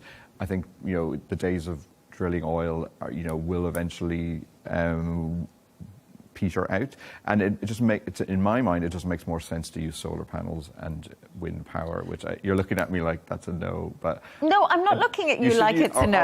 Hydroelectricity. Hydroelectricity. Yeah. Well enough in Scandinavia. Kariba Dam in Zimbabwe, we have hydroelectricity. I'm not looking at you in any certain way. I just think we've got a long way to go. But thank you so much, Shane and Sarah, for your thoughts on that. Let's move on now. And Elon Musk could become the world's first trillionaire if Tesla shareholders approve his latest compensation plan. The annual shareholders meeting takes place in Austin, Texas today. It all hinges on whether Elon Musk can increase Tesla's value to over $8 trillion, making it the most valuable company in history. Well, this is not going to be a bad payday. Talk us through this compensation deal, and is it achievable, and is Elon Musk worth it? That is a very good question. He's already the richest man on Earth, so he's not doing badly. But look, as you said, Leanne, that shareholders meeting is underway in Austin, Texas. We're expecting the results of that vote around his pay packet to be announced possibly in the next hour or so. Look, it is a massive pay packet, but there are some pretty strict requirements that go along with it. Largely speaking, people here in Washington, D.C., who've been discussing this are expecting it to pass. They think that Elon will get that pay packet that he's after. It will mean that he could be worth nearly $1 trillion in stock. It seems ridiculous, especially at this time in America right now, with the economy so in flux, to be talking about a trillionaire, but that is what he's on the path to. But he is going to be expected to sing for his supper if he gets that, as you said. The full package would be would be $1 trillion, but he would have to get the value increase of Tesla to $8.5 trillion. And there's 12 tranches that he has to meet and requirements along the way with that. So, for example, for the first tranche that he has to hit, we know that milestone, he needs to make sure Tesla hits a market capitalization of 2 trillion. And then for every other one of those 12 tranches, they need to see Tesla have a 500 billion value increase. These numbers sound ridiculous, but as we said, Elon Musk, he's already the wealthiest man, set to get even richer if this vote passes. You know what? I was just thinking about what Sarah said to me, Shane, off the cuff. She said it does sound insane, but AI... We could see, like NVIDIA, for instance, if we look at NVIDIA as a chip company. Yeah, I wish I'd invested in them, Yeah, I know, right? How much is that worth now? Imagine you had invested in AI. 4 times your return would be in about a Exactly. short speed of time. So. And that's been absolutely incredible. And, you know, we mustn't forget that Tesla's not just a car company, it's a tech company. Yeah. So, you know, he could hit this 8.5 trillion in a decade if we're talking about tech, if we're talking about AI, if we're talking about robots. Yeah, Cybertrucks, the whole lot. Like, I think he will get to be a trillionaire. Like, if you think 10 years ago, he had a minor 20 billion or something. Oh, is that it? and now he's up to $500 billion. So I think it's likely that he will get there. And, you know, full transparency, I did buy Tesla shares a while ago when they were down, and, you know, they're now going up, which I'm glad to see. Are you going to make us sing for our supper? Will you take Sarah and I out for well, dinner? I don't have a trillion, unfortunately. But like it's up about like 60% in the last 6 months. And it is weird when you look at it that it was all to do with sort of the politics, and when he's now stepped away from it. And part of the sort of the voting package is that they're going. Investors will vote on whether Tesla should be formally politically neutral. And I think it's interesting that they've put that into the mix, because they probably just saw what happened, you know, with the Trump. So it's to kind of rein Musk in and to put a formality that, you know, he won't go back to sort of trying to solve the, you know, Washington's problems. But it'd be interesting to see where the vote goes, because the Norwegians have already come out and said that they don't support this. The Californian retirement system, similarly. And I thought it was interesting as well is that the fact that, you remember, the Delaware court objected to his last package. And now the fact that they've moved Tesla to Texas, that makes it more advantageous and they can't sue as opposed to when it was previously in California. That's a good point. I forgot about that, actually. So I think that's interesting. And then the other point I think is interesting as well is that they have a criteria called supermajority voting requirement, which again is another catchy phrase. They're looking to do away with that. So that will give Elon Musk not only $1 trillion, but more power within Tesla itself. But then, to be honest, I think Elon Musk and Tesla, you can't really distinguish the two. One is basically the other. And is my opinion. I agree with that, and I don't know if Sarah agrees with that too, but Elon Musk is Tesla, and before Elon Musk came into Tesla, Tesla wasn't going anywhere. He's made Tesla the brand it is, and of course, he's the brains behind the robo-taxi, which is apparently coming out at some point. We've been waiting for it for a little while, and these humanoid robots. SpaceX, we can't forget. You know, there's lots in the pot when it comes to Tesla, and I don't know, Sarah, could you imagine Tesla without Elon Musk? No, I mean, he is so synonymous with the brand. And look, this is exactly what investors who agree that he should get this pay packet are saying, that Elon Musk is Tesla, Tesla is Elon Musk. And so they want him to be tied to Tesla for the long haul, for the next decade at least, in this way, because despite his controversies, they think he's the man who can. On a side note, Leanne, we need to get an investment WhatsApp group going on, because he is our investment guru. Tesla shares and gold. I think we need to be taking some more investment tips from the man who's in the know. Well, I think, we're fully capitalist. I don't really think there's an issue with giving someone $1 trillion if you increase the value of the company like more than 8-fold. And he's not doing it for the money. He's already the richest man in the world. But he's the kind of person that if you set a target and a goal, he'll work to achieve it. And also, if he does manage to achieve this single-handedly, I don't see any reason why he shouldn't enjoy some of the reward from it. And, you know, I would agree with that completely, because I remember when I can't remember when it was, but a few years ago now, when there was a problem with the cheaper model of the Tesla that they were trying to bring out. There was a combustion problem with the engine. And I remember Elon Musk saying, I slept on the floor for months. I figured out that problem with my engineers. I was there. And that's really what made Tesla come into the market of affordability. Because remember, before that, a lot of people couldn't afford a Tesla, and he worked so hard on that. And I think we can't forget how dedicated Elon Musk has been. Yes, he went a little bit crazy. You know, if we see him when it came to Donald Trump dancing on the stage with the chainsaw, you know, there was a lot going on But he's there. going to face a lot of issues. Like Trump's going to be in there for a while. We know, as we said in the last segment, he's not a fan of climate change or EVs. In Europe, the latest figures for October for Tesla are out, and they're down like 50% in some of the countries. China's down about 10%. He's got issues in India with production and trying to get domestic plants.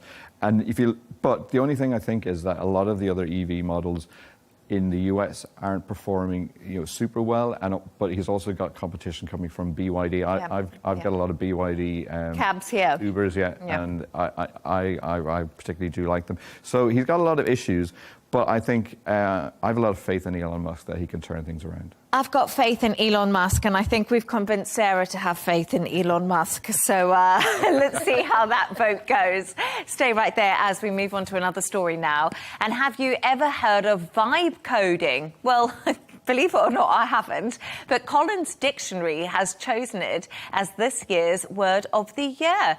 It was coined by OpenAI co-founder Andre Karpathy to describe the art of making an app or website by describing it to artificial intelligence rather than writing programming code manually. Other words on the list include biohacking, task masking, and broligarchy. Okay, I don't know even where to start with all of those. But there we go. We've got some new words out and about. Shane, have you ever used the term vibe coding? I kind of broke it down in that intro, but what's the story? No, I have never even heard of this word until you told me about this segment today, which I don't know whether that makes me really old or out of touch. I don't know. But I'll come to my theory that is not the case. But basically, let's start with what vibe coding is. According to the Collins Dictionary, it's the art of making an app or website by describing it to artificial intelligence rather than writing programming code manually. So I tried it out earlier today, and I put in a load of my credit card receipts, which are embarrassingly big, and I said, can you come up with an app that'll analyze these and help me to see how much I'm spending on Deliveroo and how much I'm spending on Tesla shares, all of that kind of malarkey.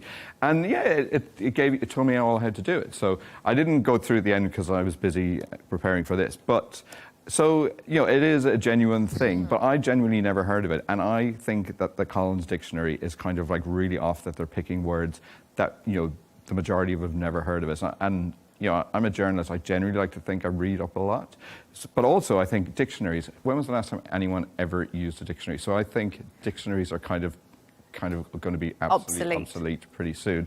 And if you look at some of the previous sort of words of the year that they've had, last year was brat. Remember Charlie XCX? Yeah, I had to look. Yeah, Charlie XCX. Because I'm very cool. Yeah. And then before that, it was NFTs. Where are NFTs really? Non-fungible tokens. Exactly. Lockdown was obviously 2020.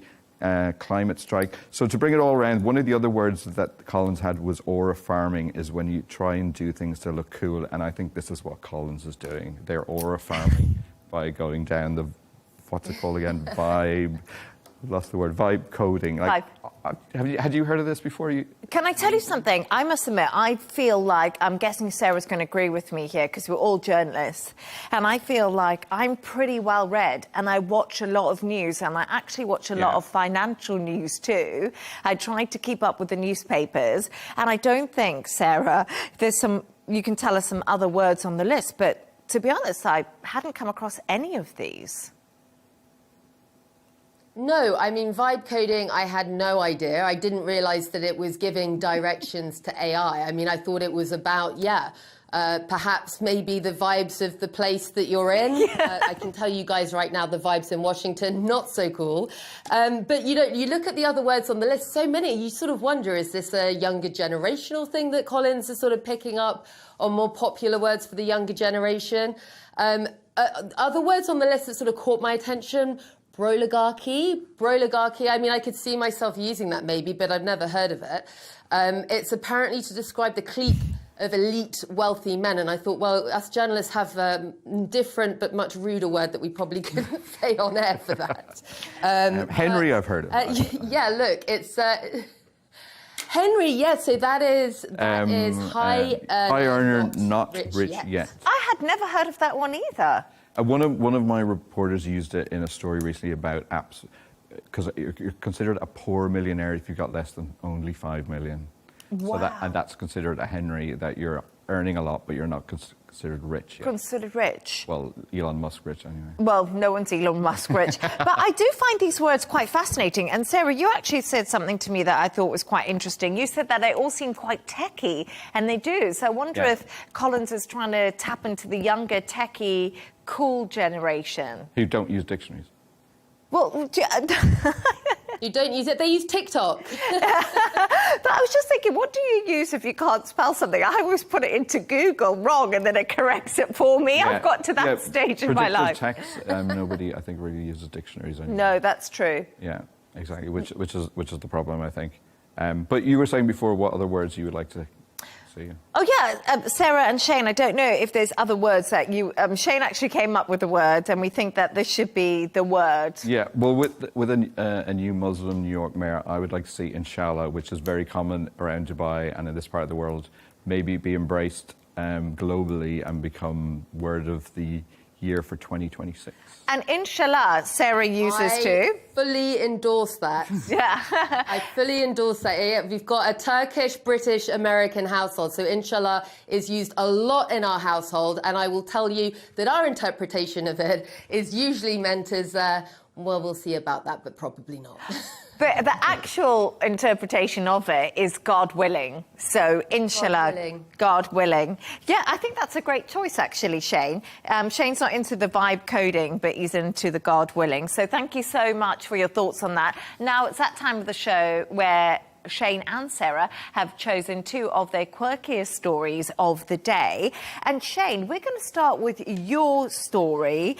And no, we're not, Sarah. We're going to start with your story first. Sorry, I was looking at the wrong questions.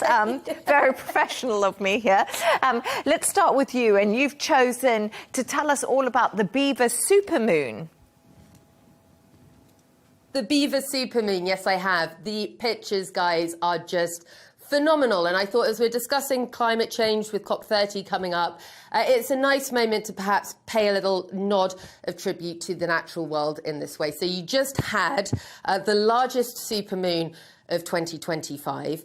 It is called the Beaver Moon, and it occurs when the moon is at its closest point to Earth, which apparently is called perigee, and just appears humongous, basically. The proximity makes it seem 16% brighter than an average full moon, and up to 30% brighter than the most distant full moon of the year. Now, guys, why is it called the Beaver full moon? Well, it's because back in the days when you had hunter-gatherers or indigenous communities who were using the stars, the natural world for guidance, you had indigenous Native Americans who would observe the moon and the beavers around this time who start building their dams and getting ready for the big winter freeze. And they would use that as a signal to themselves go out and hunt and get prepared for the long winter ahead. So I thought that was quite a nice little nod to the interconnectedness, although these days, as we've just heard with the vibe coding, you know, it's all very techie, we're all on our apps and our phones all the time and relying on modern technology, but it's a nice little nod and reminder. And watching those beautiful images from all around the world of how people saw the supermoon across the world, it was really fascinating, really beautiful. And yeah, just a little reminder that, as Carl Sagan says, I think it is, you know, we're made of star stuff.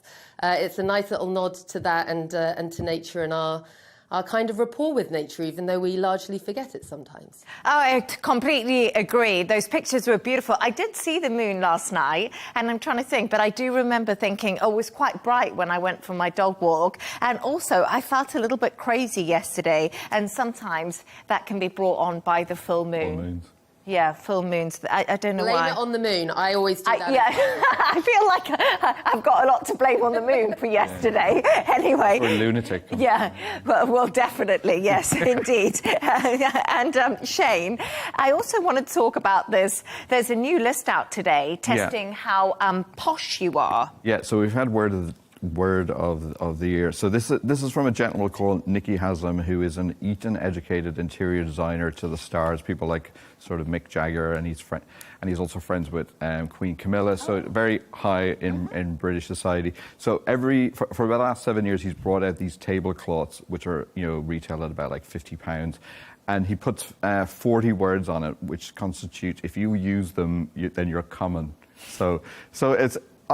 Speaking of COP30, the word energy is on there. And if you use any of these words, bits and bobs, what's not to like, bums on seats, I'm a hugger, and growth. So, and I think that some of those are okay. The one I thought I definitely agree with is jacket potatoes. I think jacket potatoes, you're definitely common. I can't imagine a posh person having a jacket potato. I don't know why. I'm a bit controversial, Shane. Yeah, exactly. I would agree with Sarah, because what would you call it that would be posh? Like a baked potato, maybe? Sweet potato fries or something like that, or sweet potato, I think is definitely a bit more... Jacket, spud, beans and cheese. Air fryers, apparently, that they're really, really common. Wordle, I've never done, actually, I have to say. And also, I think this is interesting as well. If you refer to your brothers and sisters as siblings, that's no longer posh, that's now common. If you use biomass, again, this guy is obviously clearly not a climate change advocate because a lot of it is in there.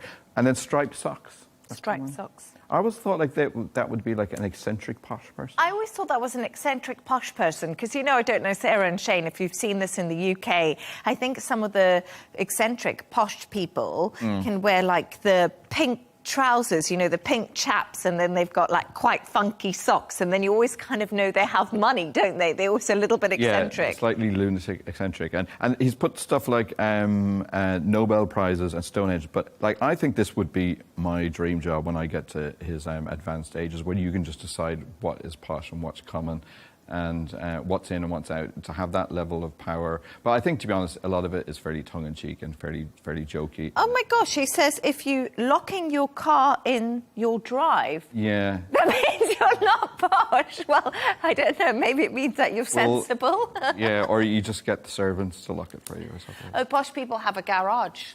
A garage. Someone told me that in my ear. A garage. Anyway, I didn't think of it myself. But yes, apparently sunblock 2 is another interesting one. Yeah, because if you're posh, you wouldn't go in the sun, God forbid. But my favourite one, I don't know, I'm just going to say this, Shane and Sarah, is I'm a hugger, because I'm not a hugger. I don't like people touching me. So I think that maybe I'm a little bit posh, because I don't say that. Maybe. You are the poshest amongst us, Leanne. That is indisputable. Yeah, we're within hugging distance line as well, so it's fine. But thank you so much to our guest today, Shane McGinley, news editor at Arabian Gulf Business Insight, who joined me in the studio, and correspondent Sarah Firth speaking to us from Washington. And that's all from us on W News Extra. Don't forget to subscribe to our YouTube channel. Of course, follow us on X. GNT is coming up next. Goodbye. Thank you for watching and have a lovely evening.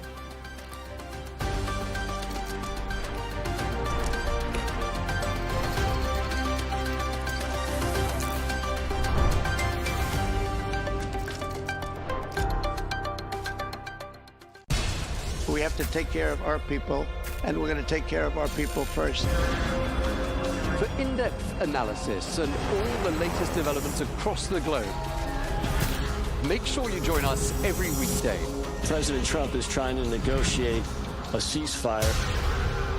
With so much happening, so much information, and so much noise, International law will have no part in his administration. it can be hard to keep track. Tariffs will just fuel inflation. We're going to fight these tariffs. But you can count on us to tell you what you need to know. We stand by your side. Join me, Tom Burgess-Watson, for Global News Today, right here on Al Arabiya News.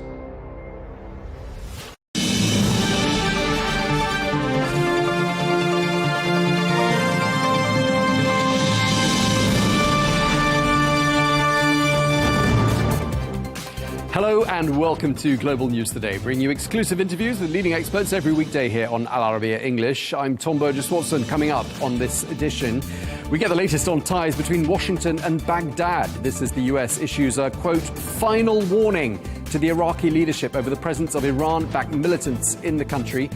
This warning comes as Iraq is set to hold parliamentary elections in less than a week from now. We'll be speaking to the Iraqi foreign minister. Plus, we'll get the latest on the conditions in which Palestinian prisoners have been held in Israel.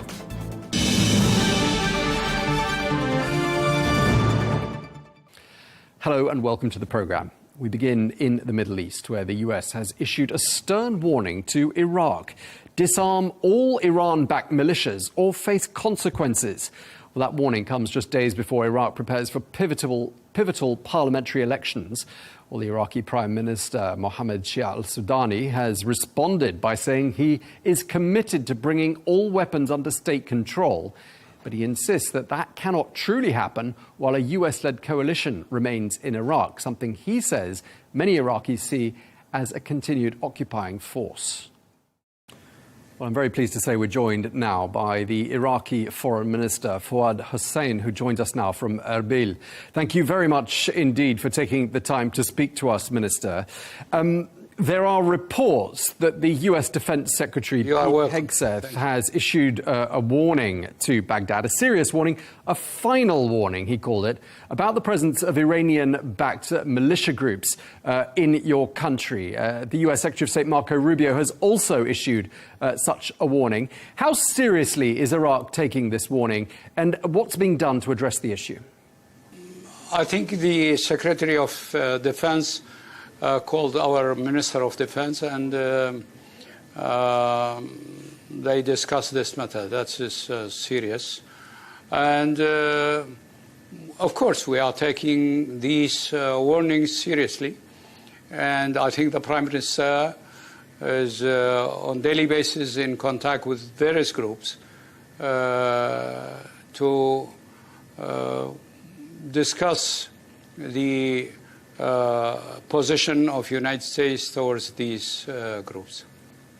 And what's your interpretation? Why do you think Washington is making a warning like this right now? Because some people are suggesting the US is poised to take some action in the region. What are your thoughts? I don't know. You see, you may ask Washington about that, why they are doing it now. But it is obvious for us. It is not only now, but a while ago, and even the previous administration, they were talking about this issue. I think they are linking these groups with the Iranian influence, so that is the position. They have got a clear position towards Iran, and they think that the Iranian has got influence in Iraq through these groups. Now, the United States has a newly appointed special envoy to your country, a man by the name of Mark Savaya. He says his mission is to support Iraq in moving towards full sovereignty. I'm wondering, what do you think he means by that? I don't know. You may ask him, but anyhow, we are looking forward to working together with the envoy of President Trump, and we are ready for cooperating with him. And I think this is a good step, because at the end, that means President Trump is paying a lot of attention to the situation in Iraq, and he appointed one of the people who is close to him, and he can report directly to the White House. So I think this is a positive step for the Iraqis. Minister Hussein, how would you describe the state of relations between Baghdad and the new administration of President Trump in Washington?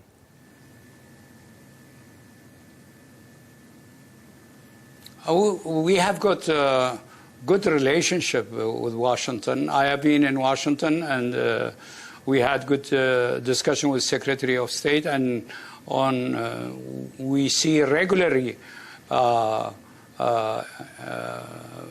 people from Washington or American in Baghdad. So our relationship is based on, in the first place, on the history the relationship between United States and Iraq.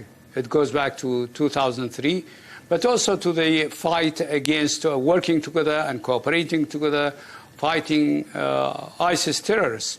So we have got a lot together to depend on.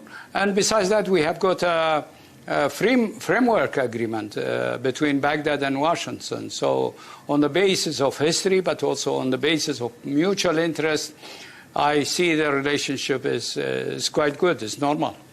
You see, in the past, the focus was on the security, but nowadays, because the security has been improved in Iraq. In fact, security is very good in Iraq.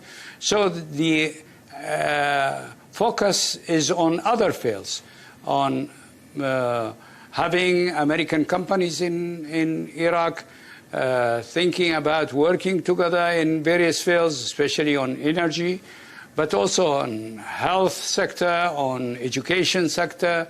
So there are various fields in which we are working together with the American side. So you have good relations with Washington, and you talk about inward investment by the Americans in your country.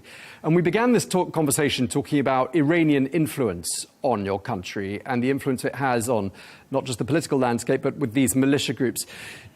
Does Iraq have to choose, given that Iran and the United States are far from being allies? Do you have to choose? Is it Washington? Is it Tehran? Or can you have both? No, you see, our foreign relationship depends on a few facts. Geography, history, and interest.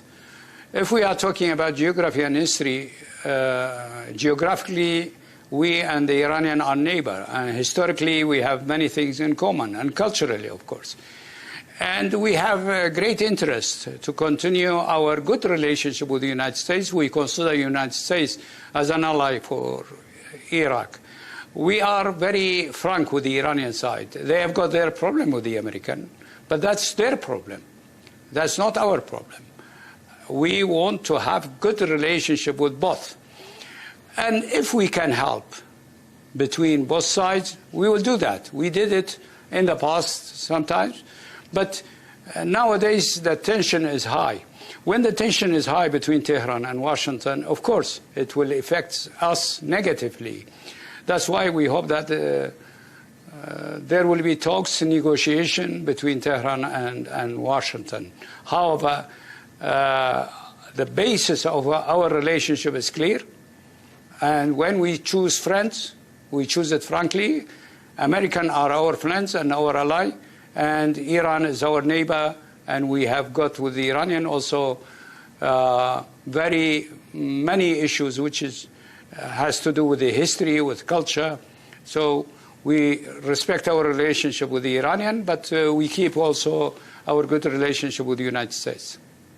When we look at what the United States has been doing and saying in, for example, a country like Lebanon, where there is a clear problem with Hezbollah and the United States, do you think it's likely the US views perhaps Iraq as potentially having a similar problem later on down the line, a Hezbollah-style problem, i.e. a state within a state that makes that country impossible to govern?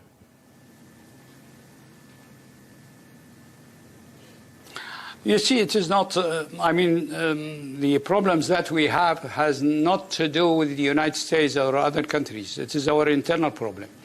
We have got a constitution, and we must be committed to this constitution, and the constitution doesn't allow groups working outside the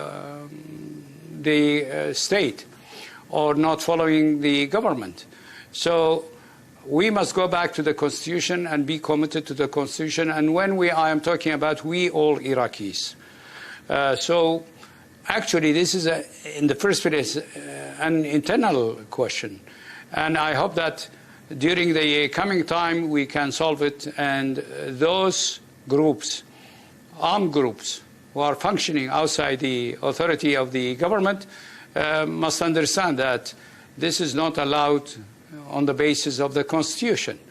So in the first place, it must be solved internally and within the Iraqi society.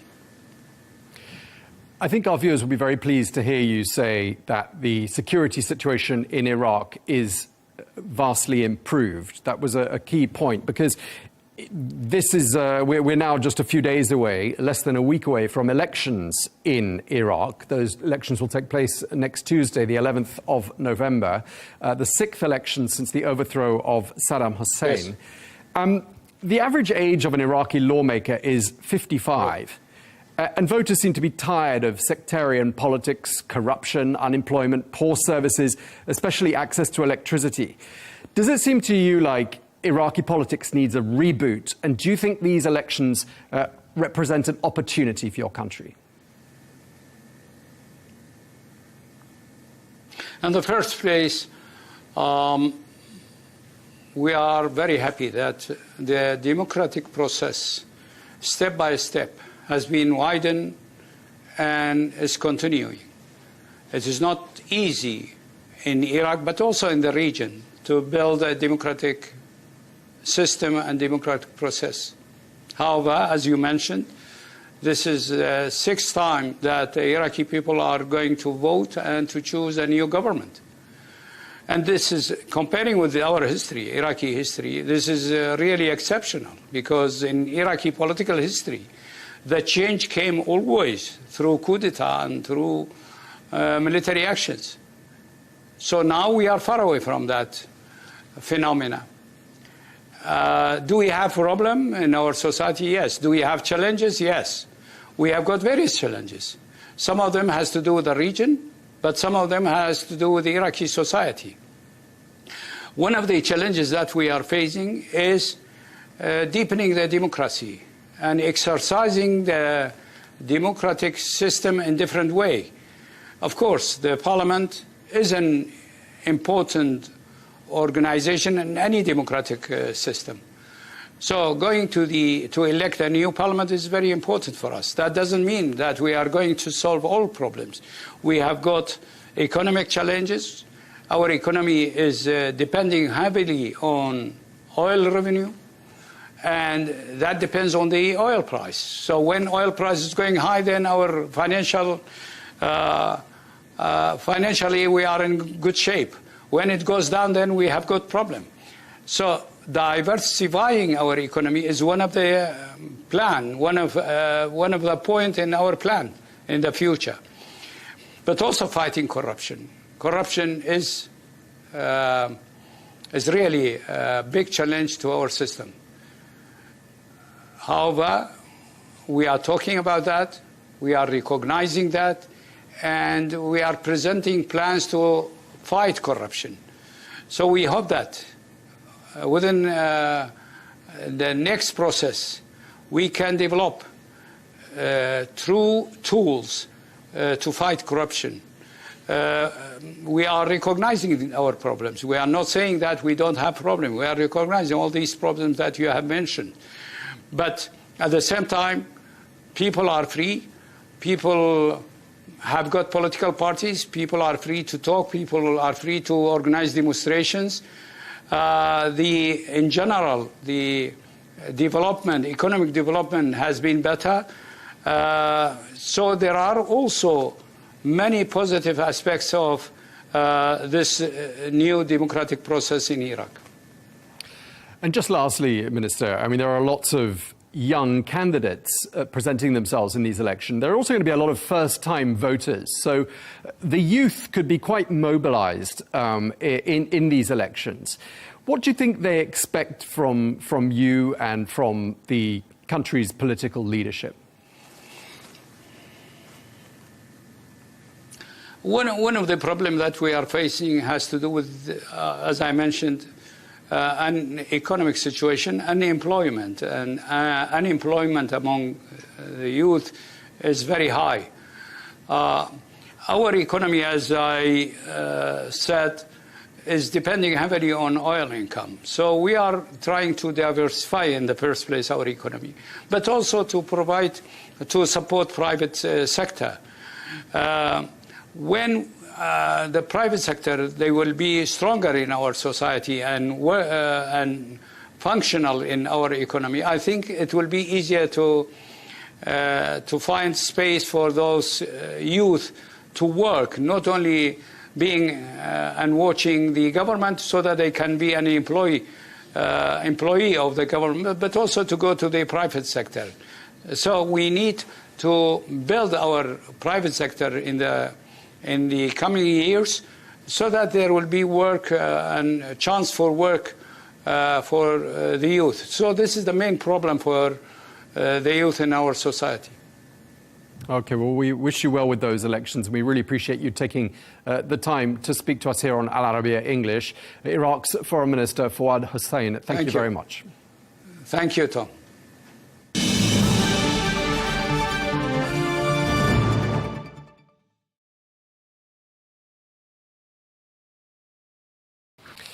Now, another story we're following for you today. Israel's parliament has moved forward with a bill that would allow for the execution of Palestinian prisoners believed to have committed deadly acts of terror. Well, this proposal was pushed by the Israeli National Security Minister Itamar Ben-Gvir and is backed by the Israeli Prime Minister Benjamin Netanyahu himself. Well, the plan has faced heavy criticism from human rights organizations who warn it breaks international law and that it would only inflame tensions further.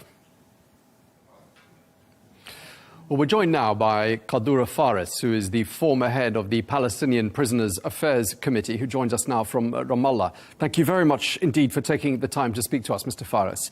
About 9,000 Palestinians, we're told, remain in Israeli custody. Many are being held without charges or without trial. What's the status of negotiations and the progress to bring about their release? The negotiations have come to an end now, and there are no further negotiations for the release of the prisoners. As you know, the number of prisoners is roughly around 10,000, and we know that Israel has been always pursuing the enforced disappearance practices against those prisoners. Those negotiations, as I said, have come to an end, but this will, I think it is a moral and a humanitarian duty on all the the officials in the Palestinian Authority and other political factions in Palestine that they have to keep this cause at the heart of their agenda, because it's really important just to focus on this issue, because now things are getting complex to release them.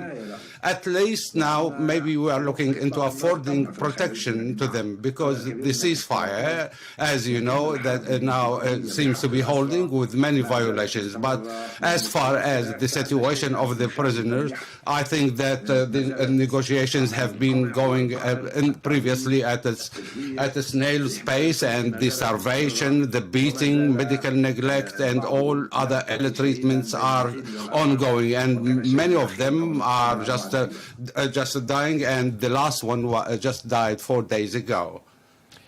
Yeah, I wanted to say, I mean, at the center of President Trump's peace plan is an exchange. Israel has released several hundred Palestinian prisoners, and they have returned to, in some cases, their family. In other cases, they've been deported to other countries. What sort of a condition were those prisoners in?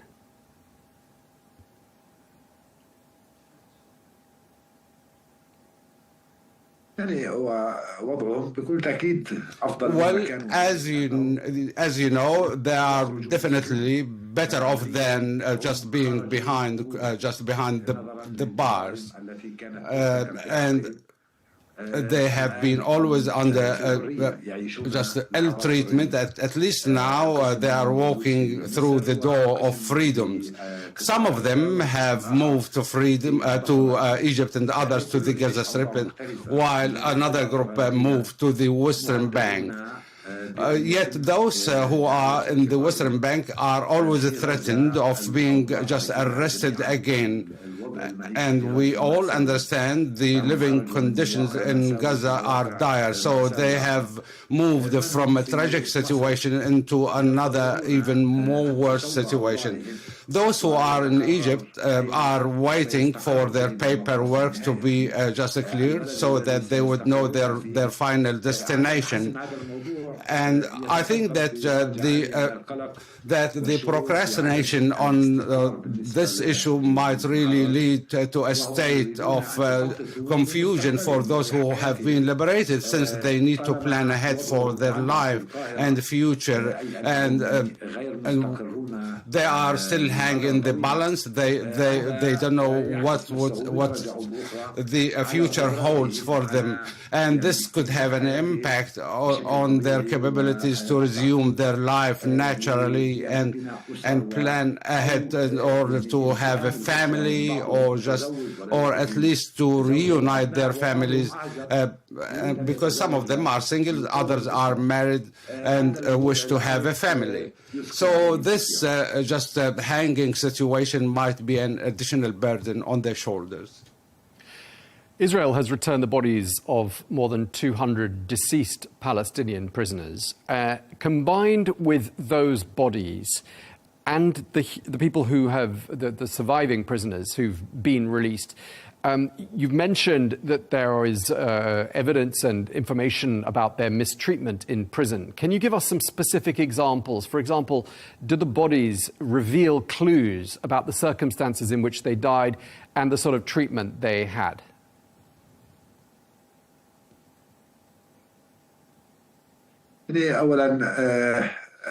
First of all,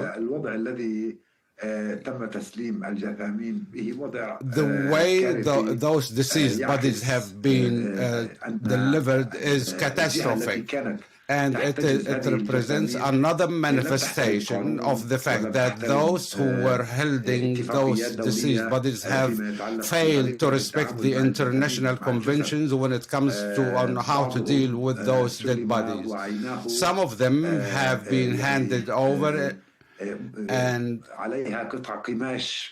we have seen that they were wrapped in piece of cloth, and some of them that had their eyes scorched, and others without heads, injuries across their bodies, which substantiates the fact that those bodies have been maimed.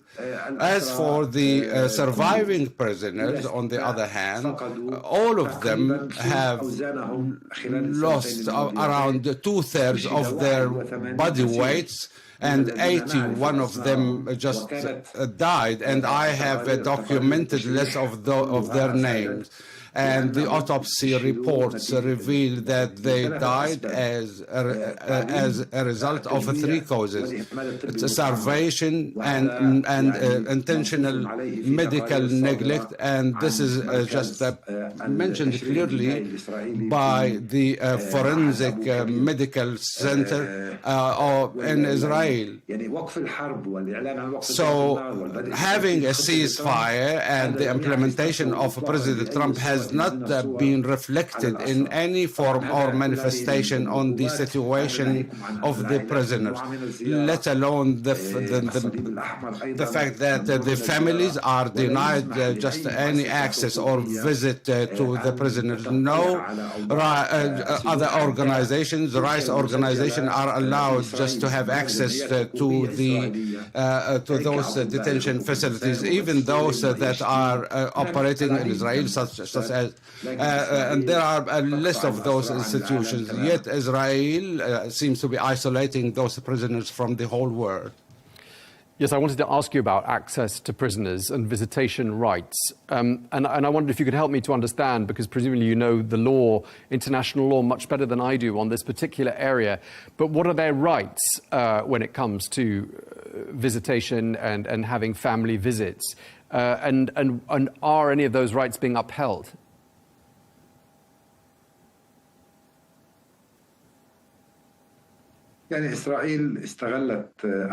Israel has taken advantage of the 7th of October events and legitimize its rights to carry out all the violations, the egregious violations against international law.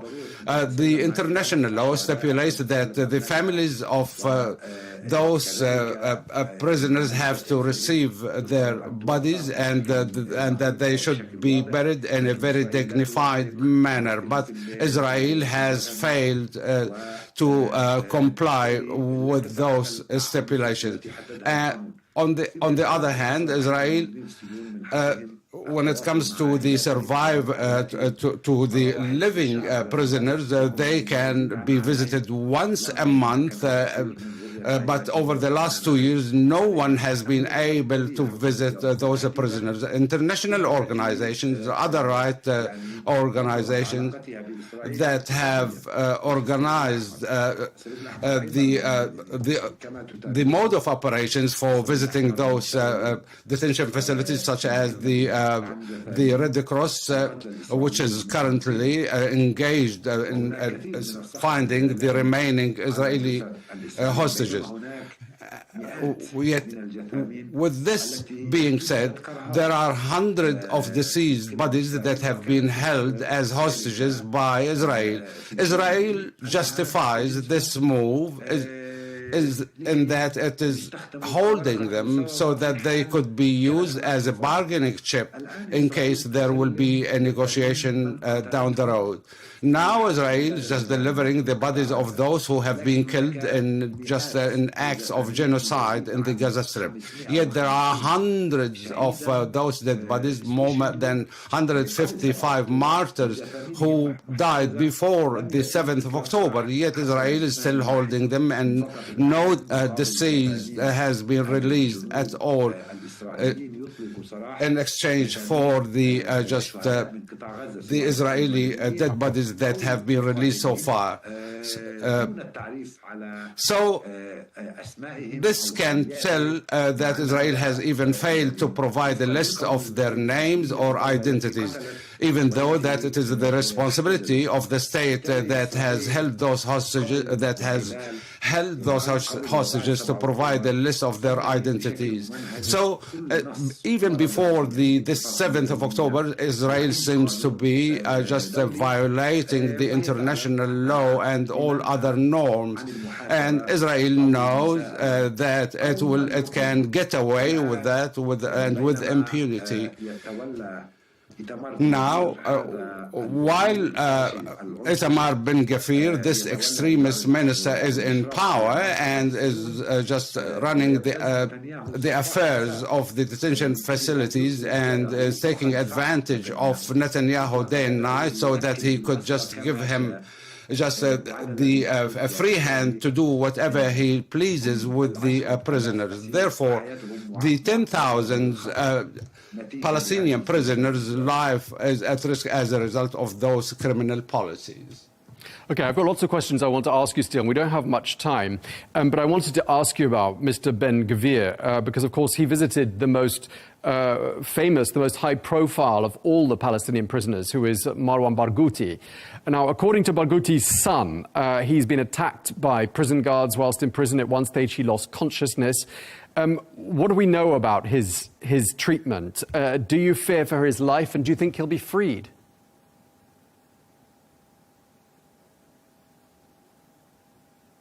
I think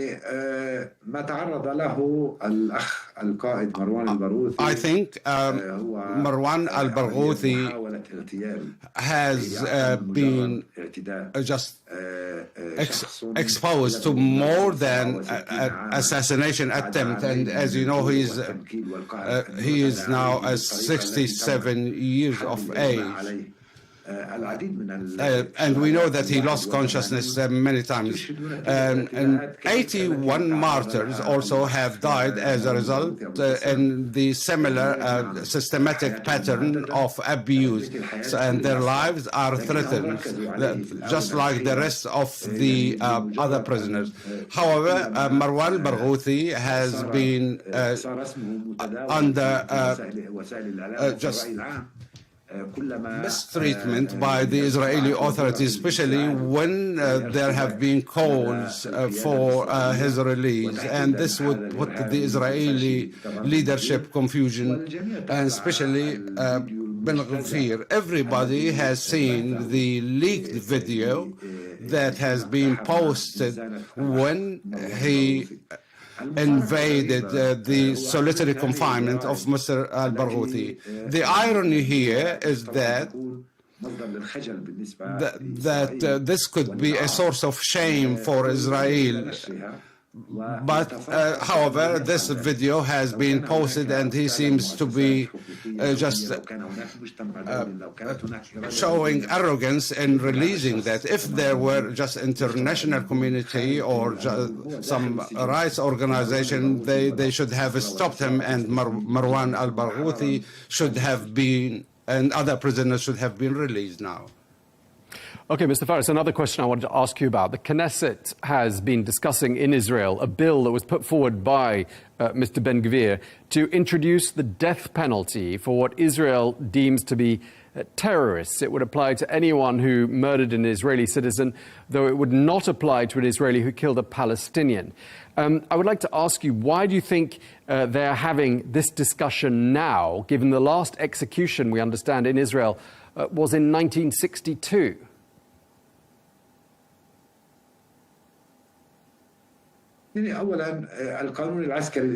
First of all, the Israeli military law would just allow such practices. Israel is acting as a result of a frustration after all the oppressions and injustice that have been inflicted against the Palestinian people. They have not achieved their stated goal, where the Palestinian people would really bow on their knees. So they believe that they could resort into a new brutal approach that could really just help materialize those goals. Ben Gvir seems to be acting as if he is in a campaign, an endless campaign. He is seeking to win the hearts and minds of some of those extremists in Israel. And Netanyahu is fully aware that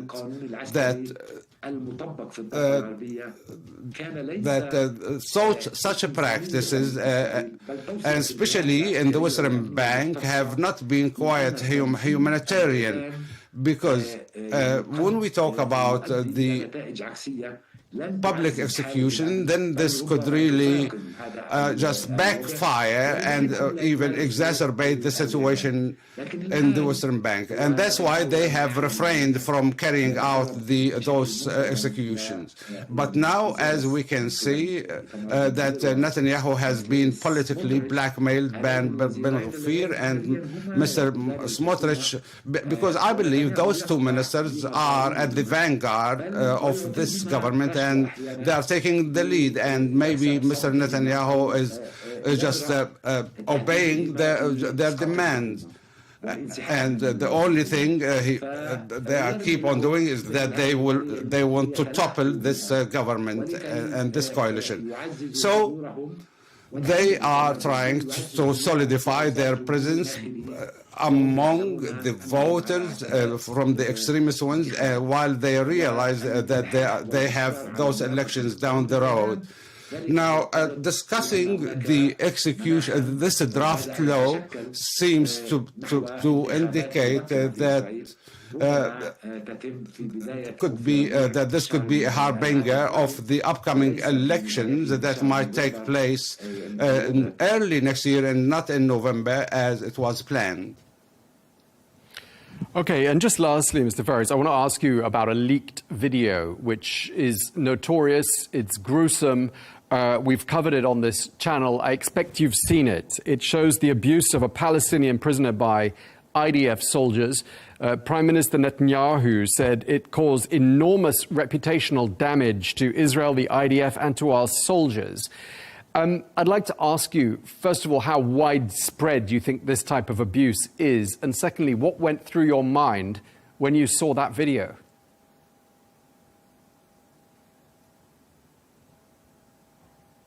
First of all, as I've been just following closely the situation of the prisoners and receiving the reports from their lawyers, so I've been hearing testimonies about what they have been through. And this video is part and parcel of this systematic approach of abuse. It is really shocking. The leaked video is only a drop in the ocean, and there are just many other crimes that have been equally disgusting that have been perpetrated by the IDF and with the accomplice of many other Israeli institutions. As you have seen recently, the Israeli public prosecutor is fed up now and seems to be helpless to stop those crimes, and therefore the public prosecutor decided just to pursue a path that might really put mounting pressure on the government. Some people accuse the public prosecutor of leaking this video, but now she has become, as you understand, a scapegoat. Even in the Israeli mainstream media, everyone is talking about the genocide, but they have hidden the facts and the instructions that have been given by the security apparatus. So all those crimes just represents one fact: Israel is a coalition, is no more a state, but rather a coalition of criminal groups that have agreed amongst them to insult and degrade the humanity of the Palestinian people. They don't look upon us as a human being and that we have rights, just as the rest of all people on the earth. And apparently the Israeli authorities have given the green light to their just soldiers, to the security personnel, to insult the Palestinian people. And however, this video has been leaked, and as you understand, more than 300 journalists have been killed in Gaza just because they were documenting the genocide crimes in Gaza. And now the Israeli public prosecutor, who, if she gets the opportunity to speak out, then she will be speaking about crimes that we never knew about, that Israel has been covering for some time, and yet all the facts will be revealed once we gather the testimonies from those prisoners who have been released from the jails, and especially they can tell the stories of their colleagues inside those cells. Okay, well, we're out of time. Really appreciate you taking the time to speak to us. Thank you very much indeed. Qadura Faris, former head of the Palestinian Prisoners Affairs Committee, thank you very much indeed.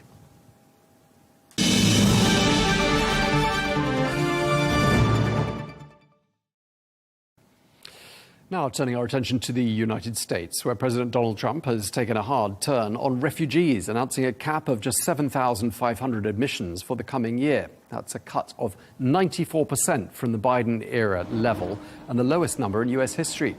Lawmakers say the administration bypassed the legally required consultations with Congress and called the move illegal and invalid, effectively shutting out tens of thousands of already approved refugees who've been waiting for years. Well, let's have an in-depth discussion now with Peter Roff, who's a journalist who joins us from Washington, D.C. Welcome to you, Peter. Great to have you with us. We're also joined by Nassim Hafar, who is a researcher in American affairs and a member of the Democratic Party. Thank you very much indeed, both of you, for joining us. We're going to be talking mostly about immigration. And since you're in New York, Nassim, and since Mamdani, the new mayor-elect of New York, came out with that phrase, "I am an immigrant." Well, indeed he is. He's 34 years old, appeared from nowhere, defied the odds and won the mayoral race. I just wondered what sort of a debate has his election to that top office in New York generated there? Well, New York is a city with a huge immigrant population. And I think the success of Zohran Mamdani is really a reflection of his ability to bring a lot of these immigrant communities who have no history of voting. He brought them in and encouraged them to go out and vote. Basically, these were marginalized communities, whether it's Bangladeshis or Arab Americans or from Africa. These are communities that historically have not participated in the voting process.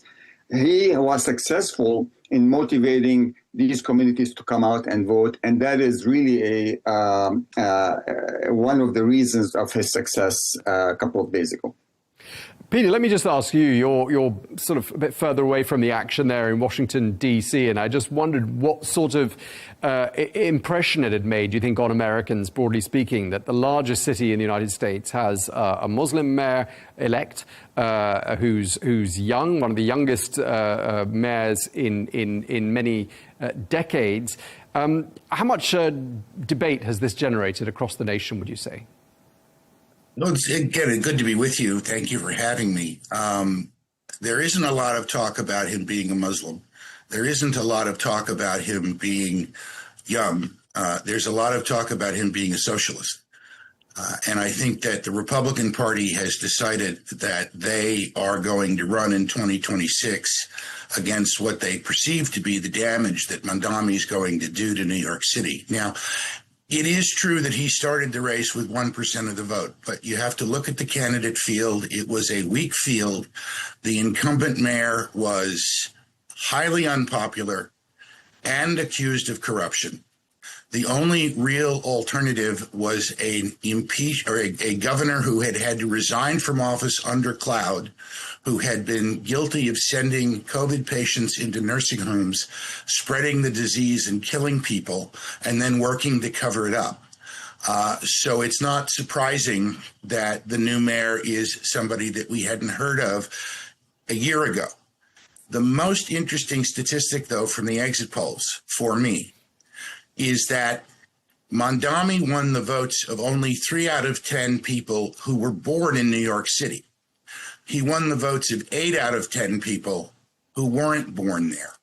And he does reflect the cosmopolitan nature of what we understand New York City to be. I grew up just outside New York City. I consider myself a native New Yorker. And I don't think that we should be surprised terribly by this result. I do think that he was able to stitch together an active coalition of everyone who perceives they have a grievance with Donald Trump and the Trump administration, which in a place like New York City is a lot of people. In fact, as we've just seen, it's enough let me to disagree with that. Mayor. Okay, Nassim, let me hear what you've got to say about that. Okay, so a couple of points here. One, the fact that I think his religion was a factor. It was a factor in the sense that it generated opposition from a lot of Islamophobes in the country, not only around the country, but also even in New York City.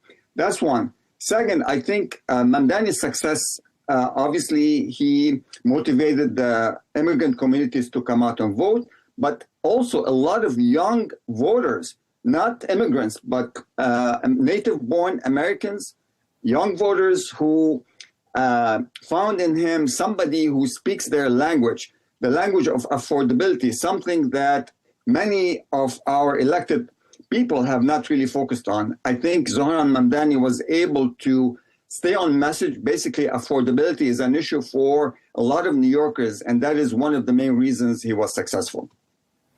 Okay, how do you respond to that, Peter? I agree with everyone that affordability is an issue, especially in a place like New York City, where it's $3,000 a month to rent a closet. The problem is that, and again, even these younger voters were not born in New York. They have come to New York for other parts of the country. 8 out of 10 people who voted for Mamdani were not born in New York City. Okay, they may have been born in America. Nassim, just hold that thought for a second, Nassim. Go ahead, Peter. Just and let they me are finish your suffering. point. They are suffering from sticker shock. New York City is a very expensive place to live. Mamdani has made a lot of promises: city government-run grocery stores, free bus rides, rent caps. We'll see if he's able to enforce them and what that does to the marketplace. The problem, as Margaret Thatcher famously said many years ago, with socialism is that eventually you run out of other people's money. And the people who provide the economic resources on which New York runs are threatening to move to places like Florida and Texas, where they have no state income tax, where they will be immune from Mamdani's new tax structure that he's talking about trying to impose on the city. And so what you may have is a wealth flight out of New York, which is actually going to compound the affordability problem rather than resolve it. It's going to be interesting to see how that works out over the next couple of years.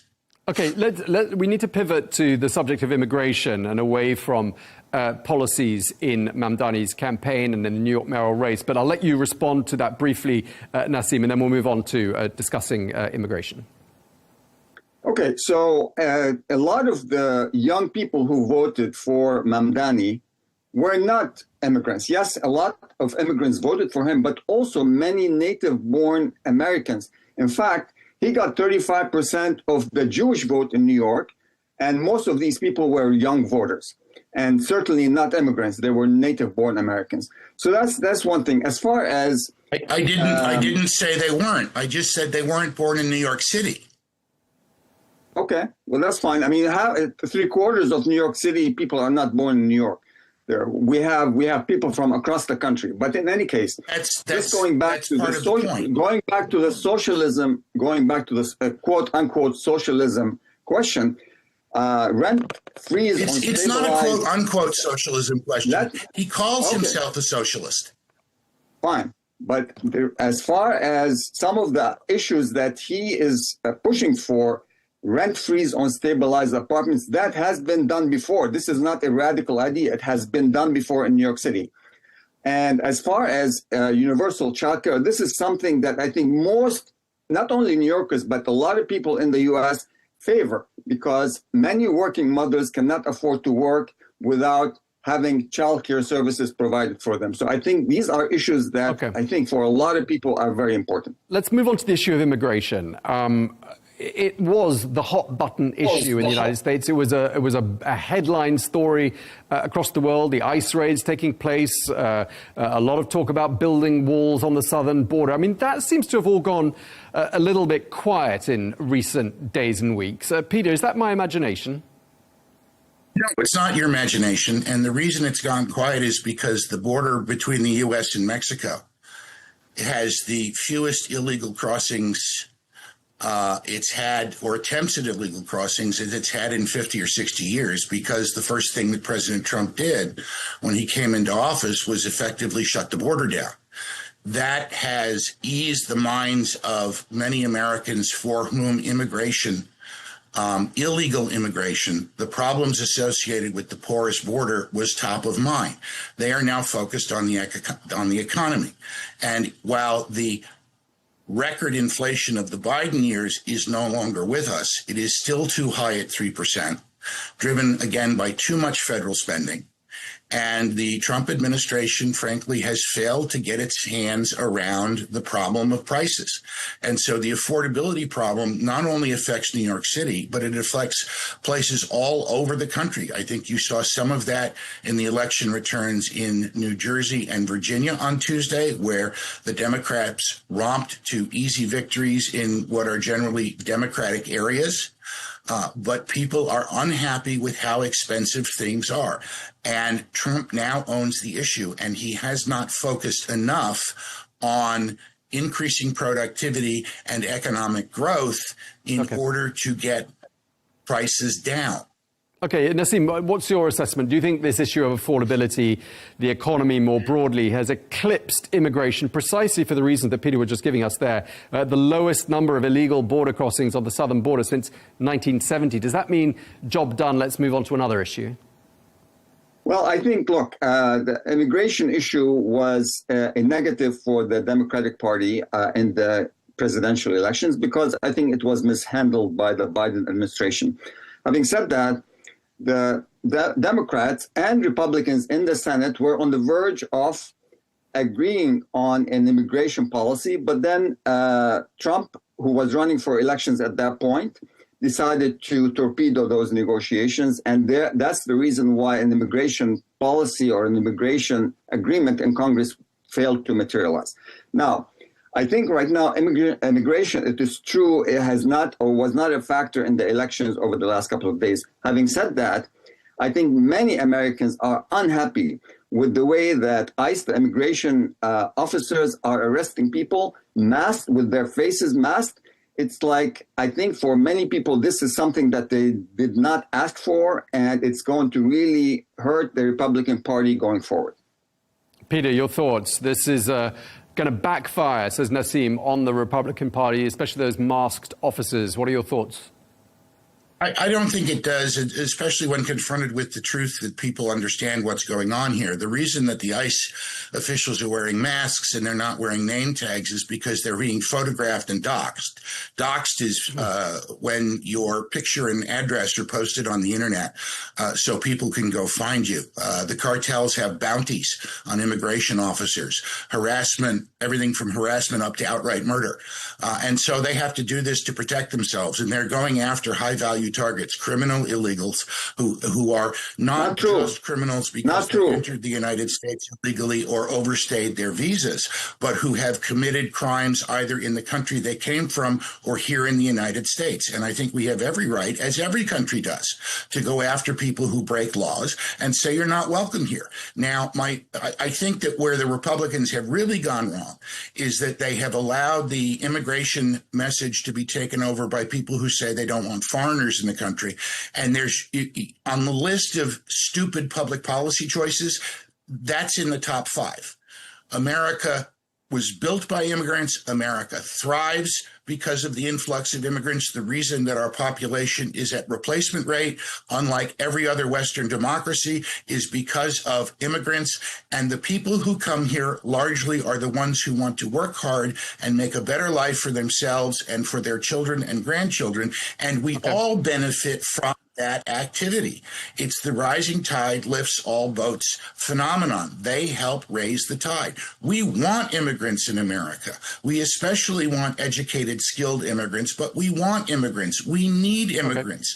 We just need them to come through a lawful process so that we know who's here and so that the public sector isn't overwhelmed. And there's a resistance to fixing that policy without being willing to grant amnesty to everyone who broke the law to come here. There has to be some kind of a compromise. I think Let me push back on that. But that would require a reduction in the politics that surround the issue. Okay, Nassim, it doesn't sound like you agree with the idea that the Trump administration and these ICE raids are going after the right people. What are your thoughts? Of course, they're not. When Trump was running for president, he said basically that they will focus on removing immigrants or refugees or undocumented immigrants who have committed crimes. The reality is most of the people that are being arrested or kidnapped with masked ICE officers are not or have not committed crimes. In fact, they're just people who have been around for 20 years, 25, 30 years, working, paying taxes. And I think that's really the problem that a lot of people in the U.S. are seeing. And they don't want, nobody wants masked people coming in, kidnapping people away from one at a time, gentlemen. Let's let Nassim finish his point. Nobody, I think most Americans are not happy with the fact that masked ICE officers or immigration officers go arrest people in front of their children, taking them and not knowing, basically, and their families not knowing where they end up. I think that's a problem that most Americans do not support. Peter. There's no survey data to indicate that. I think most Americans, frankly, don't care. If they believe that criminal activity is being suppressed, that cartels and gang members are the ones being arrested and detained and deported, If that's what's happening, and according to the official statistics released by ICE, that is what's happening. Tom Homan, the president's immigration control czar, has made that very clear. I think that they are largely supportive of the activity. There are a fringe of people who are out there paid by political interests, some of them foreign, who are deliberately trying to stir up trouble around this issue. But I don't think it's something that most Americans lie in bed at night worried about. I think they lie in bed worried about whether or not they're going to have a job, what the cost of their health care is going to be, how much it costs for a dozen eggs, and whether or not they're going to be able to keep their house because of their mortgage payment. Some of the economic indicators are good, and the overall health of the economy is strong. Wages need to be rising faster and higher. Federal spending needs to come down. Interest rates need to come down. The president can't control that, but he needs to get a handle on spending. And I'm hopeful that once the government shutdown issue is resolved, and it is resolved through a clean continuing resolution without continuing these outrageous Medicaid subsidies, that we will have a conversation about how to get spending back under control. We know inflation comes when too much money is injected into the system. And under Biden, we had 4 years of continual, what they called economic stimulus, that was just driving inflation up and up and up. Okay, Nassim, I saw you shaking your head a little bit there. What did you want to say? Well, first of all, as far as the Medicaid subsidies or Medicare subsidies that the individual is talking about, well, let's face the reality here. If without those subsidies that the Democrats are pushing for, medical insurance rates will skyrocket for millions and millions of Americans.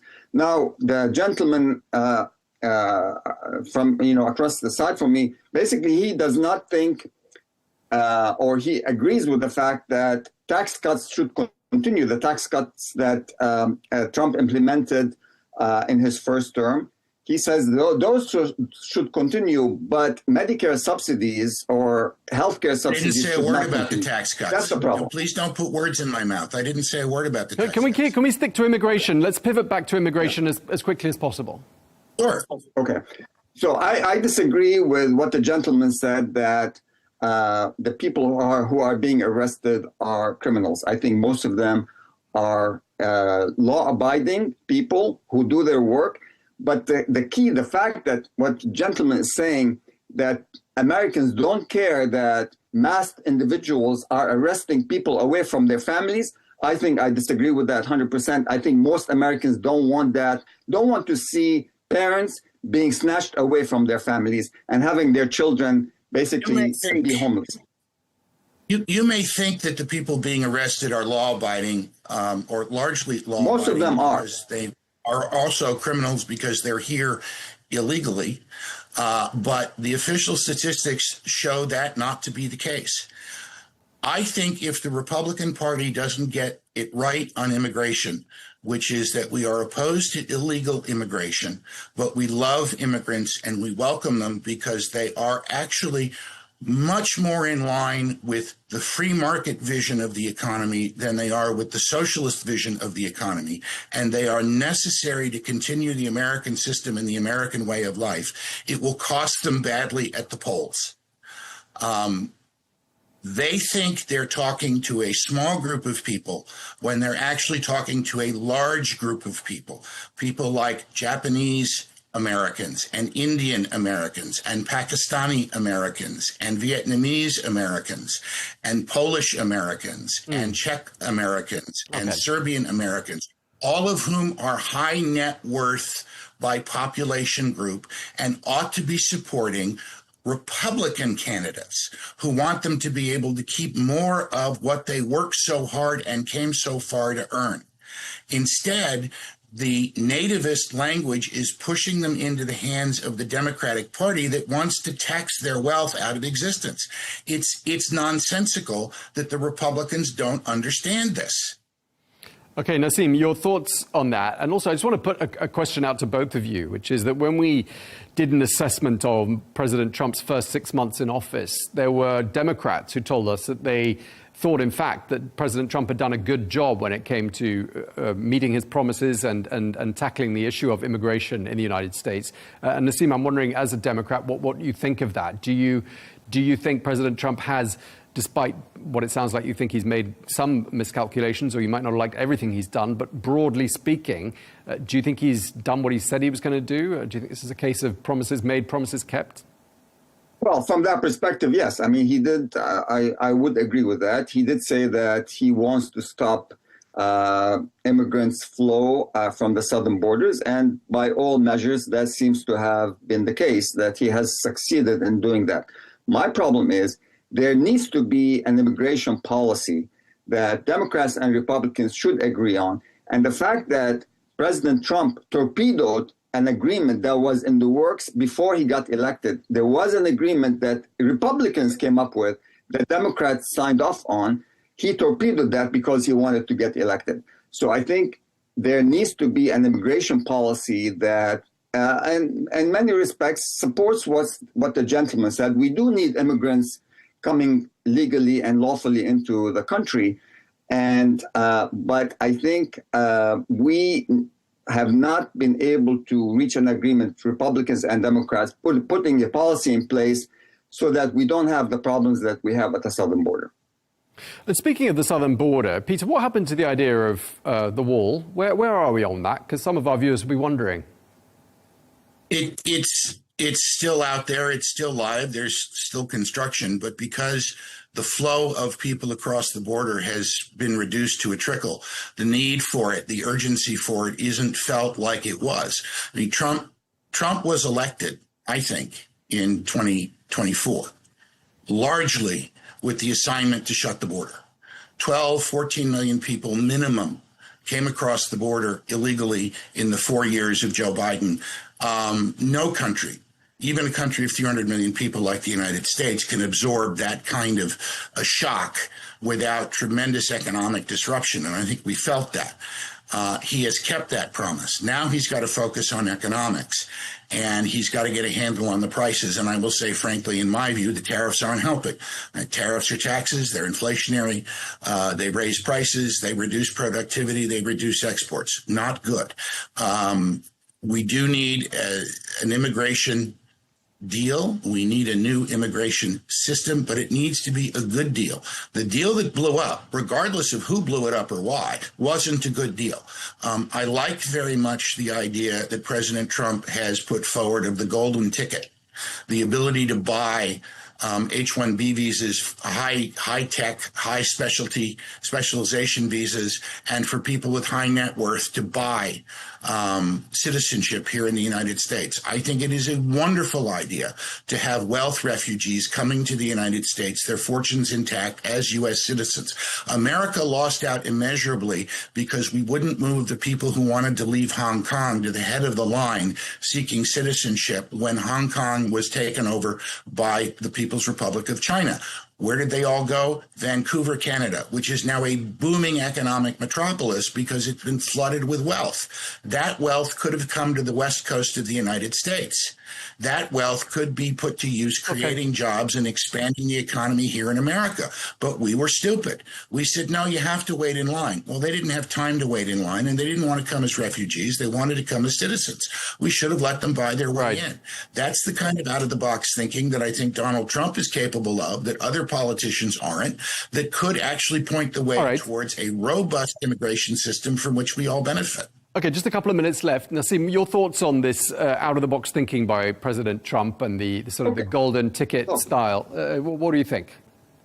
I have no problem with a golden ticket, to bring wealthy people in the U.S. That's fine. But let's keep one thing in mind. The U.S. has a history of taking refugees who are not wealthy, they're poor, they are coming from famine situations, and they come into this country and they do very well. They build businesses. I mean, let's talk about the Irish in the 19th century who were fleeing starvation. The refugees after World War II, including many Jewish refugees, Cubans and Russians fleeing communism, Vietnam refugees. All these people came into this country without means, but they settled, they created businesses, they hired people, and they are very successful. So yes, if the gentleman wants people who are wealthy to come in, that's fine. But also our history of accepting refugees should continue, because I think those refugees have proven that they can be very successful and they build businesses that will hire Americans. Okay, just before we wrap up, let me start by asking you, Nassim. I mean, we're coming up to the midterm. Well, we're a year away from the midterms, but we're about to sort of enter midterm season. Based on everything we've talked about, everything that's happened in the last couple of weeks, would you say immigration is going to be the hot button issue going into those elections, or just one of perhaps a number of issues? I don't think it's going to be the hot issue. I think affordability, and frankly, what we've seen over the last 9 months or a year of the Trump family enriching themselves in various ways, I think those two, affordability and the Trump administration or Trump family accumulating wealth over the last 9 to 10 months, those are going to be the two main issues. Okay, Nassim, you had the first word in this debate. Let's give Peter the last word. Peter, your thoughts?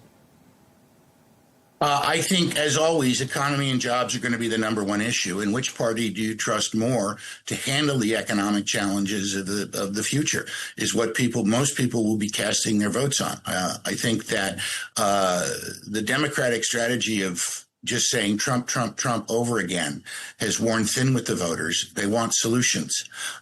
And I think that both in New Jersey and in Virginia, we saw that the Democrats offered more in the way of solutions than the Republican candidates, which is why you had a greater turnout among Democrats than Republicans from over what they were 4 years ago by significant numbers.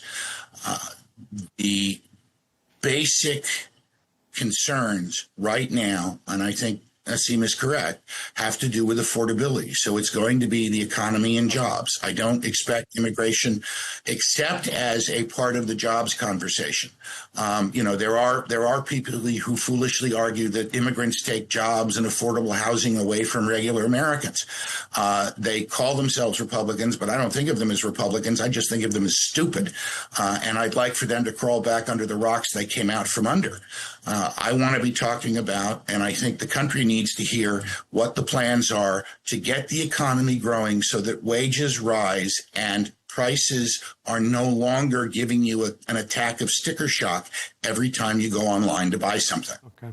All right, we're going to have to leave it there, gentlemen. Really appreciate you taking the time to speak to us. Peter Roth, journalist in Washington, D.C. Thank you to you. Nassim Hafar, researcher in American Affairs and Democratic Party member. Thank you very much indeed to you as well. Thank you.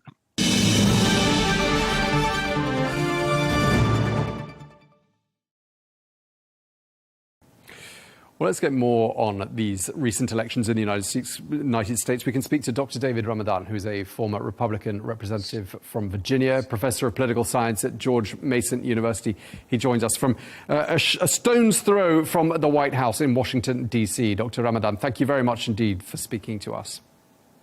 Thanks for having me, Tom. I'm literally in the Hay Adams Hotel across the street from the beautiful White House.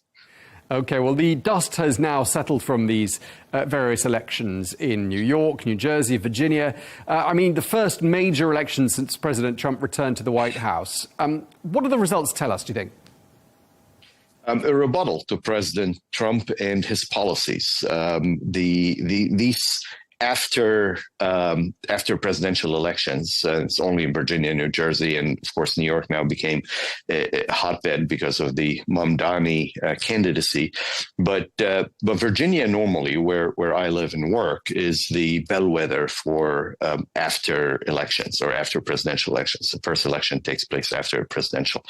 And in Virginia, whereby the governor is a Republican, the lieutenant governor is a Republican, the attorney general is a Republican, the Democrats swept all three statewide offices on Tuesday, flipping it from Republican to Democrat with a huge margin, 15 plus points on top.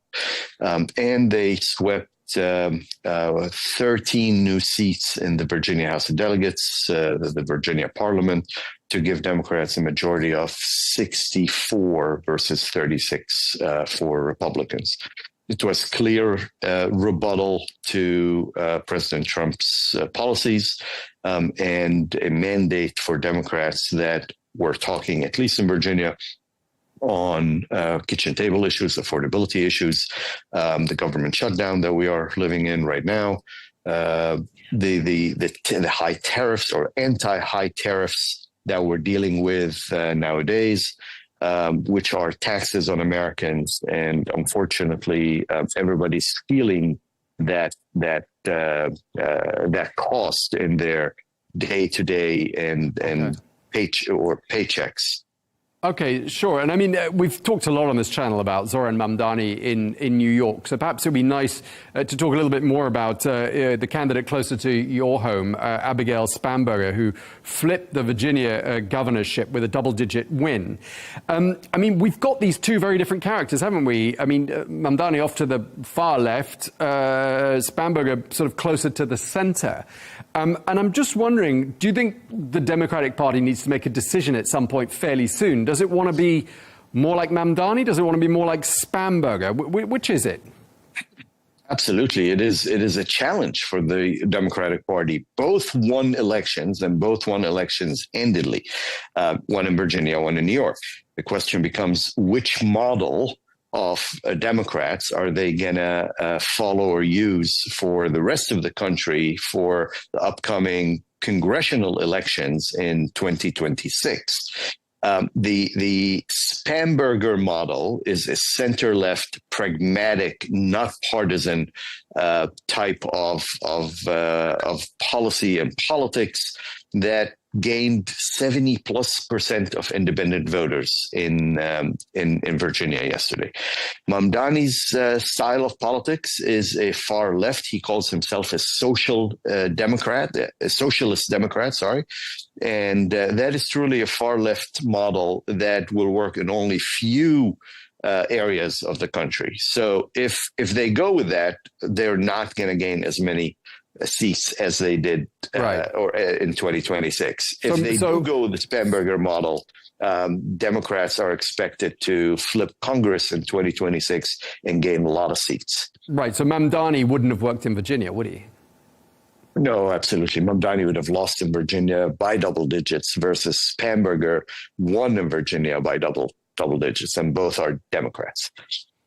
Okay. I mean, according to opinion polls, the Democrats' image remains still pretty unpopular. I mean, they seem to have a bit of a communication issue as well. And Democrats have told us this as well, that they aren't very good at discussing these, I think you call them the kitchen table issues, rent, groceries, inflation, affordability, gas prices. These are the things that people appeared to be most worried about going into these elections. Do you think they've managed to get that everyman touch back? Have they managed to work out how to connect with voters better, do you think?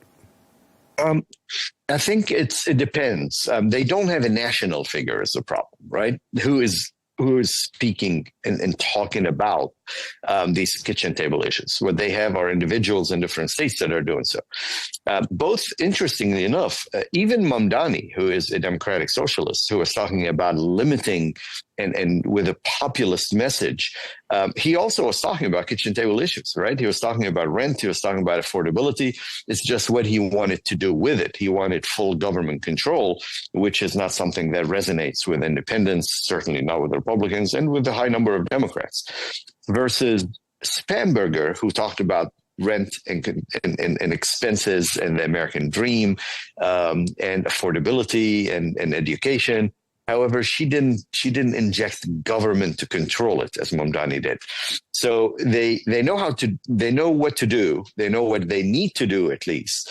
And depending on which state they will have candidates that can do it, they will remain, Democrats will remain short on a national figure that does that. And that's normal. They don't have a national leader. When you have a president who is a Republican, it's the Republicans that have a national leader. Like him or not, he is the voice of the Republican Party, and he is the solo voice of the Republican Party. When you don't have a Democratic president in office, there is no solo voice of the Democratic Party. So you're going to see people that run the gamut from the very far left of Mamdani to the center left of Abigail Spanberger. And just looking ahead towards next year, one of the other things that's happened this week is there's been a bit of a redrawing of the congressional map in California as well, which could improve the Democrats' odds of winning more representation from California. I mean, do you think taking that into account, taking the latest indicators from these elections into account, we're likely to see the House of Representatives flip in November next year? Yeah, this is truly a problem for the country overall. It's not good for America to be gerrymandering. We were going towards a direction of bipartisan or apartisan redistricting through commissions versus legislative bodies doing so. Unfortunately, and normally we do redistricting every 10 years after the census. We never do it mid-decade. We do it at the beginning of the decade all over the nation. Unfortunately, President Trump, fearing that he would lose the House of Representatives in Congress next year, asked Texas to start a redistricting effort mid-decade so that the Texas maps will be more preferential to Republican candidates, and they could hopefully, in his mind, would mitigate losses in Congress next year and keep control of the House. Well, that opened up a can of worms. California, Virginia, now Pennsylvania, and several others that are controlled by Democrats are considering and started the process. California's ballot 50 went through. Virginia has fast-forwarded a constitutional amendment so that they can move away from the commission, bipartisan, well, even though there's no such thing as bipartisan because people are appointed from both sides of the aisle to these commissions, but an effort at least to be done not by legislators, but by independent or other voters that will come in and draw these commissions. Now they moved away from that, and we're reverting back to where the politicians are the ones who are drawing these districts. This will definitely end up, along with the climate of anti-Trump today, in Democrats winning the House next year. And just lastly, Dr. Ramadan, I mean, I've got one more question for you, but I want to get your comment on one observation I heard from one commentator who said 2024 was a dumpster fire for the Democrats. 2025 might be the fire hose. Would you agree with that? Yeah, could be. Absolutely. I mean, it was a fire hose that is used as fire hoses are used during street problems, for example, where you're fire hosing down the other side. This time they did fire hose the other side. I mean, the sweep in Virginia and then the elections in Jersey and California with a 15-point. It is definitely a pro-democratic climate. It's definitely a year, and it's expected that 2026 will do the same. And we know that because the margins were so high in 2025. If Democrats had won by only 2 or 3 points in 2025, we would say this is only 2025. It's not a climate. It's not a wave. It's not going to sustain through 2026. But since they won by 15, 16 points in a purple state like Virginia, then the expectation is that they will have a very preferable climate for elections in 2026 and be able to gain Congress back, at least the House of Representatives. Thank you very much indeed. Really appreciate you taking the time to speak to us. Dr. David Ramadan, former Republican representative from Virginia, professor of political science at George Mason University. Thank you very much indeed for your time, sir.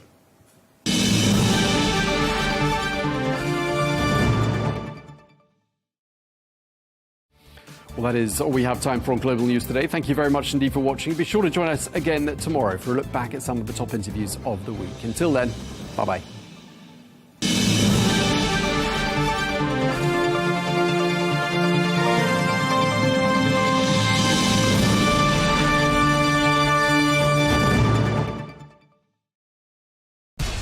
We have to take care of our people, and we're going to take care of our people first. For in-depth analysis and all the latest developments across the globe, make sure you join us every weekday. President Trump is trying to negotiate a ceasefire. with so much happening, so much information and so much noise. International law will have no part in his administration. It can be hard to keep track. Tariffs will just fuel inflation. We're going to fight these tariffs. But you can count on us to tell you what you need to know. We stand by your side. Join me, Tom Burgess-Watson, for Global News Today, right here on Al Arabiya News.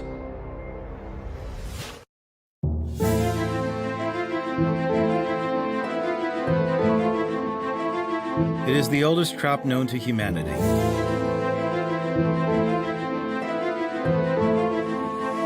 It was cultivated by ancient civilizations about 12,000 years ago and used as food and medicine for at least 2,500 years.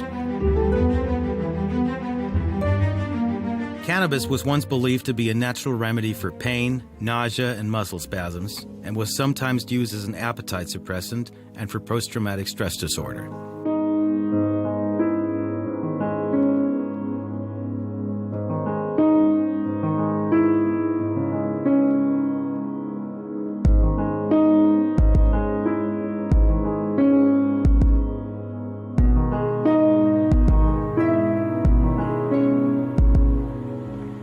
However, countless studies have shown that cannabis may cause serious health risks, worse than cocaine in the case of repeated addiction, especially if it begins at an early age. This was confirmed by a psychiatrist at the University of Ottawa, Marcus Salmi.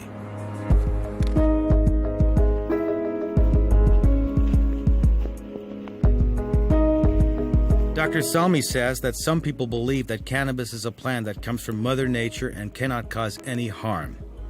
But this is refuted by studies published in the British Medical Journal. People don't die from cannabis overdose, but it can have other serious consequences for physical and mental health, says epidemiologist Deborah Hazen of Columbia University. According to a study published in the Journal of the American Heart Association, people who regularly use cannabis are more likely to suffer heart attacks and strokes. Some of the risks of regular cannabis use include drug use psychosis, where a person experiences delusions or paranoia, severe depression, dry mouth, fatigue, and a temporary loss of touch with reality.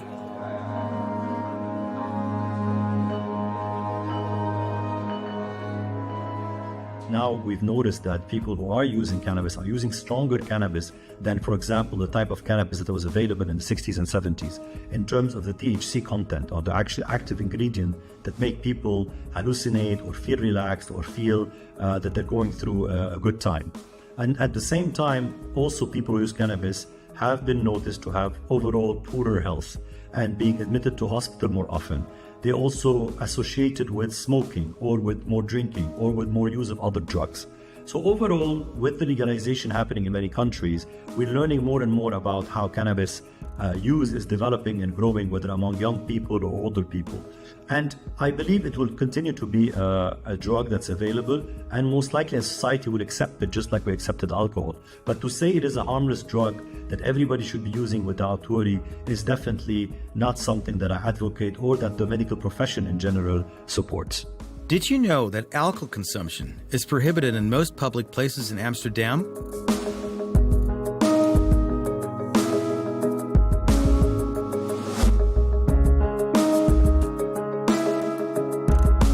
Contrary to popular belief, cannabis is not legal in the Netherlands, but since the 1970s, it has been tolerated to a certain extent. Coffee shops may not store more than 500 grams of cannabis, and they may not sell more than 5 grams per day to the same customer. The cultivation and supply of cannabis are also illegal, meaning coffee shops are technically operating outside the law when they receive stock. Sometimes the suppliers are opaque and may even be affiliated with criminal gangs.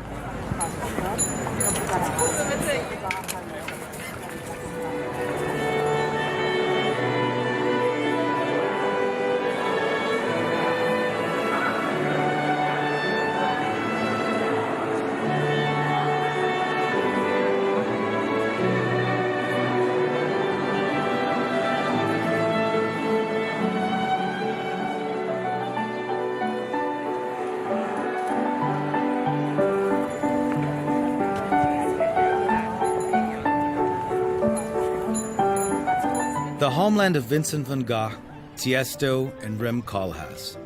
Here, tourists visit the Rijksmuseum, which is described as the Dutch Louvre. This is the cosmopolitan city of Amsterdam.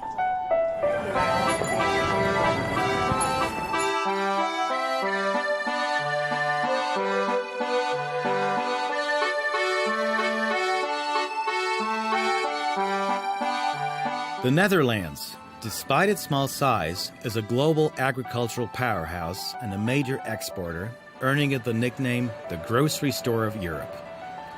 The country serves as a major gateway to Europe, with the port of Rotterdam being the largest port in Europe and a key logistics hub.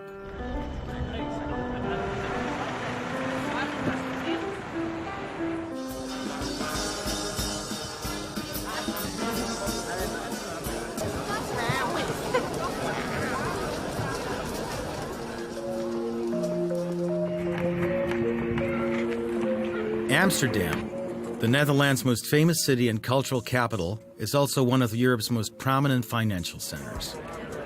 The city of canals, museums, and theaters is visited by millions of people every year. But what percentage of these tourists visit for the smoking freedom in its coffee shops? While the Netherlands was the first country in the world to allow the free use of cannabis in public since the late 1970s, with conditions and restrictions, this policy was intended by the government to limit the risks of hard drug addiction. However, in recent years, the Netherlands has been plagued by the growing influence of powerful drug gangs and the violence of organized crime.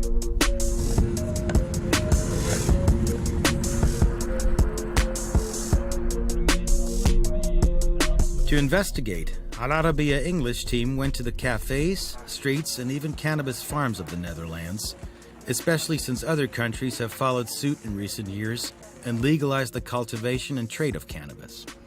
We traveled to Tiel, a town located 85 kilometers from Amsterdam, to meet the first person to sell soft drugs in a cafe he once owned. Soft drugs is cannabis, hash, and marijuana.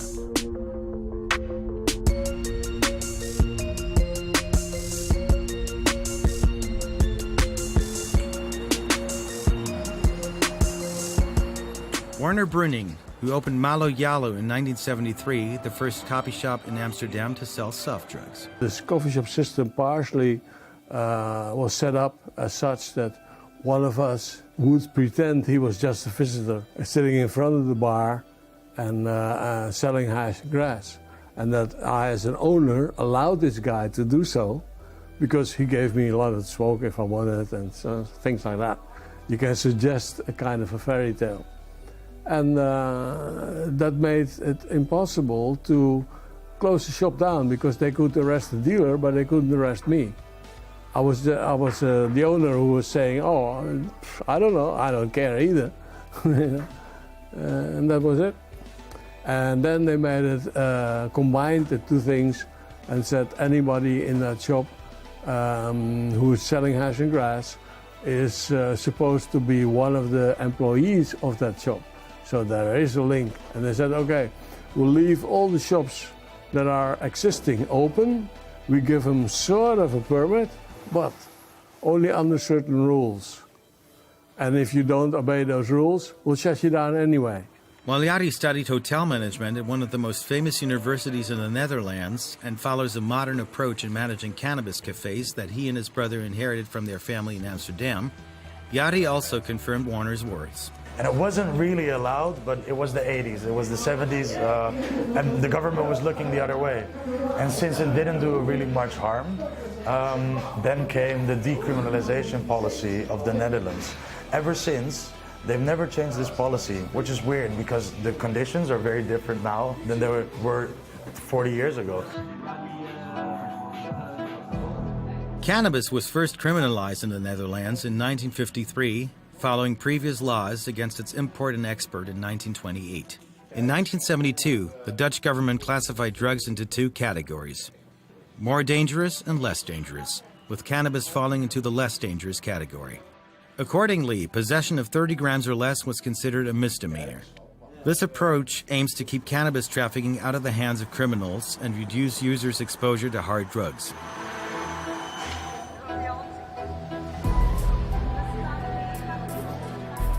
Dan van Gogh, we spoke with via Zoom, is a researcher at Trimbos, the National Research Institute for Mental Health Care, Addiction Care and Social Work, responsible for informing government policymakers about mental health issues affecting the Dutch. It's a loophole. It's a clear loophole in our current policy for many years already. You are allowed to buy cannabis from a coffee shop, but nobody knows what actually it is that you are buying, since there is no control whatsoever or criteria whatsoever, and this needs to be improved, of course. And this is why other countries, they have moved forward. They are doing that already from the start. You can buy and sell small amounts of cannabis without fear of prosecution in the Netherlands, but its commercial cultivation remains illegal. This is how observers describe the state of the cannabis market and its laws in the Netherlands. We went to meet Saeed, a second-generation Moroccan in the Netherlands who has run a cafe selling soft drugs for 20 years in a suburb of Amsterdam. We asked him about the difficulties he faces in his business and how drugs are purchased and sold to customers. The thing with coffee shops, one of the things, you can only have 500 grams inside. If you have 501 grams and they come inside to check your business, they will close you for like 2 weeks. The second time, you have more than 500 again, they will close you definitely. They come and check, and they check some people's pockets, and somebody has drugs, they shut you down. So it's a really delicate business. If you sell a customer more than 5, you're breaking the law. If they find out, they close you. Now, we can sell this, we can sell the weed, we can sell the hash, we can buy it, but if they see us buying it, we're trafficking, so that's against the law. We can buy it, but they cannot see us buying it.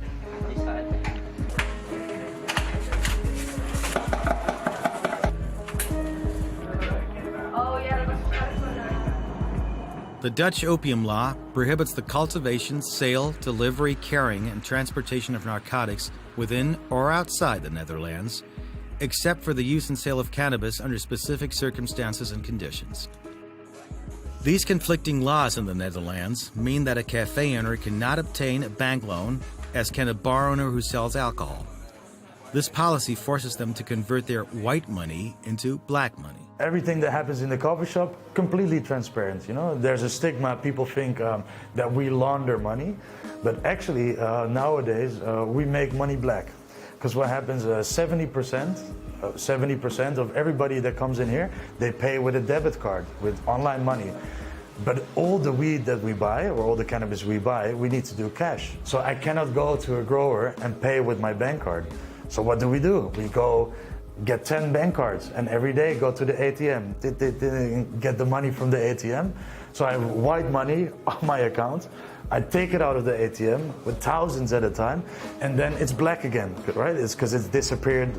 And then I can use it to pay the grower or the supplier for the cannabis.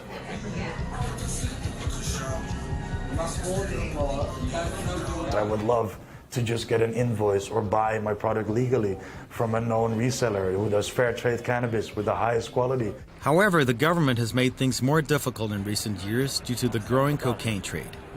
Amsterdam municipality has banned the opening of new cafes there, and the only way to do so is to purchase an existing one. This is known in the Netherlands as the Cannabis Cafe Ban Policy.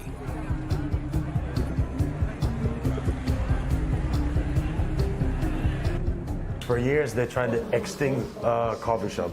So the last big extinction, the mass extinction in Amsterdam, was, I think it was around 2013, 2014. Now, instead of 600 coffee shops in Amsterdam, we only have 160 left. So, of course, the coffee shops that remain, their business increases. And that also means that nuisance or problems for the neighborhood also arise. Suddenly, a coffee shop with 100 guests now has 500 guests.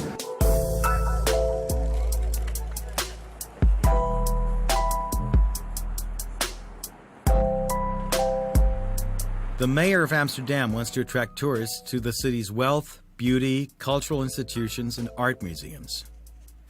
She sees a large cannabis market with many links to organized crime. An investigative journalist, famous for his investigations into hard drug smuggling in the port of Rotterdam, was assassinated. In full view of everyone, he was shot dead in the middle of Amsterdam.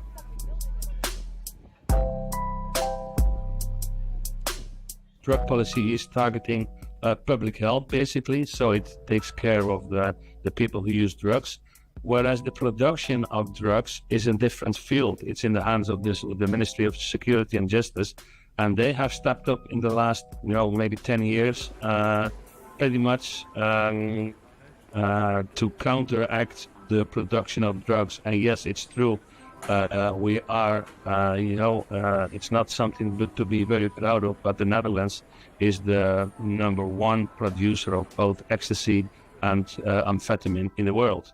And also methamphetamine is growing in the Netherlands. So there's a lot of production taking place in the Netherlands, not for our domestic market, but for the world, basically. And this is something that it should be attacked, but it's different. Then you are attacking the production of drugs.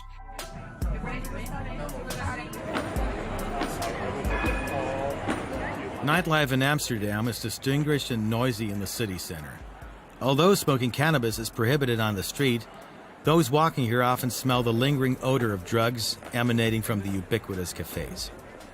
As we wandered around the city, we found numerous shops selling smoking paraphernalia, narcotic mushrooms, and cannabis oils.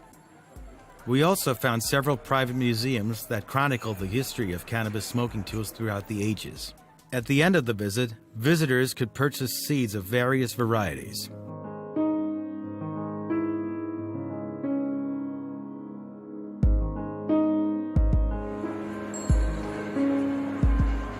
Like in Holland, here you can grow 5 plants. Yeah, but there is a but. You can grow the 5 plants, but you can grow them in your garden. So you can grow the 5 plants outside. But once you grow them inside to make good weed, stronger weed, that's more effective weed, it's not allowed.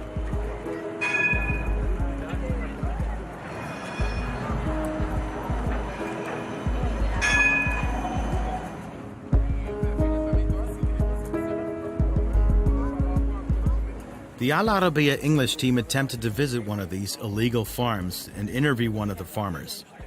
However, the cafe owners denied knowing anyone, but confirmed the high-quality narcotic herbs they purchased from Canada, the United States, and Spain due to the legalization of their cultivation there.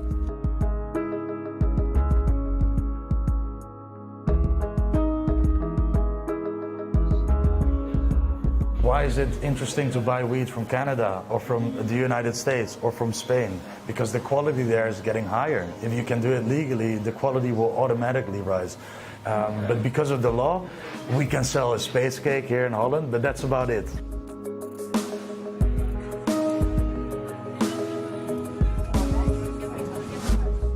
The concern confirmed by everyone we spoke with was that the Netherlands would lose its status as other countries such as Canada, the United States, Spain, Belgium, Austria, and the Czech Republic legalized drug selling and cultivation.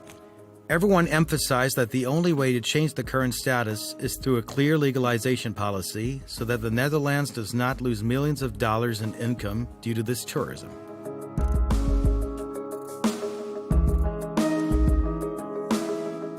So how can a coffee shop have 30 strains on the menu with only 500 grams?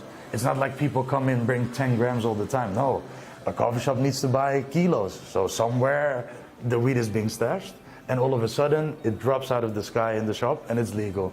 And all the steps that happened before that, we don't talk about in Holland. We don't want to know.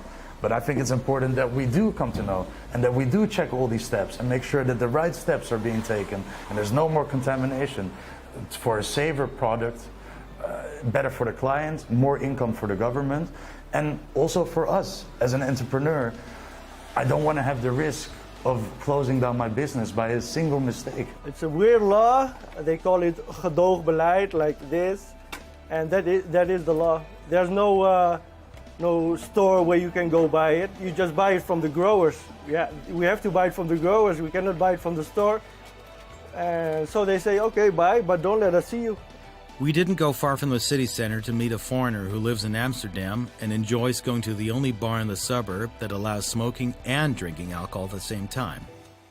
It's close to home. I live quite close. It's good.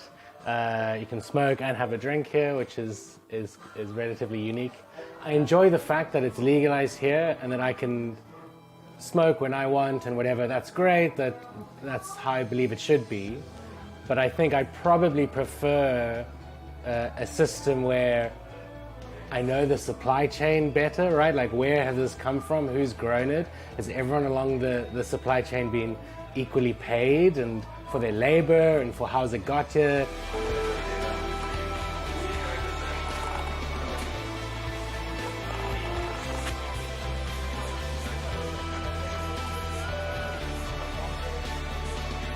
We live in an individualistic world where we all are forced into our own bubble in our cell phone, and it all revolves around Instagram and the metaverse. Nothing is about the real world anymore. And there's many people, especially people of age, for who it's a great addition to their life to come to the coffee shop every day, have their cup of coffee, be among the people, be in society. And I think there's social cohesion and safety when people come together and talk together. This project, the legalization of cannabis in the Netherlands, represents a pivotal moment in the history of drug policy in the country, and its success or failure could ultimately shape the future of cannabis policy, not only in the Netherlands, but also in other parts of the world. We spoke with researcher Dan van Ka about the government's future policy regarding the legalization and cultivation of cannabis. We're doing experiments with the municipalities, whatever the supply of the cannabis will be regulated by a few cultivators, so to speak, and we will see what the effects will be of that. Also in terms of health, because, the quality of the cannabis being sold. We do that because we run a THC monitor at the Plymouth Institute, but it's only a few coffee shops that are involved in that. And so we aim to improve that in the end. So the coffee shops have to buy the weed from the government to sell it. And this is something they're going to try, and they will see what happens. And if it works out okay, then that's what they're going to do all over. So we will see in the future what will happen with that. So if the government will start selling to us, we will be happy.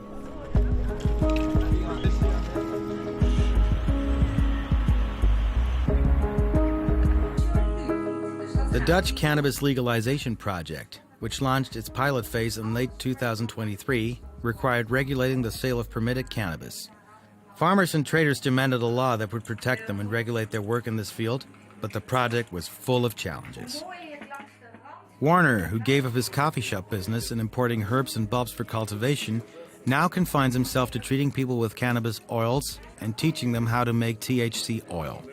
I do medical marijuana, and I promote the usage of medical marijuana oil because these people don't do it for fun. They do it because they have no other regular solution. This place is a place where we train people to make their own THC oil. I developed an apparatus, a machine, and it's called the Cannulator, and we teach people how to make it themselves. The course is 2 hours. People come to this course, we tell them to go to the coffee shop first, buy 5 grams of grass, and process it while we're here during the class. Then they've made their own oil for the first time in their life.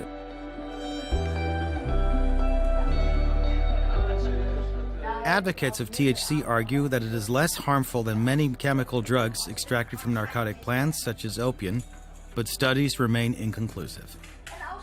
I realized that the active substance, THC, was mainly present in the oil that covers the cannabis. And then you have a very strong oil, which you dilute again with olive oil so that you can take it per drop exactly, and thus avoiding getting high and at the same time gaining the medical benefits of it. Cannabis has been used for centuries as a recreational and medicinal plants in many cultures. But over the last 15-20 years, there's been more interest in expanding its use to more complex medical problems such as cancer, epilepsy, mental health problems, and it has been tested. Unfortunately, the results are not up to the expectations. So it's true that it does help some people sleep, it does help with anxiety, it does help with encouraging people to eat in cancer, or with people who, for example, had HIV/AIDS. But overall, it still remains a very limited use compared to what was hoped for it.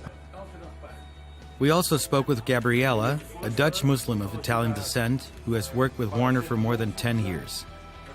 She met him when her husband suffered from drug poisoning, while she herself was diagnosed with cancer. We arrived at contact with Werner because we were searching for alternatives for normal medication. I believe that God created for each sickness, He gave us a medicine, and cannabis, it's a holy plant, you know, it's a gift from God for humanity in general. So it doesn't matter what I am, and also the people who are coming here, it doesn't matter what they are. We are there for everybody. My husband and me, we use it every day. It helps me against the pain. But normally I had strong painkillers. And my husband he was poisoned by medication. So now we only use natural things that God gave us. Some illnesses drive their sufferers or their families to seek any means to alleviate their physical and psychological pain and suffering, even if the methods aren't guaranteed or reliable. This is part of what Gerard, a retired pharmacist, had to say when he came to learn how to make oil because he hadn't learned it in his academic studies. He believes herbal medicine can greatly help people. So that's the reason that I'm here, because I have a friend. He has prostate cancer. He has a lot of pain. For myself also, I have also pain in the back and I have sleeping problems. So I learned about THC, and now I'm making the oil so that I can give it to my friend and make it for myself. I think for plant medicine in general, there should be more attention. So this is a plant medicine, and it shouldn't be handled like now, it's forbidden. We do consider it, as psychiatrists, a plant that is maybe less harmful than what we thought decades ago in terms of addiction. There are definitely more addictive drugs than it, but at the same time, it is actually quite a serious drug when it comes to psychosis, for example, and creating anxiety in certain people and disrupting overall functioning and motivation. So it's not a fully safe drug. It is, yes, safer than opium. And the fact that it is natural does not change its harmfulness. A lot of natural things are harmful. Let's think, for example, about poisonous mushroom. They're present in nature, but they're actually lethal. Returning to the often controversial issue of cannabis legalization in the Netherlands, although everyone hopes for legalization, Yadi expressed his concerns about the future. So when legalization comes, you bet the biggest companies in the world are coming here to take over. There are huge American companies that have so much financial power that they could take over the complete Dutch market with the two of them, you know, and they will. So I think a legalized market cuts out the possibility for the small farmer or small participant of this market to make money. And of course, I somewhat fear my own position in this future market. This is what drives Jari and his brother to try to keep up with the times by making their cafes trendy and environmentally friendly. Indeed, they have established the first facility in the Netherlands, and perhaps in the world, to educate employees about the importance, characteristics, and types of various narcotic herbs with help from the Dutch government.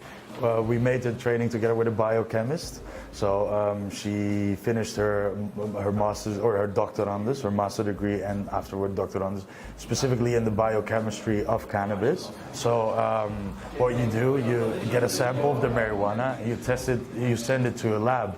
And in the laboratory, they can see if there's contamination, or they use particular spray, or maybe they didn't cure it well, or maybe there's mold inside. You know, moldy weed is very dangerous. And some of the big trends I saw were healthy lifestyle and sustainability, also a big thing. All the governments are pushing sustainability more and more.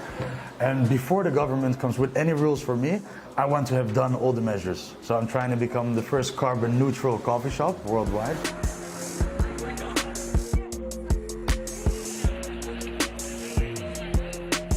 We tried to meet with our contact officials at the Ministry of Justice, but were unable to do so. We only communicated via email and received a response from the minister's media office several weeks later. However, we did not receive conclusive answers to all our questions. In Mr. Halshauer's response, he stated that the Netherlands has tightened penalties for hard drug offenses in recent years and emphasized that the government does not encourage such trafficking.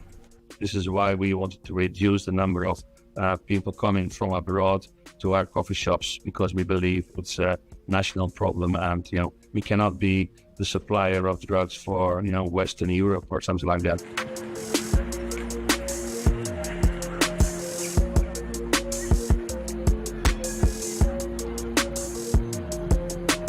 The Dutch government is doing everything it can to combat crime and is pursuing a policy of separating soft and hard drugs, which has already contributed to reducing the number of hard drug addicts, stabilizing their number at around 25,000.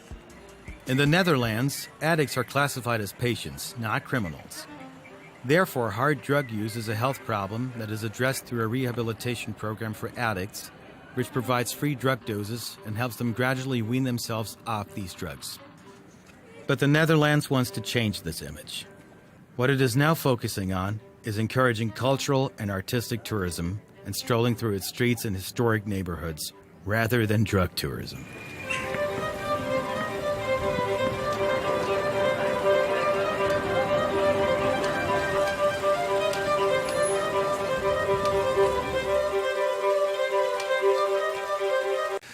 Well, we're joined now by Ehud Olmert, the former Prime Minister of Israel, who joins us from Tel Aviv. Thank you very much indeed for speaking to us. I'd just like to start by asking a very basic question, but what was your initial reaction when you got the news that this deal had been reached? A great joy. Just joy and relief.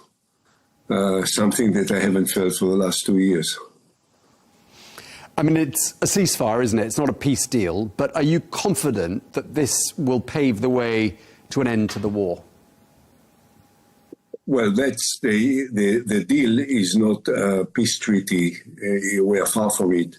This is just end of the war and return the hostages and release the prisoners and starting to pull out from Gaza. And this is what I was preaching for and campaigning for in the last more than a year.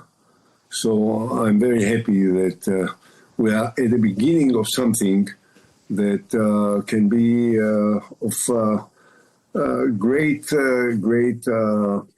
development towards perhaps a new era in our region. But it's the very beginning. We understand that the US envoy Steve Witkoff and President Trump's son-in-law Jared Kushner are heading to Israel today. What sort of a welcome do you think they're going to get there? Well, I guess that we will be very grateful. We are very grateful. The efforts that were made by them and primarily by President Trump is certainly unusual. It's extraordinary. I don't remember a president of the United States being so deeply involved almost day and night for such a long time to try and bring some relief, some change into the very painful lives of so many people. These were, of course, not direct talks that were held in Sharm el-Sheikh. They were indirect talks. We've mentioned Steve Witkoff and Jared Kushner, but there were also senior officials from Egypt, Qatar, Turkey, to name some of the other countries. I mean, does any one person or any one country stand out in your mind as having played a really pivotal role? Certainly, all of the ones you mentioned, the Egyptians, the Turks, the Qataris, contributed a great deal, and we have to be grateful to them as well. But there is no question that it depended entirely on one person, Donald J. Trump. He was the one that had the power to make this happen. And we have been waiting quite a long time, I have to say. I thought, I said it on the day that he was elected, that he's the only person on earth that can force this change. It took time because of many different circumstances, but the outcome at the end seems to be very successful, which is that the war is ended, and the hostages that we are so much waiting for are going to come back within 2-3 days, and that there will be no more bombings and no more attacks and no more people killed on both sides, on our side, on the Palestinian side. We've had about 10 days to get used to the 20-point deal that President Trump put forward. And when we first saw it and we analysed it with experts, people said it's very simple and there's a lot of detail missing. But do you think this deal succeeded where perhaps others did not because of that simplicity? Do you think that was its main asset? Well, let's face it. The truth is that the thing was very simple from the beginning. It was very simple. We had to stop the war, and they had to bring back the hostages. The rest is outcome of this. And the only person that had the power to force us to stop the war and to force them to bring the hostages back is Donald Trump. And in order to achieve it, he had to use all the power that he possesses as President of the United States of America, and as someone that the Israeli Prime Minister completely depends on, as we know, to just say, as I advised him on many different occasions, perhaps including in some of the interviews in your channel, when I said what Trump needs to do is to summon Netanyahu into the Oval Office and to say to him, Bibi, enough is enough. That's the end of it. And to say, of course, to the Palestinians what he had to say. And finally, he did it. And, while we can always ask why he didn't do it a year ago or half a year ago, it doesn't matter now that he has done it, and it seems to actually take place. And therefore, when Witkoff, who dedicated so much of his time and energies and the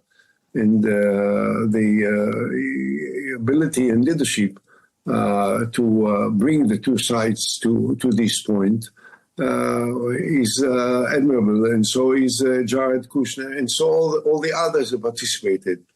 But at the end of the day, this is one person. How do you think the hardliners in Prime Minister Benjamin Netanyahu's coalition are feeling today? Well, I hope that they feel bad, and I hope that they will resign from the cabinet as soon as possible. Could they bring the cabinet down, do you think? I don't know. The cabinet has been postponed now. The session of the cabinet has been postponed. I mean, it was already had to take place some time ago, and I now understand that it will take place at 8 o'clock. I think it's done. It's irreversible in this respect. I mean, they have to decide whether they want to stay in the cabinet or resign. I hope they will resign. Do you think, I mean, looking at these last few months, I mean, so much has happened with regards to the situation between the Palestinians and the Israelis. And one of the things that's happened in the last few weeks really is that long list of countries that recognized a Palestinian state.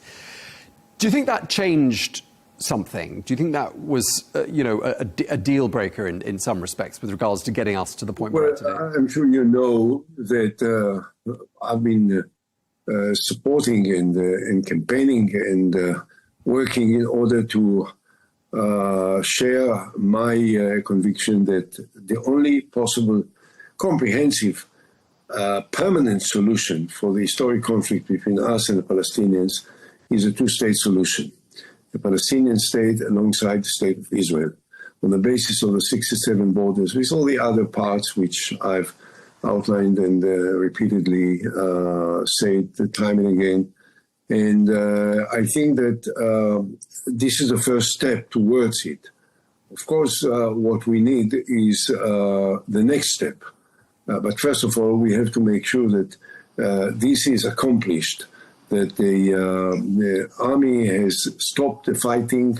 The Israeli military units are starting to withdraw into the new line, and that the hostages are returned safely, live and dead, back to Israel. Then, of course, it will not be able to remain where it will be. We have to carry on. Otherwise, after a certain period of time, the skirmishes and the confrontations and the occasional shooting from one side to the other side can break everything. So what is done today is the beginning of what may turn out to be an historic point in the history of the Middle East. Now, the positions of the European countries, France and Germany and Great Britain and Canada and others, was helpful in a sense that they keep reminding us that end of the war is just the beginning, is not the end. It's the beginning of something that has to develop. However, without the efforts that were made by President Trump, it may have not changed anything. So we have to recognize and respect the efforts of the European countries, President Macron and Prime Minister Sturmer and Prime Minister Carney and Meloni and Chancellor Merz and all the others. But without the involvement, the assistance, the efforts, the pressure, the leadership of President Trump, it may have not happened. Prime Minister Netanyahu's looked quite vulnerable at numerous stages in the last few years. And of course, this situation in Gaza has meant he's been under an enormous amount of pressure domestically from within his own coalition and internationally. Do you think the release of the hostages and perhaps where we're about to arrive at now, this next stage, and perhaps moving towards a longer-term solution, does this give him a boost? Do you think he looks like he's in a stronger position now? Well, I'm not certain about that because I'm not certain that he is particularly interested in a long-range solution of the kind that I'm talking about. He kept saying all the time that he will never support the creation of a Palestinian state. Without the Palestinian state, there will not be a solution. It must be clear. No, I think that he is not necessarily going to be stronger. He perhaps is losing the faith of his supporters on the Messianic groups in his cabinet, and I don't think that a large part of the Israeli population will be seduced now to trust Netanyahu or after what we have been going through in the last 2 years. I think that he would be very reluctant to enter into an election process soon. But at the end, it's inevitable. We will have elections I believe, in a short while. And at the end of this, we'll have another government. We were talking a moment about a two-state solution and how that's your hope and your wish as an outcome from these diplomatic efforts. How far off do you think that will be now?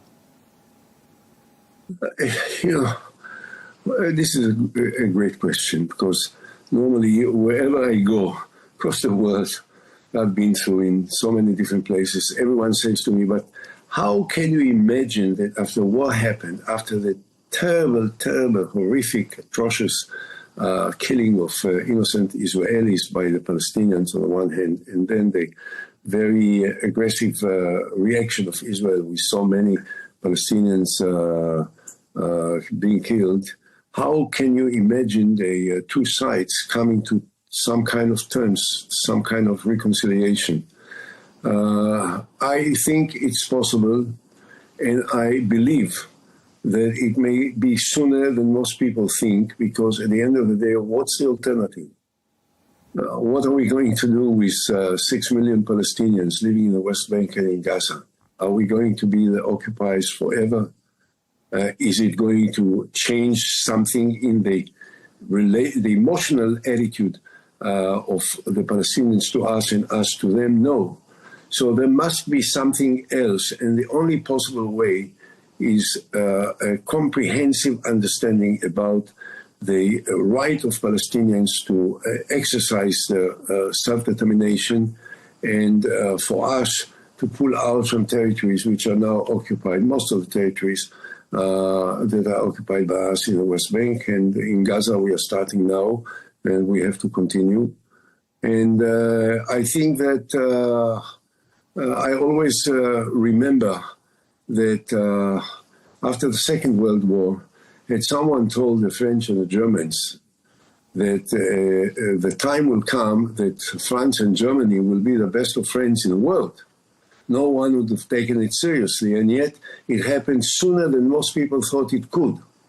So I believe, but first of all, we have to believe. Then we have to work for it. Then we have to come forward and not hesitate to make every possible effort in order to understand that these are the realities. And at the end of the day, a military victory is much less significant, in my mind, than peace that will end wars and hostilities and bloodshed between the two sides. Just lastly, Mr. Olmert, I mean, this is clearly a diplomatic victory for President Trump, who incidentally may visit the Middle East during the course of this weekend, including Israel, although that's not yet confirmed. Would you say that these developments of the last couple of days boost his chances of getting a Nobel Peace Prize? How do I know? I wish I could answer you. Whether he will receive awarded the Nobel Prize for Peace or not, he will be recognized as someone that has contributed greatly to the good life of many peoples, both in Israel and amongst the Palestinians. And this is a great award which he can take with him for wherever he goes, and he still has a long way to go as President of the United States. Okay, well, we really appreciate you taking the time to speak to us. Thank you very much indeed, Ehud Olmert, Thank you. former Prime Minister of Israel. Thank you again. Thank you.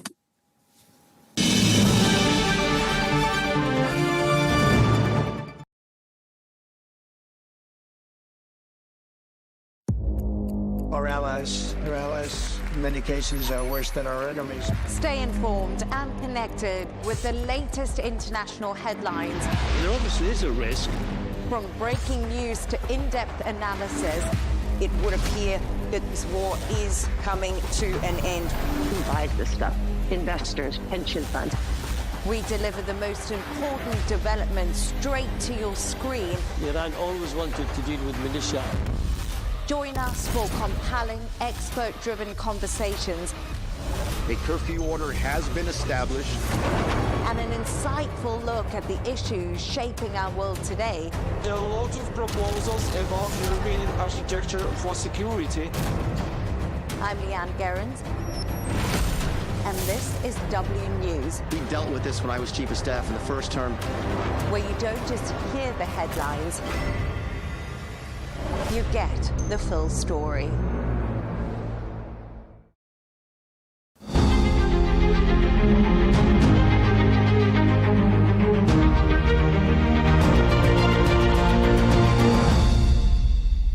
Hello and welcome to Al Arabiya English with me, Michal Prendergast. I'm here with the UFC CEO Dana White for a special interview to speak about some of the biggest stories shaping the future of MMA, from heavyweight showdowns and Saudi expansion to a historic White House event, Conor McGregor's return, and the future of streaming.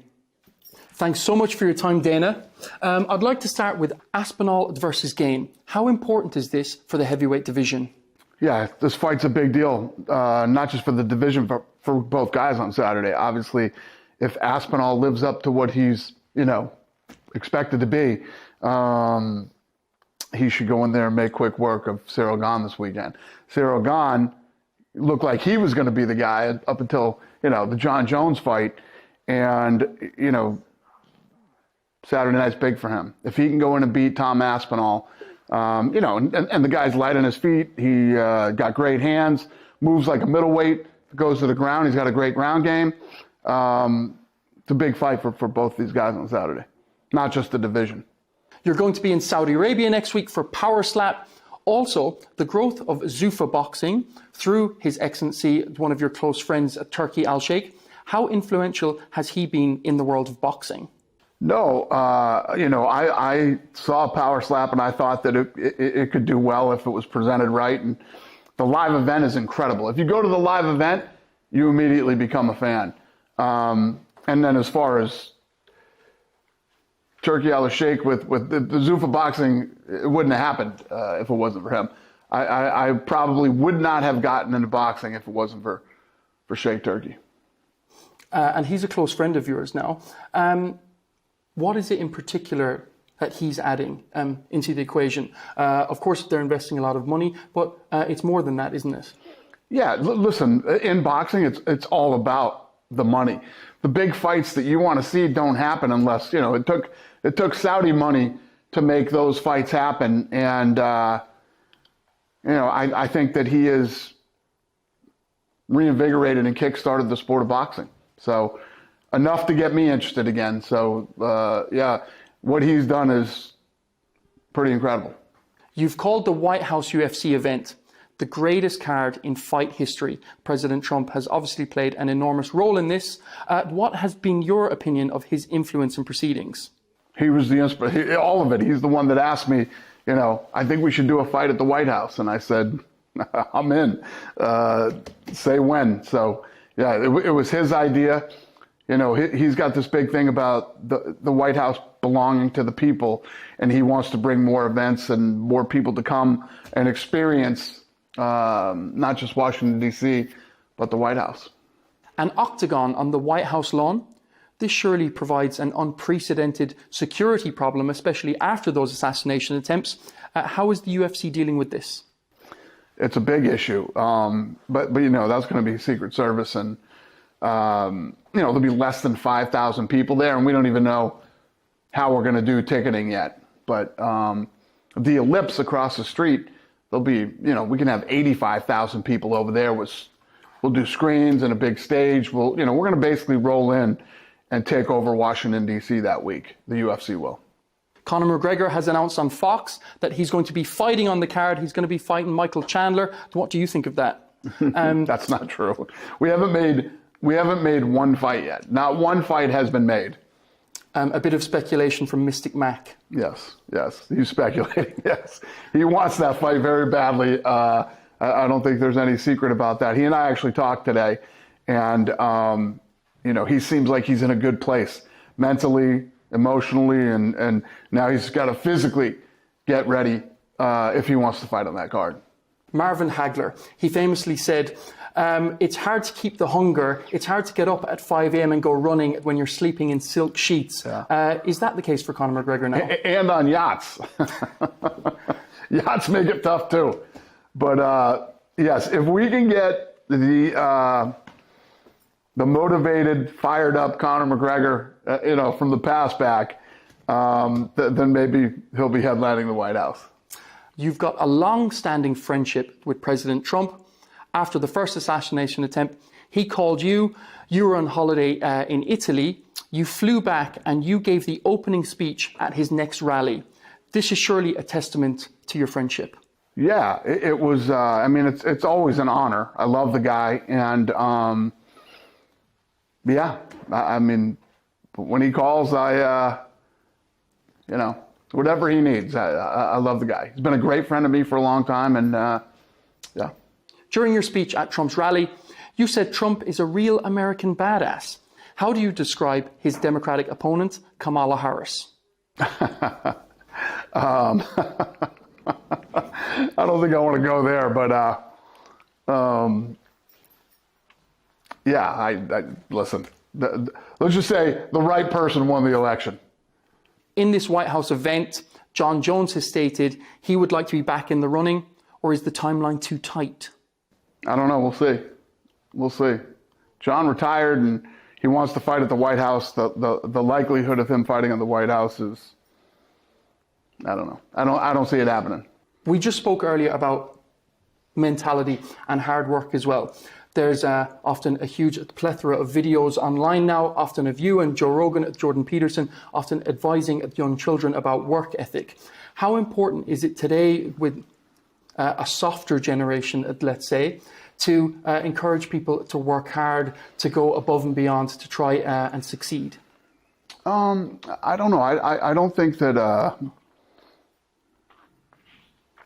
mean, it's everything. If you have work ethic, if you have anything that you want to accomplish in life, any goals you've ever set for yourself, any dreams that you have, the only way to get there is by hard work. You have to work hard. You have to, lots of bad things happen every day that you have to power through. I don't ever try to come off like I'm trying to be some motivational speaker or anything like that. Most of that stuff is cut up from long-form interviews that I do. But there's no secret that I think that this younger generation is soft. And I also think that right now, with technology and all the things that are going on, there's never been more opportunity for young people than there is right now. So I say it all the time, if you got this much of it in you, it's all out there for the taking. Everybody, these kids have opportunities these days that my generation never had. Go get it. Just to finish, Dana, the $7.7 billion Paramount deal is going to change the face of not only UFC, but sports watching. Everything is moving to streaming. How excited are you for this? Very. And I think what makes me even more excited is how excited they are for this. So we've gotten the teams together a few times now, and the Paramount CBS people are so excited about being in business with us. It makes us even more excited being in business with them. Dana White, thanks so much for your time. Thanks for having me. Pleasure.